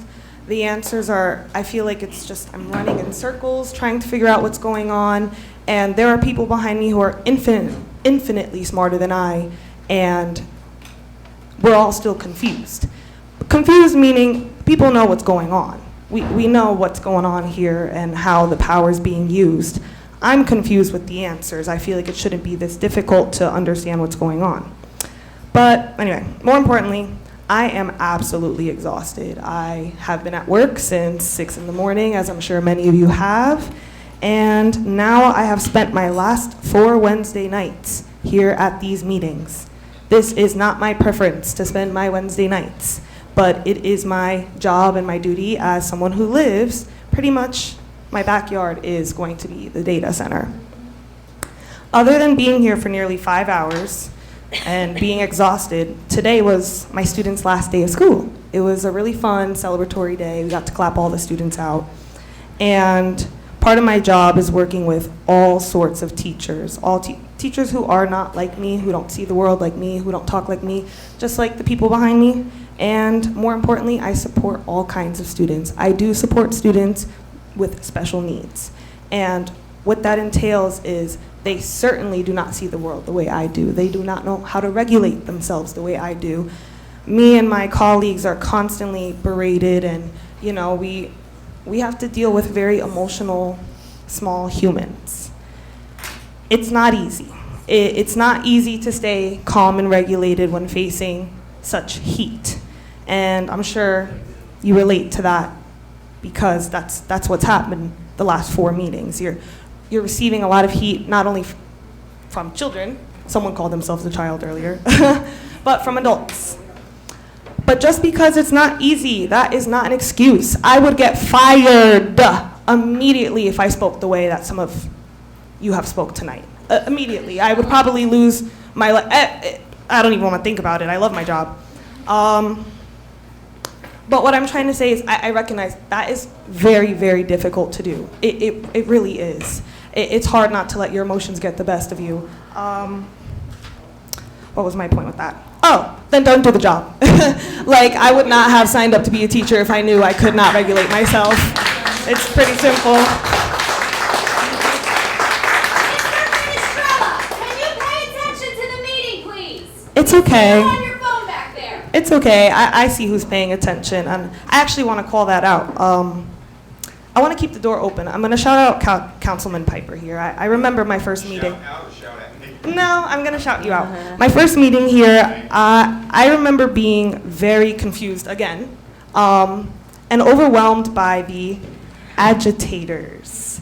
I was so confused at how everyone was speaking to each other. It's not what I expected as a young person now venturing into politics. And I remember being a little frustrated by some individuals on their phone the whole time. Piper. And now that... You know why I was on my phone? It's okay. I don't need to know. What I'm trying to say is, over the course of the last 4 meetings, I have watched you truly, it seems you're truly listening. It feels truly genuine. And I just want to encourage others to leave that door open. We can't shut down the councilmen who are really, it appears to really want to listen to us, because it's just human nature to get defensive when someone's, aggressive towards you. And Councilman Piper, the door's open for me because I have seen growth through you. I sincerely hope it's genuine, and I appreciate it. It is. As a matter of fact, the gentleman that was screaming at me, I told him I agreed with him.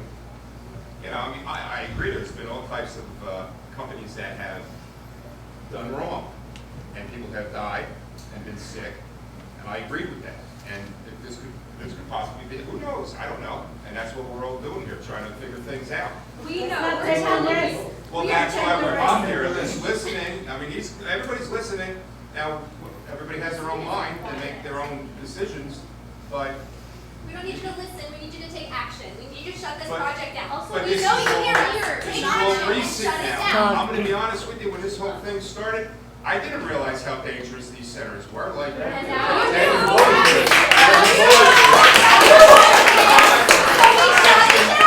the mayor has said, and Billy has said, and I've researched, there are different types, and they're built differently here and there.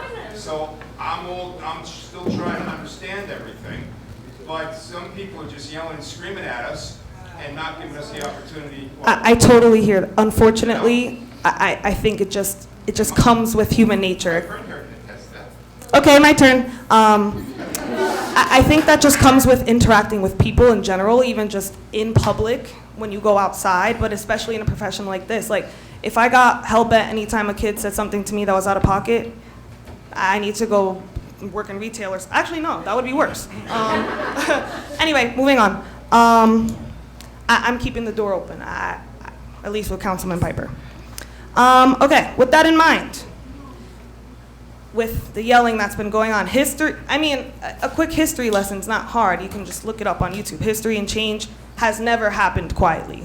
Literally ever since the beginning of mankind. It's just, again, human nature. It does not happen quietly.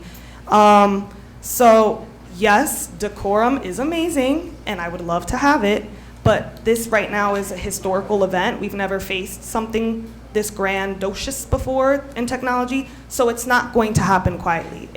It's just simply not. Okay, a little bit about me. I'm just a very skeptical person in general.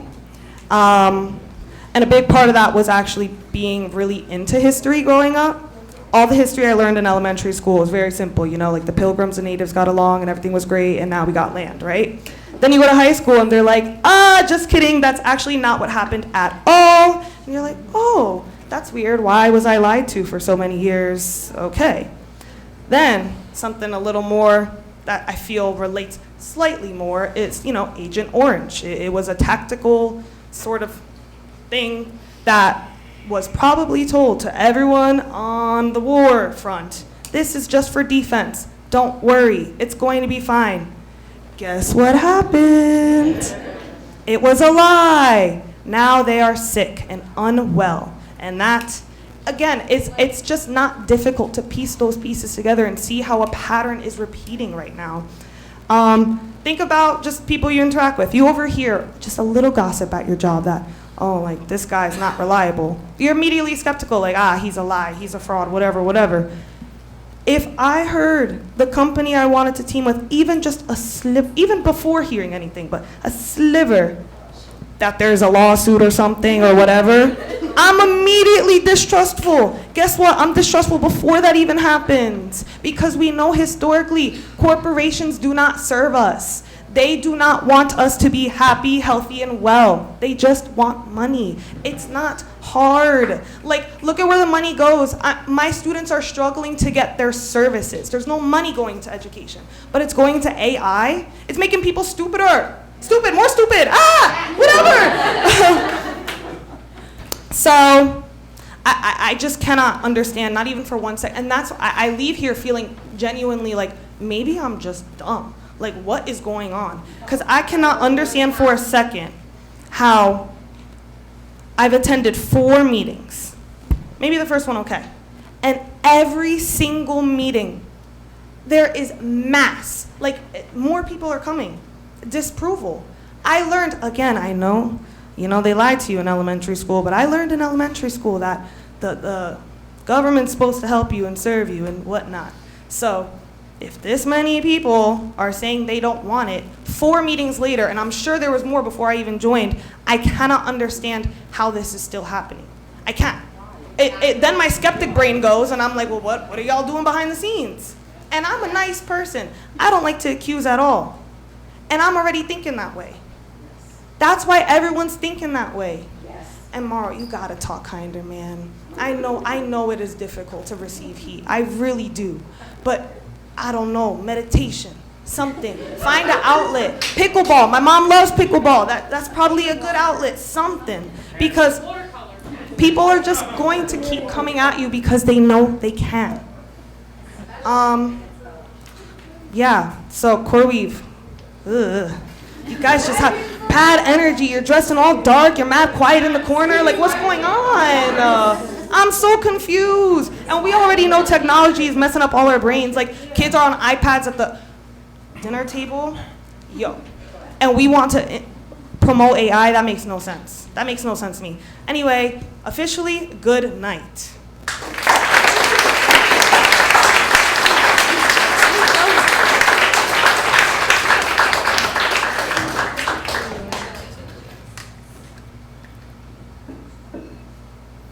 Hello, can you hear me? Okay. My name is Nipa, and I'm a Kenilworth resident. Before I go into my little spiel, I wanted to ask, we keep hearing the rhetoric over and over again that the data center is already approved, but that is only data center 1. I know there's 2 or 3 other data centers that needs to be approved. If we already know that the data center 1, no one's happy about it, are we still going to go ahead and approve the 2 or 3 or 4 data centers that's going to be on the site? The planning board will hear the application for the data center, not the governing body. Okay. That's how it works. That's how they would be the ones to provide. So there's no way that they'll see, okay, let me see how the data center 1 goes up and how they're doing before I approve 2, 3, and 4. I can't speak for anyone on the planning board. Okay. You're asking, you have to ask the question to them. Okay, sounds good. I'll move on. Okay, as a resident of Kenilworth, we expect our official to place the interests of the community above all else. Public service carries with it a responsibility to listen respectfully, engage constructively, and represent the voices of the people who entrusted them with the office. Councilman William Mauro has publicly stated that he sought office to be a voice for the actual residents of Kenilworth, not the interest convincing our boroughs to appear projects the town overwhelmingly rejects, which is great. Those words set an important standard, and residents rightfully expect commitment to be reflected consistently in both actions and conduct. Many residents and others have attended meetings to express concerns and participate in it, in the democratic process. Regardless of different opinions, we deserve to be treated with respect and to have our concerns heard without any hostilities or dismissiveness. Healthy debate strengthens our community, while divisiveness erodes public trust.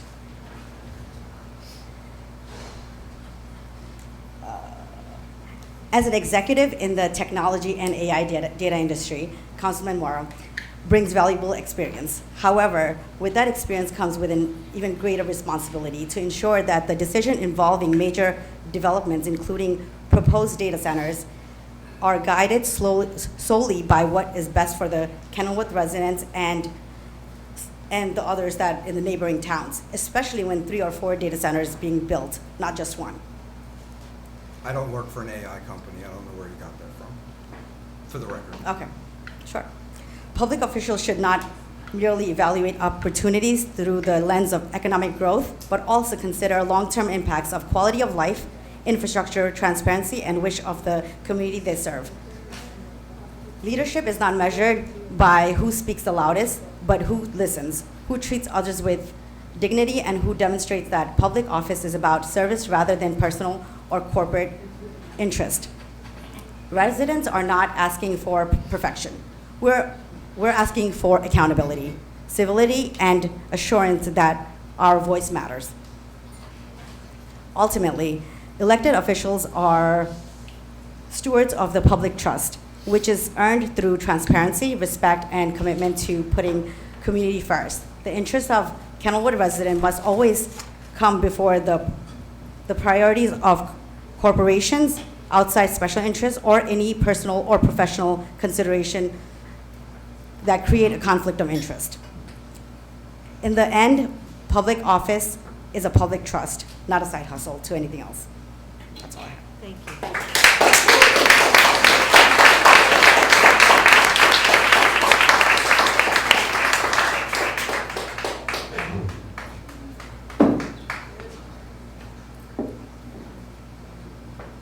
Hello again, Marcelo. I know we've spoken a few times. Hope you guys are doing well. I really didn't have anything planned again to say because I felt like I said it all, but I just kind of wanted to keep the party going in case anyone else wanted to talk after me. But I also wanted to, I rejected your beer offer last time, so I would get a beer with you actually, so I'm sorry about that. I do apologize. It's all right. You know, it's all good. We all make mistakes, and I think you guys are stepping into a big one. You're buying. I am buying, don't worry, but just for you right now, because you're kind of the chillest one so far. But, I think I have the ability to realize when I may make a mistake, and I think you guys could see that too. I don't know. I also feel like I'm crazy sometimes. Like, the entire room is out here being like, don't do this, X reason, Y reason, Z reason, 1,000 billion reasons. One is not more important than the other. They're all important. And at the end of the day, it really doesn't matter what X, Y, Z, and ABC reasons are. It's just like the fundamental piece of government, of democracy. It's like, listen to your constituents. And again, it's not black and white. It's not like everything gets held to a vote. I understand that. But if we were to hold a vote right now, I'm pretty damn sure that it wouldn't pass. And we just really hope that you guys have our best interest. And again, people are confused because we don't understand where this disconnect is and why. And I also agree, and that's also why like my demeanor up here is chill. I'm actually like I have an Oura ring, so whatever, I mean, it's surveillance state stuff. But I check my heart rate, and I'm sure mine is like through the roof right now. But I know in order to break through to you guys, I cannot always like I have to keep my own cool. And I hope that resonates, and I hope that at least like people coming at you sometimes, everyone has their own way and reason and feelings behind that, and they're all valid and just. I just know that I can regulate myself, and I'm not going to do that. And it's not that they're not justified in doing so, because they have every damn right. They come here to speak, and it takes a lot of balls. And I don't have the balls to sit in front of you and yell, but like I kind of want to, you know. But I really just want you guys to hear us out as like a group here, and just speaking on behalf of people, from a tone that isn't offensive, and I hope you guys reconsider. Again, this thing's going to be right in my mom's backyard. I love Kenilworth. I go to the gym. I go into Kenilworth like 4 or 5 times a week. I love the town. I go to the Acme. You guys are my community, and I hope that as much as I see you guys as good neighbors, I hope you would treat us as neighbors just as well. And it doesn't feel like it's happening in this direction, but at the end of the day, you guys kind of have a cool opportunity. Everyone's here, right? This is going to get a lot of eyeballs. And from a political standpoint, I feel like if you guys do like your jobs, maybe you don't like it anymore, because I wouldn't if I were in your shoes. But this is kind of a cool opportunity when you think about it. I know it's going to be a lot of hell and high water to come if you do back out, because there's going to be lawsuits and stuff. But we, the people, will support you. And if you guys got to fundraise and do like a carnival down the street or whatever, and we gotta put our money together, we gotta start a GoFundMe. It is what it is. But like, we don't want it. And at the end of the day, like people all act in their own self-interest, right? And I understand the position you guys are in because it logically makes sense. There's something that's not there, right? And you guys need money, and you're trying to find a way to do it. And the points that you're getting fed by Corby, even that guy over there, you have to realize also, like there's a really good Charlie Munger quote. I'll probably butcher it, but it's something along the lines of like, show me the incentive and I'll show you the outcome. And if you don't know, he's one of the best investors of all time, along with Warren Buffett. And if you're going to make an investment in this community, right, or if they're going to make an investment in our community, I think we should be able to see that their incentives aren't aligned with yours. It's to line their pockets and to make as much money for their shareholders. That's their legal obligation. So I don't even blame the dude, but I don't like him because it's going to be in my backyard. But like, I have to speak up and say something about it. That's it. I don't know if anyone wants to keep the party going. I'll take back my time or whatever. But I appreciate you guys also like taking the timer away. It takes a lot of the pressure off, and I appreciate that. So thank you.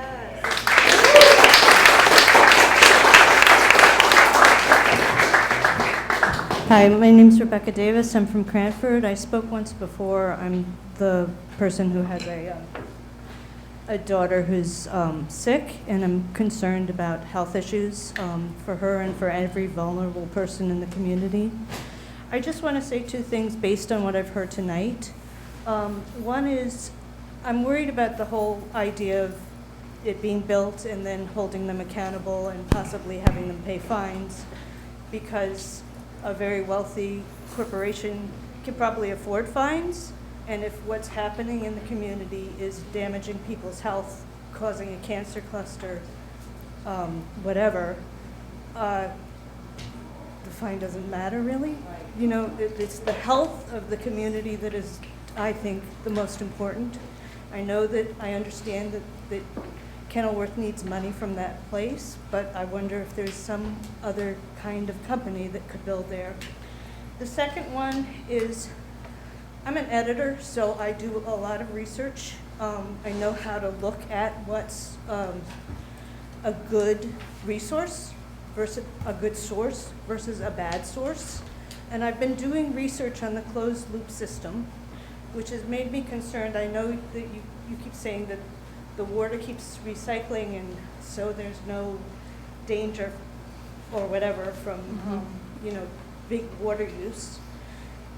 But what I'm reading is that in order to keep recycling the water, they put chemicals in it.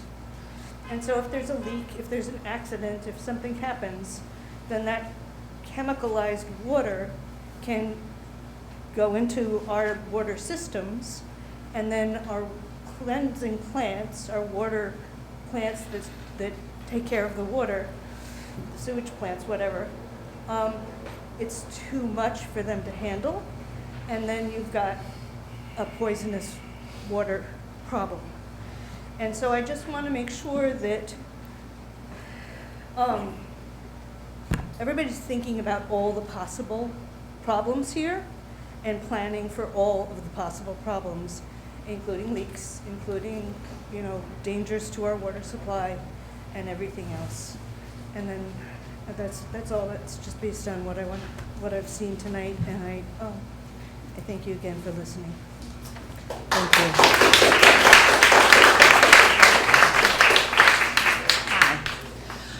At one of the planning board meetings, they said that they were subdividing the property into 4. Tonight at this meeting, I've been here for 4 hours. I think it's 3. 3? 3. Okay, I It's thought they 4? said 4. Oh, I'm wrong. It's 4. Okay. I thought tonight they're saying that a bunch of data centers are going in, or is one going in one and something else is going in the other 3? We don't have any applications for any other data center other than the one that has currently been passed. So there's still 3. There's 3 lots. That's okay. There's that 3 are lots. empty. They that would have we to don't come know to the what's going planning in yet. board, Okay. and they would have to get approval for Because I heard tonight them saying that there were data that. They can't centers. just go ahead and build anything they want. Okay. without approval. Thank you. You're welcome.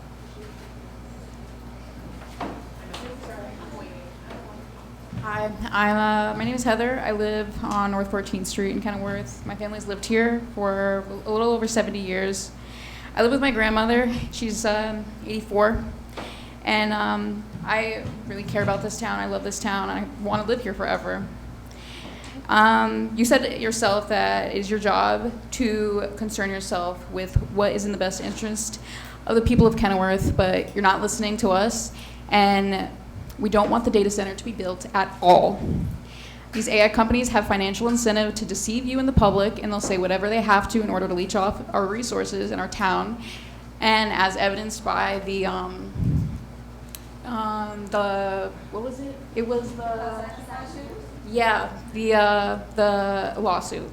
They have a history of lying to people and deceiving people. I'm sure you know that there have been other towns in New Jersey that have stopped their plans for constructing data centers due to the significant amount of residents that don't want these to be built in their communities. And Mayor Signorello of Roselle Park, I think you said that you met with him, and he said he was approving of that data center, right? Well, I didn't actually have a meeting with him. I meant like you met with him in public. I ran into him and we had talked about it. Right, and he though he had his own personal feelings about the data center was positive, he still heard out his community and the concerns of the people and still introduced an ordinance prohibiting AI data centers in the town.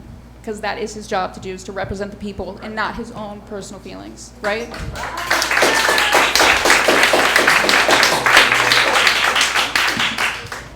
And then there's the change.org petition. I don't know if you guys have looked at it recently. There's over 11,000 signatures on it. There's so many people that do not want this AI data center in the town. I was really hoping that you guys would represent the interests of the people. We are the people. And I would hope that you do everything that you can to execute our will. Thank you. Thank you.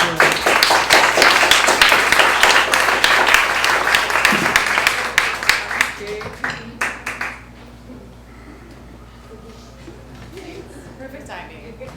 I don't even want to talk today, but I have to talk. I just can't keep my mouth quiet. So here we go. So really quick, in regards to that subdivide, this is a map in regards to that site. The purple, for people at home, the purple is where they're currently working, okay? Debbie G, hey. So this red here, this gray, blackish, these are intended, right, Corey? Give me a wink if we write. So this is intent. When they put in for the subdivide, they have to put like what they want it for, and they said their intent is to put two more data centers and a future substation. I will, if you want to review this, I'll give this to you closer. CoreWeave, yes, CoreWeave. Yay or nay? Nada? Okay. Okay, so, but that's from an Oprah request. We didn't make that up. That's not ChatGPT. That's not AI. That is Oprah request from the borough of Kenilworth. So, I want to firstly thank you guys, because you guys have literally created a community. CoreWeave, I guess I'll give you a little thank you. But you literally created a community. From April 28th, we didn't know each other. And now you have over 60 people working on this. It's amazing. And so genuinely thank you. You created a community, and I feel like more of an American using my voice, speaking up and coming together. I don't even think I'm qualified to be like giving out posters and emailing people. It's so odd for me, to be honest, but here we are. In regards to the brown water, right, from Nutley, there's one article saying that an AI data center was approved in Nutley.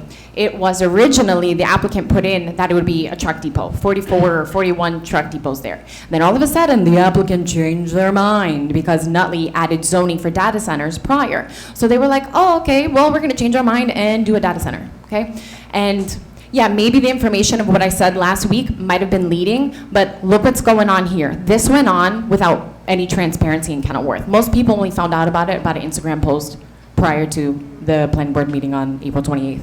So it's weird, right? But also, the Nutley site, they were in litigation, and actually what happened, the applicant won.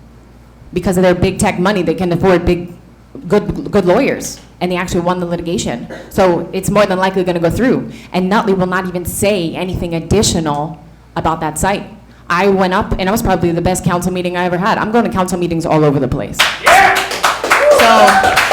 maybe I'll follow in your footsteps. I don't know. Maybe not with a gavel, whatever. But it needs, because respectfully, this is not against you guys. The council boards are not providing transparency. It's across the board. All the councils, I think, in the state of New Jersey, respectfully, y'all need to go.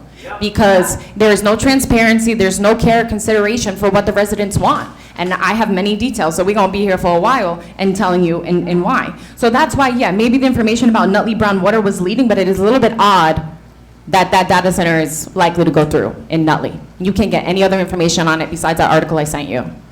And also, we're talking about, we're gonna hold them accountable. CoreWeave, you guys know, that you are not gonna be held accountable. That's why you're sitting here on these benches, these hours. Because you know you're not gonna be held accountable. Let's talk about Jeff Bezos for a second, right? He lives in LA. He has, hedges at a certain height, right? And with that certain height, you can't go a certain height for the town, okay? So he don't give up. So he's gonna let those hedges go as high as possible. Guess what homeboy does? He just pays the fine. He just pays the fine. Guess what? CoreWeave has so many people in their pockets. Guess what they're gonna do? They're gonna pay the fine. Okay? So you guys are smarter than what you are saying. You know, once this goes through and they're putting down more things, once it's up, it's up. The best time to stop it now. The best time to do something was yesterday. The next best time to do something is aquí, now. This time, ahora. Okay?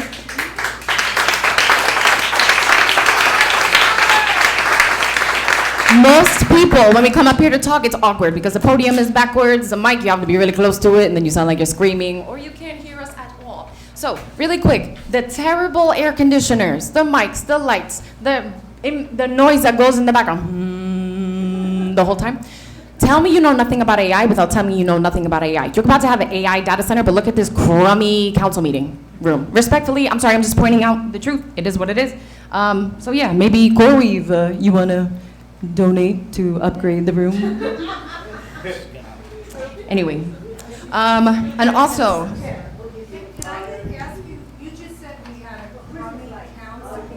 yes, go to other council rooms. I mean, I don't know, you weren't here earlier, but there was way too many people here, and the fire code came and they expressed their concerns how to go about it. I mean, other places, they have additional seats, they have additional rooms that, that the meetings can continue on. So, yes, and it was weird because when I was in the hallway, because I couldn't get through because there were too many people in the room, I'm trying to sit in the back and trying to listen, but there's music playing in the back, and I had to ask the officer to turn off the music so I could try to hear what was going on.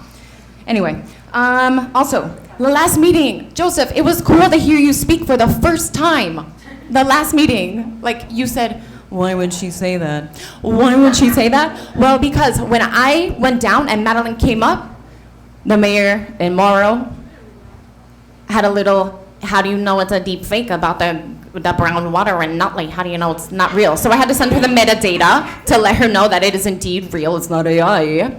And so Joseph leans over and he goes, why would she say that? Linda was, yeah, why would she say that? I said I don't live in Nutley because at the end of one of the previous council meetings, Mayor, you walked back and the clerk walked you back to your office, that far office, all the way on the right-hand side. Is that your office? See or no?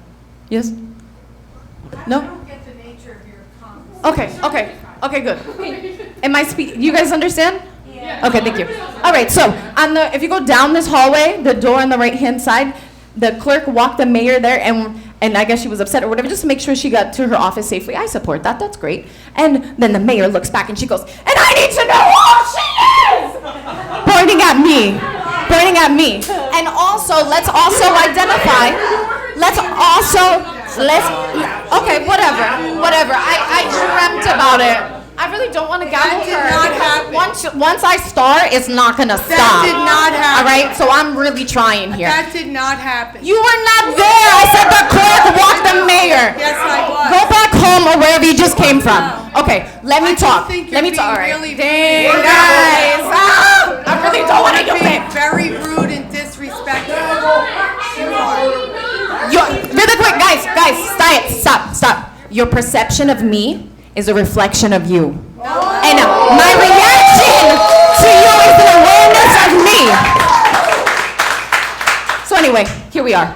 With that said, so the mayor is actually needing to look into people. That's why they say, what's your name and your address? What's your name and your address? Because they were looking into people to investigate them. It is true, whether you believe it or not, you spoke those words the same way you spoke the words, I don't want to be mayor anymore. Also, so another note that I'm going to make. They like to retaliate. It is crazy. It is crazy. It feels like a nightmare. Yes, it does feel like a circus. It feels like a nightmare. And every day, I don't want to come here. I don't want to come here. I don't want to speak. I don't want this to be what it is, but here we are. Because of you guys and your corruption. We're not corrupt. Okay, then cancel the data center that's going to harm all of us. I really think you're all being very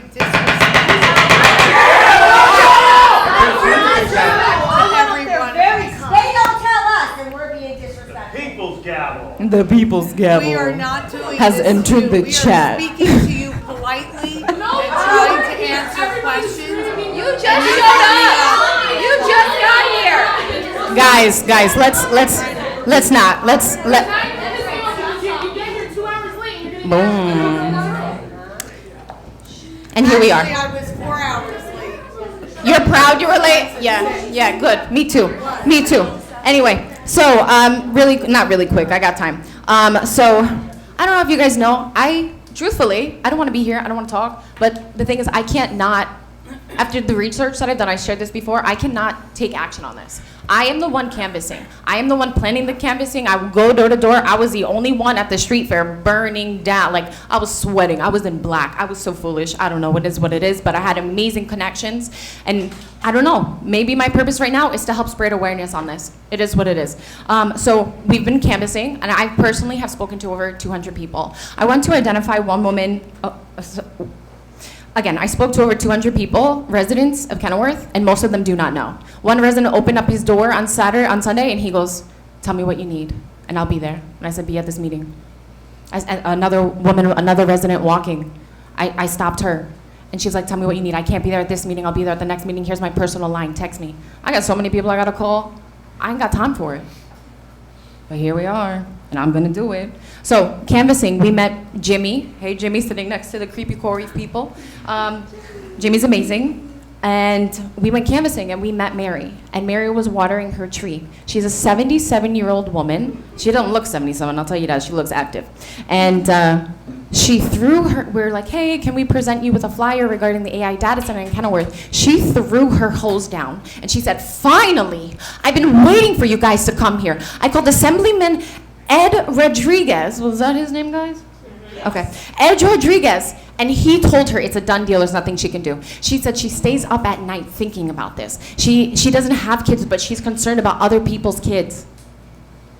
Then Jimmy spoke with another resident. I'm sorry, Jimmy, I didn't get her name, but she's an older woman, and they had like a 15-minute conversation. And this woman, she said, if they do anything else, I can't afford to live here. Right? Did I miss anything else? That's what she said. I mean, the stories are numerous. And I try to make connections with everybody, whether I knock on their door, I'm like, "No, thank you," or whatever. I'm like, "Okay, have a good day." I'm not attacking them like you claim I'm attacking you, meow. But it's about the connection, and it's about the transparency. I don't live in Kenilworth. I'm in Union County. But here I am doing the legwork. Because people deserve to know what's going on. Thank you.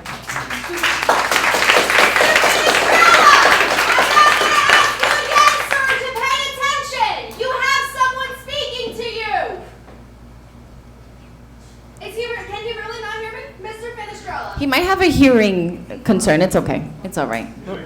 We'll give him the benefit of the doubt. It's okay. I don't care. I love the way that he drank the water, the last of his water, and then crumpled up his water bottle close to the mic. I don't know if you guys caught that. In a climate crisis.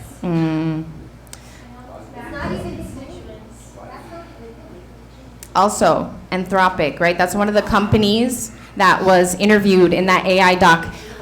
Okay, raise of hands. Anyone on the council? Anyone I'm looking at? Did you guys ever watch a documentary called AI Doc on YouTube? No. If you need $10 to watch that documentary, I will give you money. I got money. I got cash. So if you want the $10 to watch it, I will give it to you because I think it's beneficial. If you're making decisions as such in regards to 3 AI data centers in a future substation in your town, in your borough, the least you could do is take the $10 and watch that documentary. What station? YouTube.com. I will send it to you. I will email you. I will email you the link and everything. No worries. Okay. But in that documentary, people from Anthropic are interviewed, and that's one of the people that says we do not expect you to make it to high school. And you know, Mr. Morrow, you said there's a dozen kids between all of us and like 8 grandkids, whatever. Shouldn't you guys be concerned about their future? I don't know. I would. I don't have kids, but like Mary, I'm concerned for other people's kids. So in that documentary, Anthropic mentions the kids are not going to make it to high school. And recently, Anthropic actually just had to suspend their latest model, according to the government. The government had to ask them to shut it down. Speaking of shutting it down, Pat Boyle, hi. Exit 138 Facebook page, right? You run that? Yeah, so nice. Good job. I think there's like 7,000 or 6,000 people in there or something. That's great. That's great to create community the same way that you guys have created this community for us. It's just interesting that like some of our people try to, go into the group and they get denied. We've had people multiple times do it and they get denied several times. We've had people here that are already in those groups that post about our opposing view about the AI data center and it gets rejected, deleted. And so I just want to say that's interesting. So I try and leave up whatever I can, but there's 50 a day of the same thing. Hold on, wait, let him talk. Go ahead, there's 50 a day. Yeah. And So, you're not the only moderator. You're not the one that's deleting them all. oh, okay. So what is it, you and Debbie G, right? No. Are you also a moderator? I am. Okay, thank you. Do I delete? No. Okay, well, thank you. Thank you for pointing that out and admitting. We appreciate you. Why are you saying I'm a moderator? I'm not saying you're a moderator. I said, is it also Debbie G? Because people have said his wife is the one that responds to it. I do answer. So I mean, that's what I don't delete. that's what they said. So I'm just repeating that. I don't know if that's factual or whatever. Okay. Mr. Attorney, is there something you can do to make sure that they're actually listening and paying attention? We're here because of them. The least they can do is have respect to listen. Todo bien. It's okay. I'm sure It's all right. they're listening. It's okay. Everyone's listening to every word that's being said here. All right. So this is what I wanted to say a long time ago, but I never had the time to do it, and today we do. It's okay. Consider a lullaby. Take a nap. One exit after another at companies like OpenAI, Anthropic, Google, Microsoft from employees who work in artificial intelligence. There is a joke going around when those who quit working for AI, they say, I'm going to become a poet, find a new passion, travel the world. Whereas those who leave from working on AGI, they say, I'm leaving to spend time with my family and loved ones. That's a joke that's going around in the AI industry. I'd like to highlight, this is somebody I mentioned before who his resignation letter was public from Anthropic. And just this one part, he says, nevertheless, it is clear to me that the time has come to move on. I continuously find myself reckoning with our situation. The world is in peril. And not just from AI or bioweapons, but from a whole series of interconnected crises unfolding in this very moment. We appear to be approaching a threshold where our wisdom must grow in equal measure to our capacity to affect the world, lest we face the consequences. It's cool to be in this room because you have different sides, right? Or maybe you're learning, so you're not really on a side, or same thing. Some of the residents I meet, they love AI until they do their research. And like Janice, when she came last week, she's like, oh my God, I gotta stop using it. And she came here and she spoke up, and she was actually here today. So I don't know what else to say. Continue to do your research. I'll send you links. It's terrifying. I feel like personally, I've done everything in my life that I want to do. There's nothing more that I want to do. I've traveled the world. I've had my own business. I mean, my life has been rich, and not in money. I don't have money. I plan accordingly, and I enjoy my life. I feel like I've enjoyed it so much that if my life is to come to an end, I would be grateful, because I did everything I wanted to do, even the things that scared me. Speaking up at a council meeting, shout out Neva, I think she left. But if my life was to be over, I'm fine. But now I'm speaking in purpose, and this is for all of us. Whether you guys see it or not, whether Corey sees it or not, they're probably sitting really comfortable right now with wads of cash up their ass. But, I hope all of us can feel that way. and if you don't, go after speaking up or your fears, whatever it is. But I've done everything in my life needed, and this is just an additional belt notch, I guess. But I don't even want to be here, truthfully, but somehow God led me here. Thanks for listening.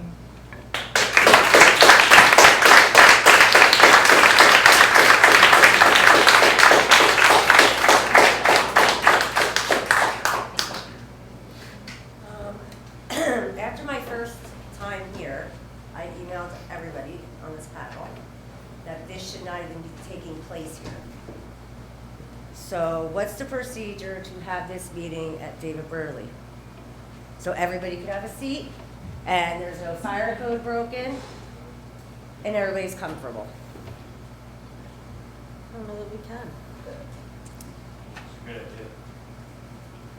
Because it turns people off, because they can't hear. You tell everybody there's gonna be a fireworks show, then everybody will show up. And No, you but- say, oh, sorry, we're gonna talk about this. I think this is done purposely. It gets hot.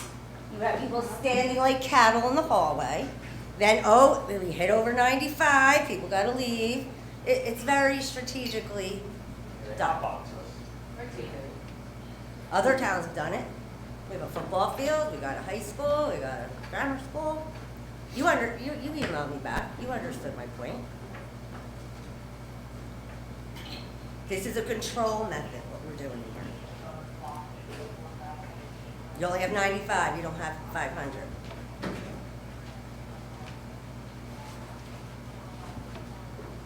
Dead air. This is the room we have. Okay, and we don't have David Burley? We can talk about it. No, talk about it, I emailed you. I emailed every single person, and the only person that emailed me back was Mr. Scarice. You had the email. And then we have the borough attorney here. It's not even your name. We can't have the correct name. I find these things very strange. Ma'am, he's on vacation. Yeah, I know, but you should have your own name. It's here. I get it, but we don't know who you are.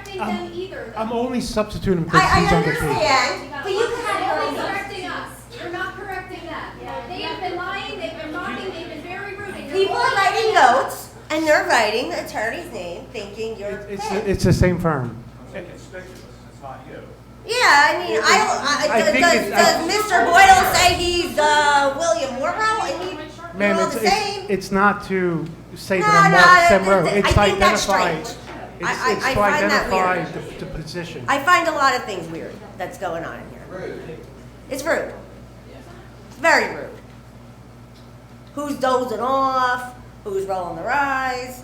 So why can't we have this forum in a bigger place? So elderly people could come and sit down, and people with children could sit down. My friend in a wheelchair was gonna come, but he couldn't get through the front door because there's steps, so it turned him off. He knew the room was gonna be hot box, so. Oh, yeah, well, they do. He didn't bother. I'm sure during court. There, we have an elevator. I know, but there's room for a person in a wheelchair, which you're just dismissing, right? You're not getting what I'm saying. room for a wheelchair in here. A man in a wheelchair couldn't come tonight because it's in this room. He could have come, there's an elevator right there. Have you been in a wheelchair? You spent a day in a wheelchair. You can't even get through the front door with dignity. There's a wheelchair access on the side of the building that's lighted, that's You're just missing the entire automatic point door. of this. There's the wheel. Okay, besides the wheelchair. The point Let the is, butcher won't go. Answer her question. what do we do to have the next meeting at David Burley? And let everybody know who's gonna be there and what day.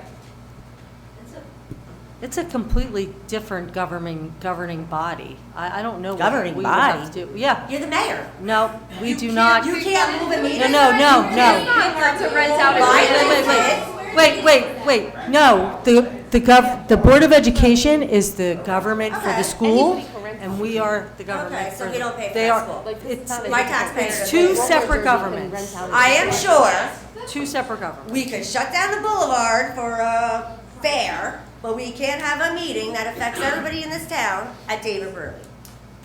I would have the borough administrator look into that. Who do we call? You wouldn't call anyone. The No, I'll borough call somebody. administrator would call. The Board of Ed? We don't trust you guys to do the things. You can She's call. not gonna propose it. So we have to propose it because we do not trust any of you to propose it. So we will do how it can we ourselves. decide to propose that idea? we'll take it upon ourselves. Who do we call? So I could tell you that the meetings that they have at the Board of Education, their meeting room is probably 1/3 the size of The the auditorium, is it? The gym. If you do it in the auditorium. We have a gym. So We have can an I auditorium. answer? We even have a special gym for the wrestlers. Okay, I'll answer when you're done. So in order for all of this recording equipment to be moved over is a task. You don't have an IT. It's a task for us to be here. I'm trying to answer you intelligently. So it's not just us showing up. I All understand. of this equipment would have to be moved for one meeting. We'll help you. We'll move it. I work We'll in do it IT. for you. It's not, I work in IT. I can't talk. It's if not you're that gonna hard. Carry on like that. I'm trying to answer your I question. understand you have to move the equipment, so you Trying move the to answer your equipment. To question. benefit the town and to be fair to everybody in the town, and then for them to have a seat, you move the equipment. If that can be done. Oh, it could be done.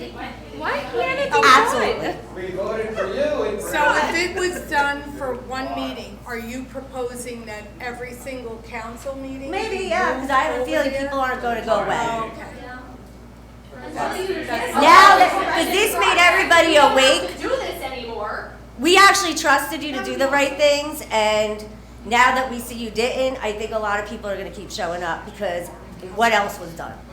We are not going to drop this until you drop this data center project Okay. that's going to harm all of us. You have the power to stop it. Please stop it. I I don't just- know what's funny, man. Why are you smiling? What's funny? You're trying to poison all of You're us. acting, What's funny? you're acting hysterical. Because you're trying to harm all of us. No, I'm not. Why is the data center that's very harmful still going up? I'm not going to shout across the room. Okay, ma'am, why is the data center that's going to harm all of us still going up if you're not doing anything wrong here? Nothing's impossible. You're gonna harm all of us, thank you. If they could You guys build have it, no position being in power. nope. None. So why don't all of you people run for office? Us people. Oh, we're us people? Good. Us people. You are all manipulating and Us lying the to people. us. That's You not have true. intent on harming us. No, that's not true. I've documented every single lie. It's on videotape. It's on videotape. What's on videotape? How many lies and the manipulation that you guys have been pushing here? No, we're not. Oh, you're saying that you We have are not You're lying. saying that this council hasn't lied once. You You're are here saying for that this abortion. council has lied. You may not like the answers you're getting, but they're You not. didn't lie to us because you said that there was nothing we could do. The mayor said that there was going to be no toxic waste coming from this thing. Lies, lies, lies. What was that? You know what? I do have another question too. When you pull up to CoreWeave, because I did, and I have video of it, they're digging up dirt. Is that dirt contaminated? All over my car. Is that dirt contaminated and we're just like pushing it up in the air? I don't know. It's probably the same dirt that's been there since. But we weren't digging it up. We weren't digging it up And before. merged. No, it's contaminated, that's why we I don't can't know. Do you know it's contaminated? I thought Have you that's why done a you study? build houses You're in for charge. apartments. You figure it out for the children if it's not contaminated. You guys, somebody said, I'm not gonna mention, I don't remember exactly, but I did read, the soil's contaminated, and that's why we couldn't have apartments, we couldn't make it a park, there was very No, limited that things was being not what allowed. was said. That's a manipulation of a comment that was said. What was said was that is an industrial area. Okay. So it is not appropriate for housing, just like a lot of other industrial areas that are on Michigan Avenue or in the back by, My own Lexington. opinion, there's something with the soil, or you would have been building apartments all over the place like every other town, making money. It's not zoned for residential Still development. doesn't have to be a data center though. So, Who's in charge of zoning? so I'm confused, why can't this be moved? It can, the city council could stop it right now. No, just even move the meeting, they can't even do that. Oh, no, they do not care about the well-being. I mean, the first meeting I went to, I was in the hallway, and they can't on a TV screen. They do not But care. then we trust that they understand what AI is, and they can't even put the meeting on a screen. For what it's worth, our budget does include money to fix the HVAC, so it will be cooler in here, at least when that's done. Well, I don't really, I'll sit here and sweat to death, it's fine. But, you know, older people can't take it. So you're eliminating them from being here. Well, we're not doing it intentionally. Well, The that's building why is not central there's air. something to fix the problem, move the meeting. Here, we're trying to. Oh, so you are trying to do it? No, we're trying to renovate. But there's only 95 people allowed in this room. So is that fair, like only the first 95 get a seat and everybody else stands in the hallway and then it's a fire hazard? Yeah, we do need a new municipal building, but. The answer is not to knock down a building and build a new building. I thought we had no money. We don't, that's why you're still. We have space. There's proper space that people can sit. Besides the gym, where else? Auditorium, how about Harding School? People, I saw other towns having it right outside. At least everybody could hear. It's hot in here, so we'll sit outside. The point is, it's possible, and it's your responsibility to ensure all of your constituents are heard.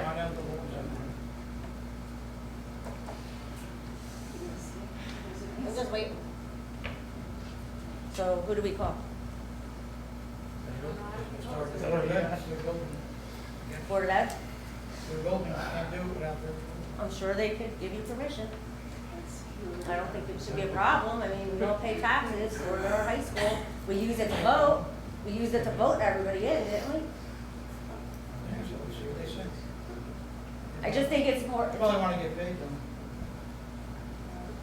And they're charging. The lawyers will have plenty of money to spend on it. Yeah. I mean, of course, the lawyers love this. Like, oh yeah, they don't do what they say, they're gonna fine them, and then you're gonna pay the lawyer to fight with Corby. The lawyers are just making money. And you guys just bought right into this. I mean, look at these two people. How can you? How can you even think? How does it feel to be a Like nothing, nothing. poisoning children and not a care in the world? I get it, it's their job. They're salesmen. They're probably taking notes on, their next talking points. They've taken notes on every speaker, basically. Whatever, I mean, I think we're all smart enough to.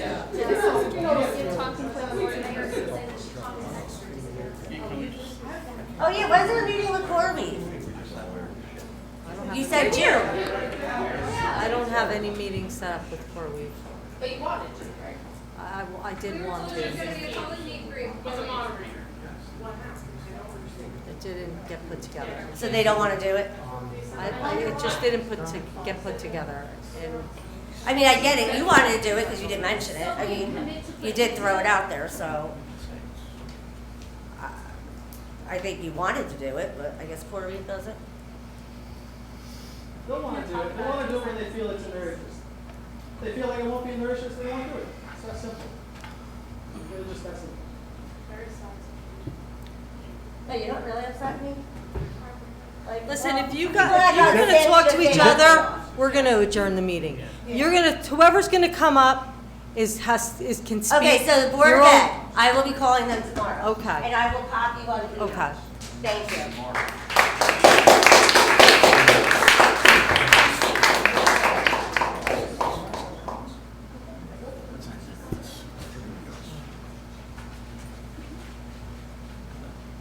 Hello. I'm probably like the last person you guys care about right now because I'm disabled. Although it's not visible, I am. And it's 10:55. I've been here since like 4:30. I did the rally outside. I had to wait outside because I couldn't come in here because it was way too hot. It made my heart rate go up to 120.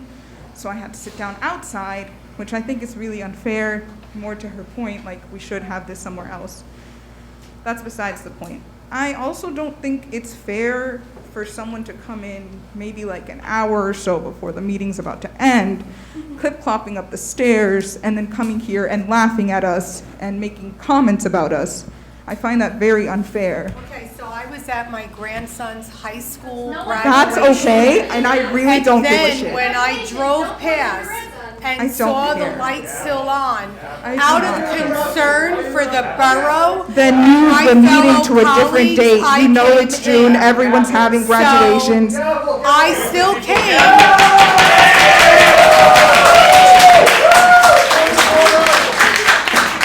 You can shake your head all you want. I worked in the school system. Graduation is always in June, always in May. You knew that, right? You've known that your What does that nephew's have to do graduation, with whatever the hell anything? that is. You knew his graduation was happening. You could have scheduled better for that. And maybe, Scheduled what? Yeah, Ask me move this time. meeting to a different day for me? yourself. Yes! They don't move it for one Then why did you person. come in here acting like it was so important? It is important, that's I don't why find I'm it here. important. I could have gone home. I find the lives of the entire town and the surrounding towns more important. So you're That's twisting, all I have to say. you're Bye. twisting a good deed. So you can just go back to the back of the room. My Yeah. Graduation present. If I may, Okay. Anyone else have any other comments? if I may, Mayor and the governing body, if nobody has anything new to say, something that's not repetitive, I would ask that you make a motion to adjourn. It's to let the record reflect it's now been 5 hours, and a lot of the testimony and opinions have been repetitive. So I would let it play its course. That's Yeah. what I would do. I wouldn't suggest that.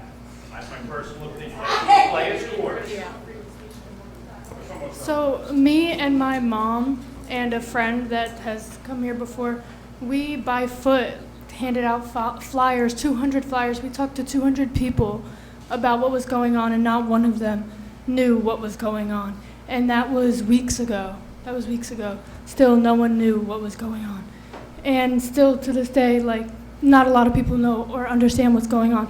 You had 100 people take time out of their life, out of their day and night to show up here. Over 100 people, and you're worried about moving some equipment, like that's gonna inconvenience you. Over 100 people took time to come and listen to you. Like, I don't think the equipment is more important than that. I think I we didn't say it was an inconvenience. I was saying that I don't know if it's possible and legally, if it can be just moved. This is a legal proceeding to a public school. I don't have that answer, is all I'm saying. So I was trying to respond politely to a question that was given. It is something that can be asked, but I don't know if it can be had. That's all I said. I think it's possible. We shouldn't even be having another meeting. It should be tabled Okay, and done ma'am. right now. Right. End the data center project. You have the power.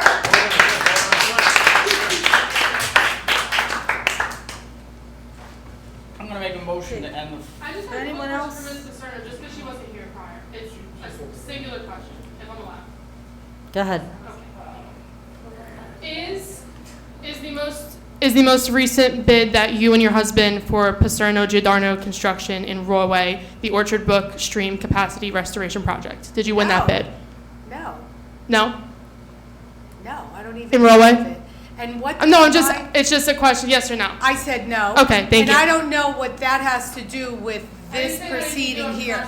What do you do for work? Excuse me? What do you do for work? It's none of your business Yes, either. You're a public servant. Does anyone else from the public have anything Here's else what I to do say? for work. I'm a creative. I'm an artist. I draw my hands and I use my brain. When you use creativity and physicality, something AI cannot ever do, and all they do is trademark art, right? I started this about children. Mara wants to make a joke to her about the deep fakes, right? Cool. So there we go, right? It's all about Awesome. children. Love that. Cool. So what I'm going to say is when it comes to creativity and it comes to something like artificial intelligence, it makes you a dumb person. It makes you quite literally a dumb person. Because what are you going to do? Hey, ChatGPT, can you draw me Mona Lisa? Yeah, sure. Let's just steal everybody else's art on the internet, throw it in here, and not tell any of them. Is that creativity to you, ma'am? So is that No, thank not you. your question for me? Okay. Does anyone else have any comments from the public? Okay, seeing no one, I'd like a motion to adjourn. Second. Motion made. I'd like a motion to adjourn the meeting. Police report. Get all your way.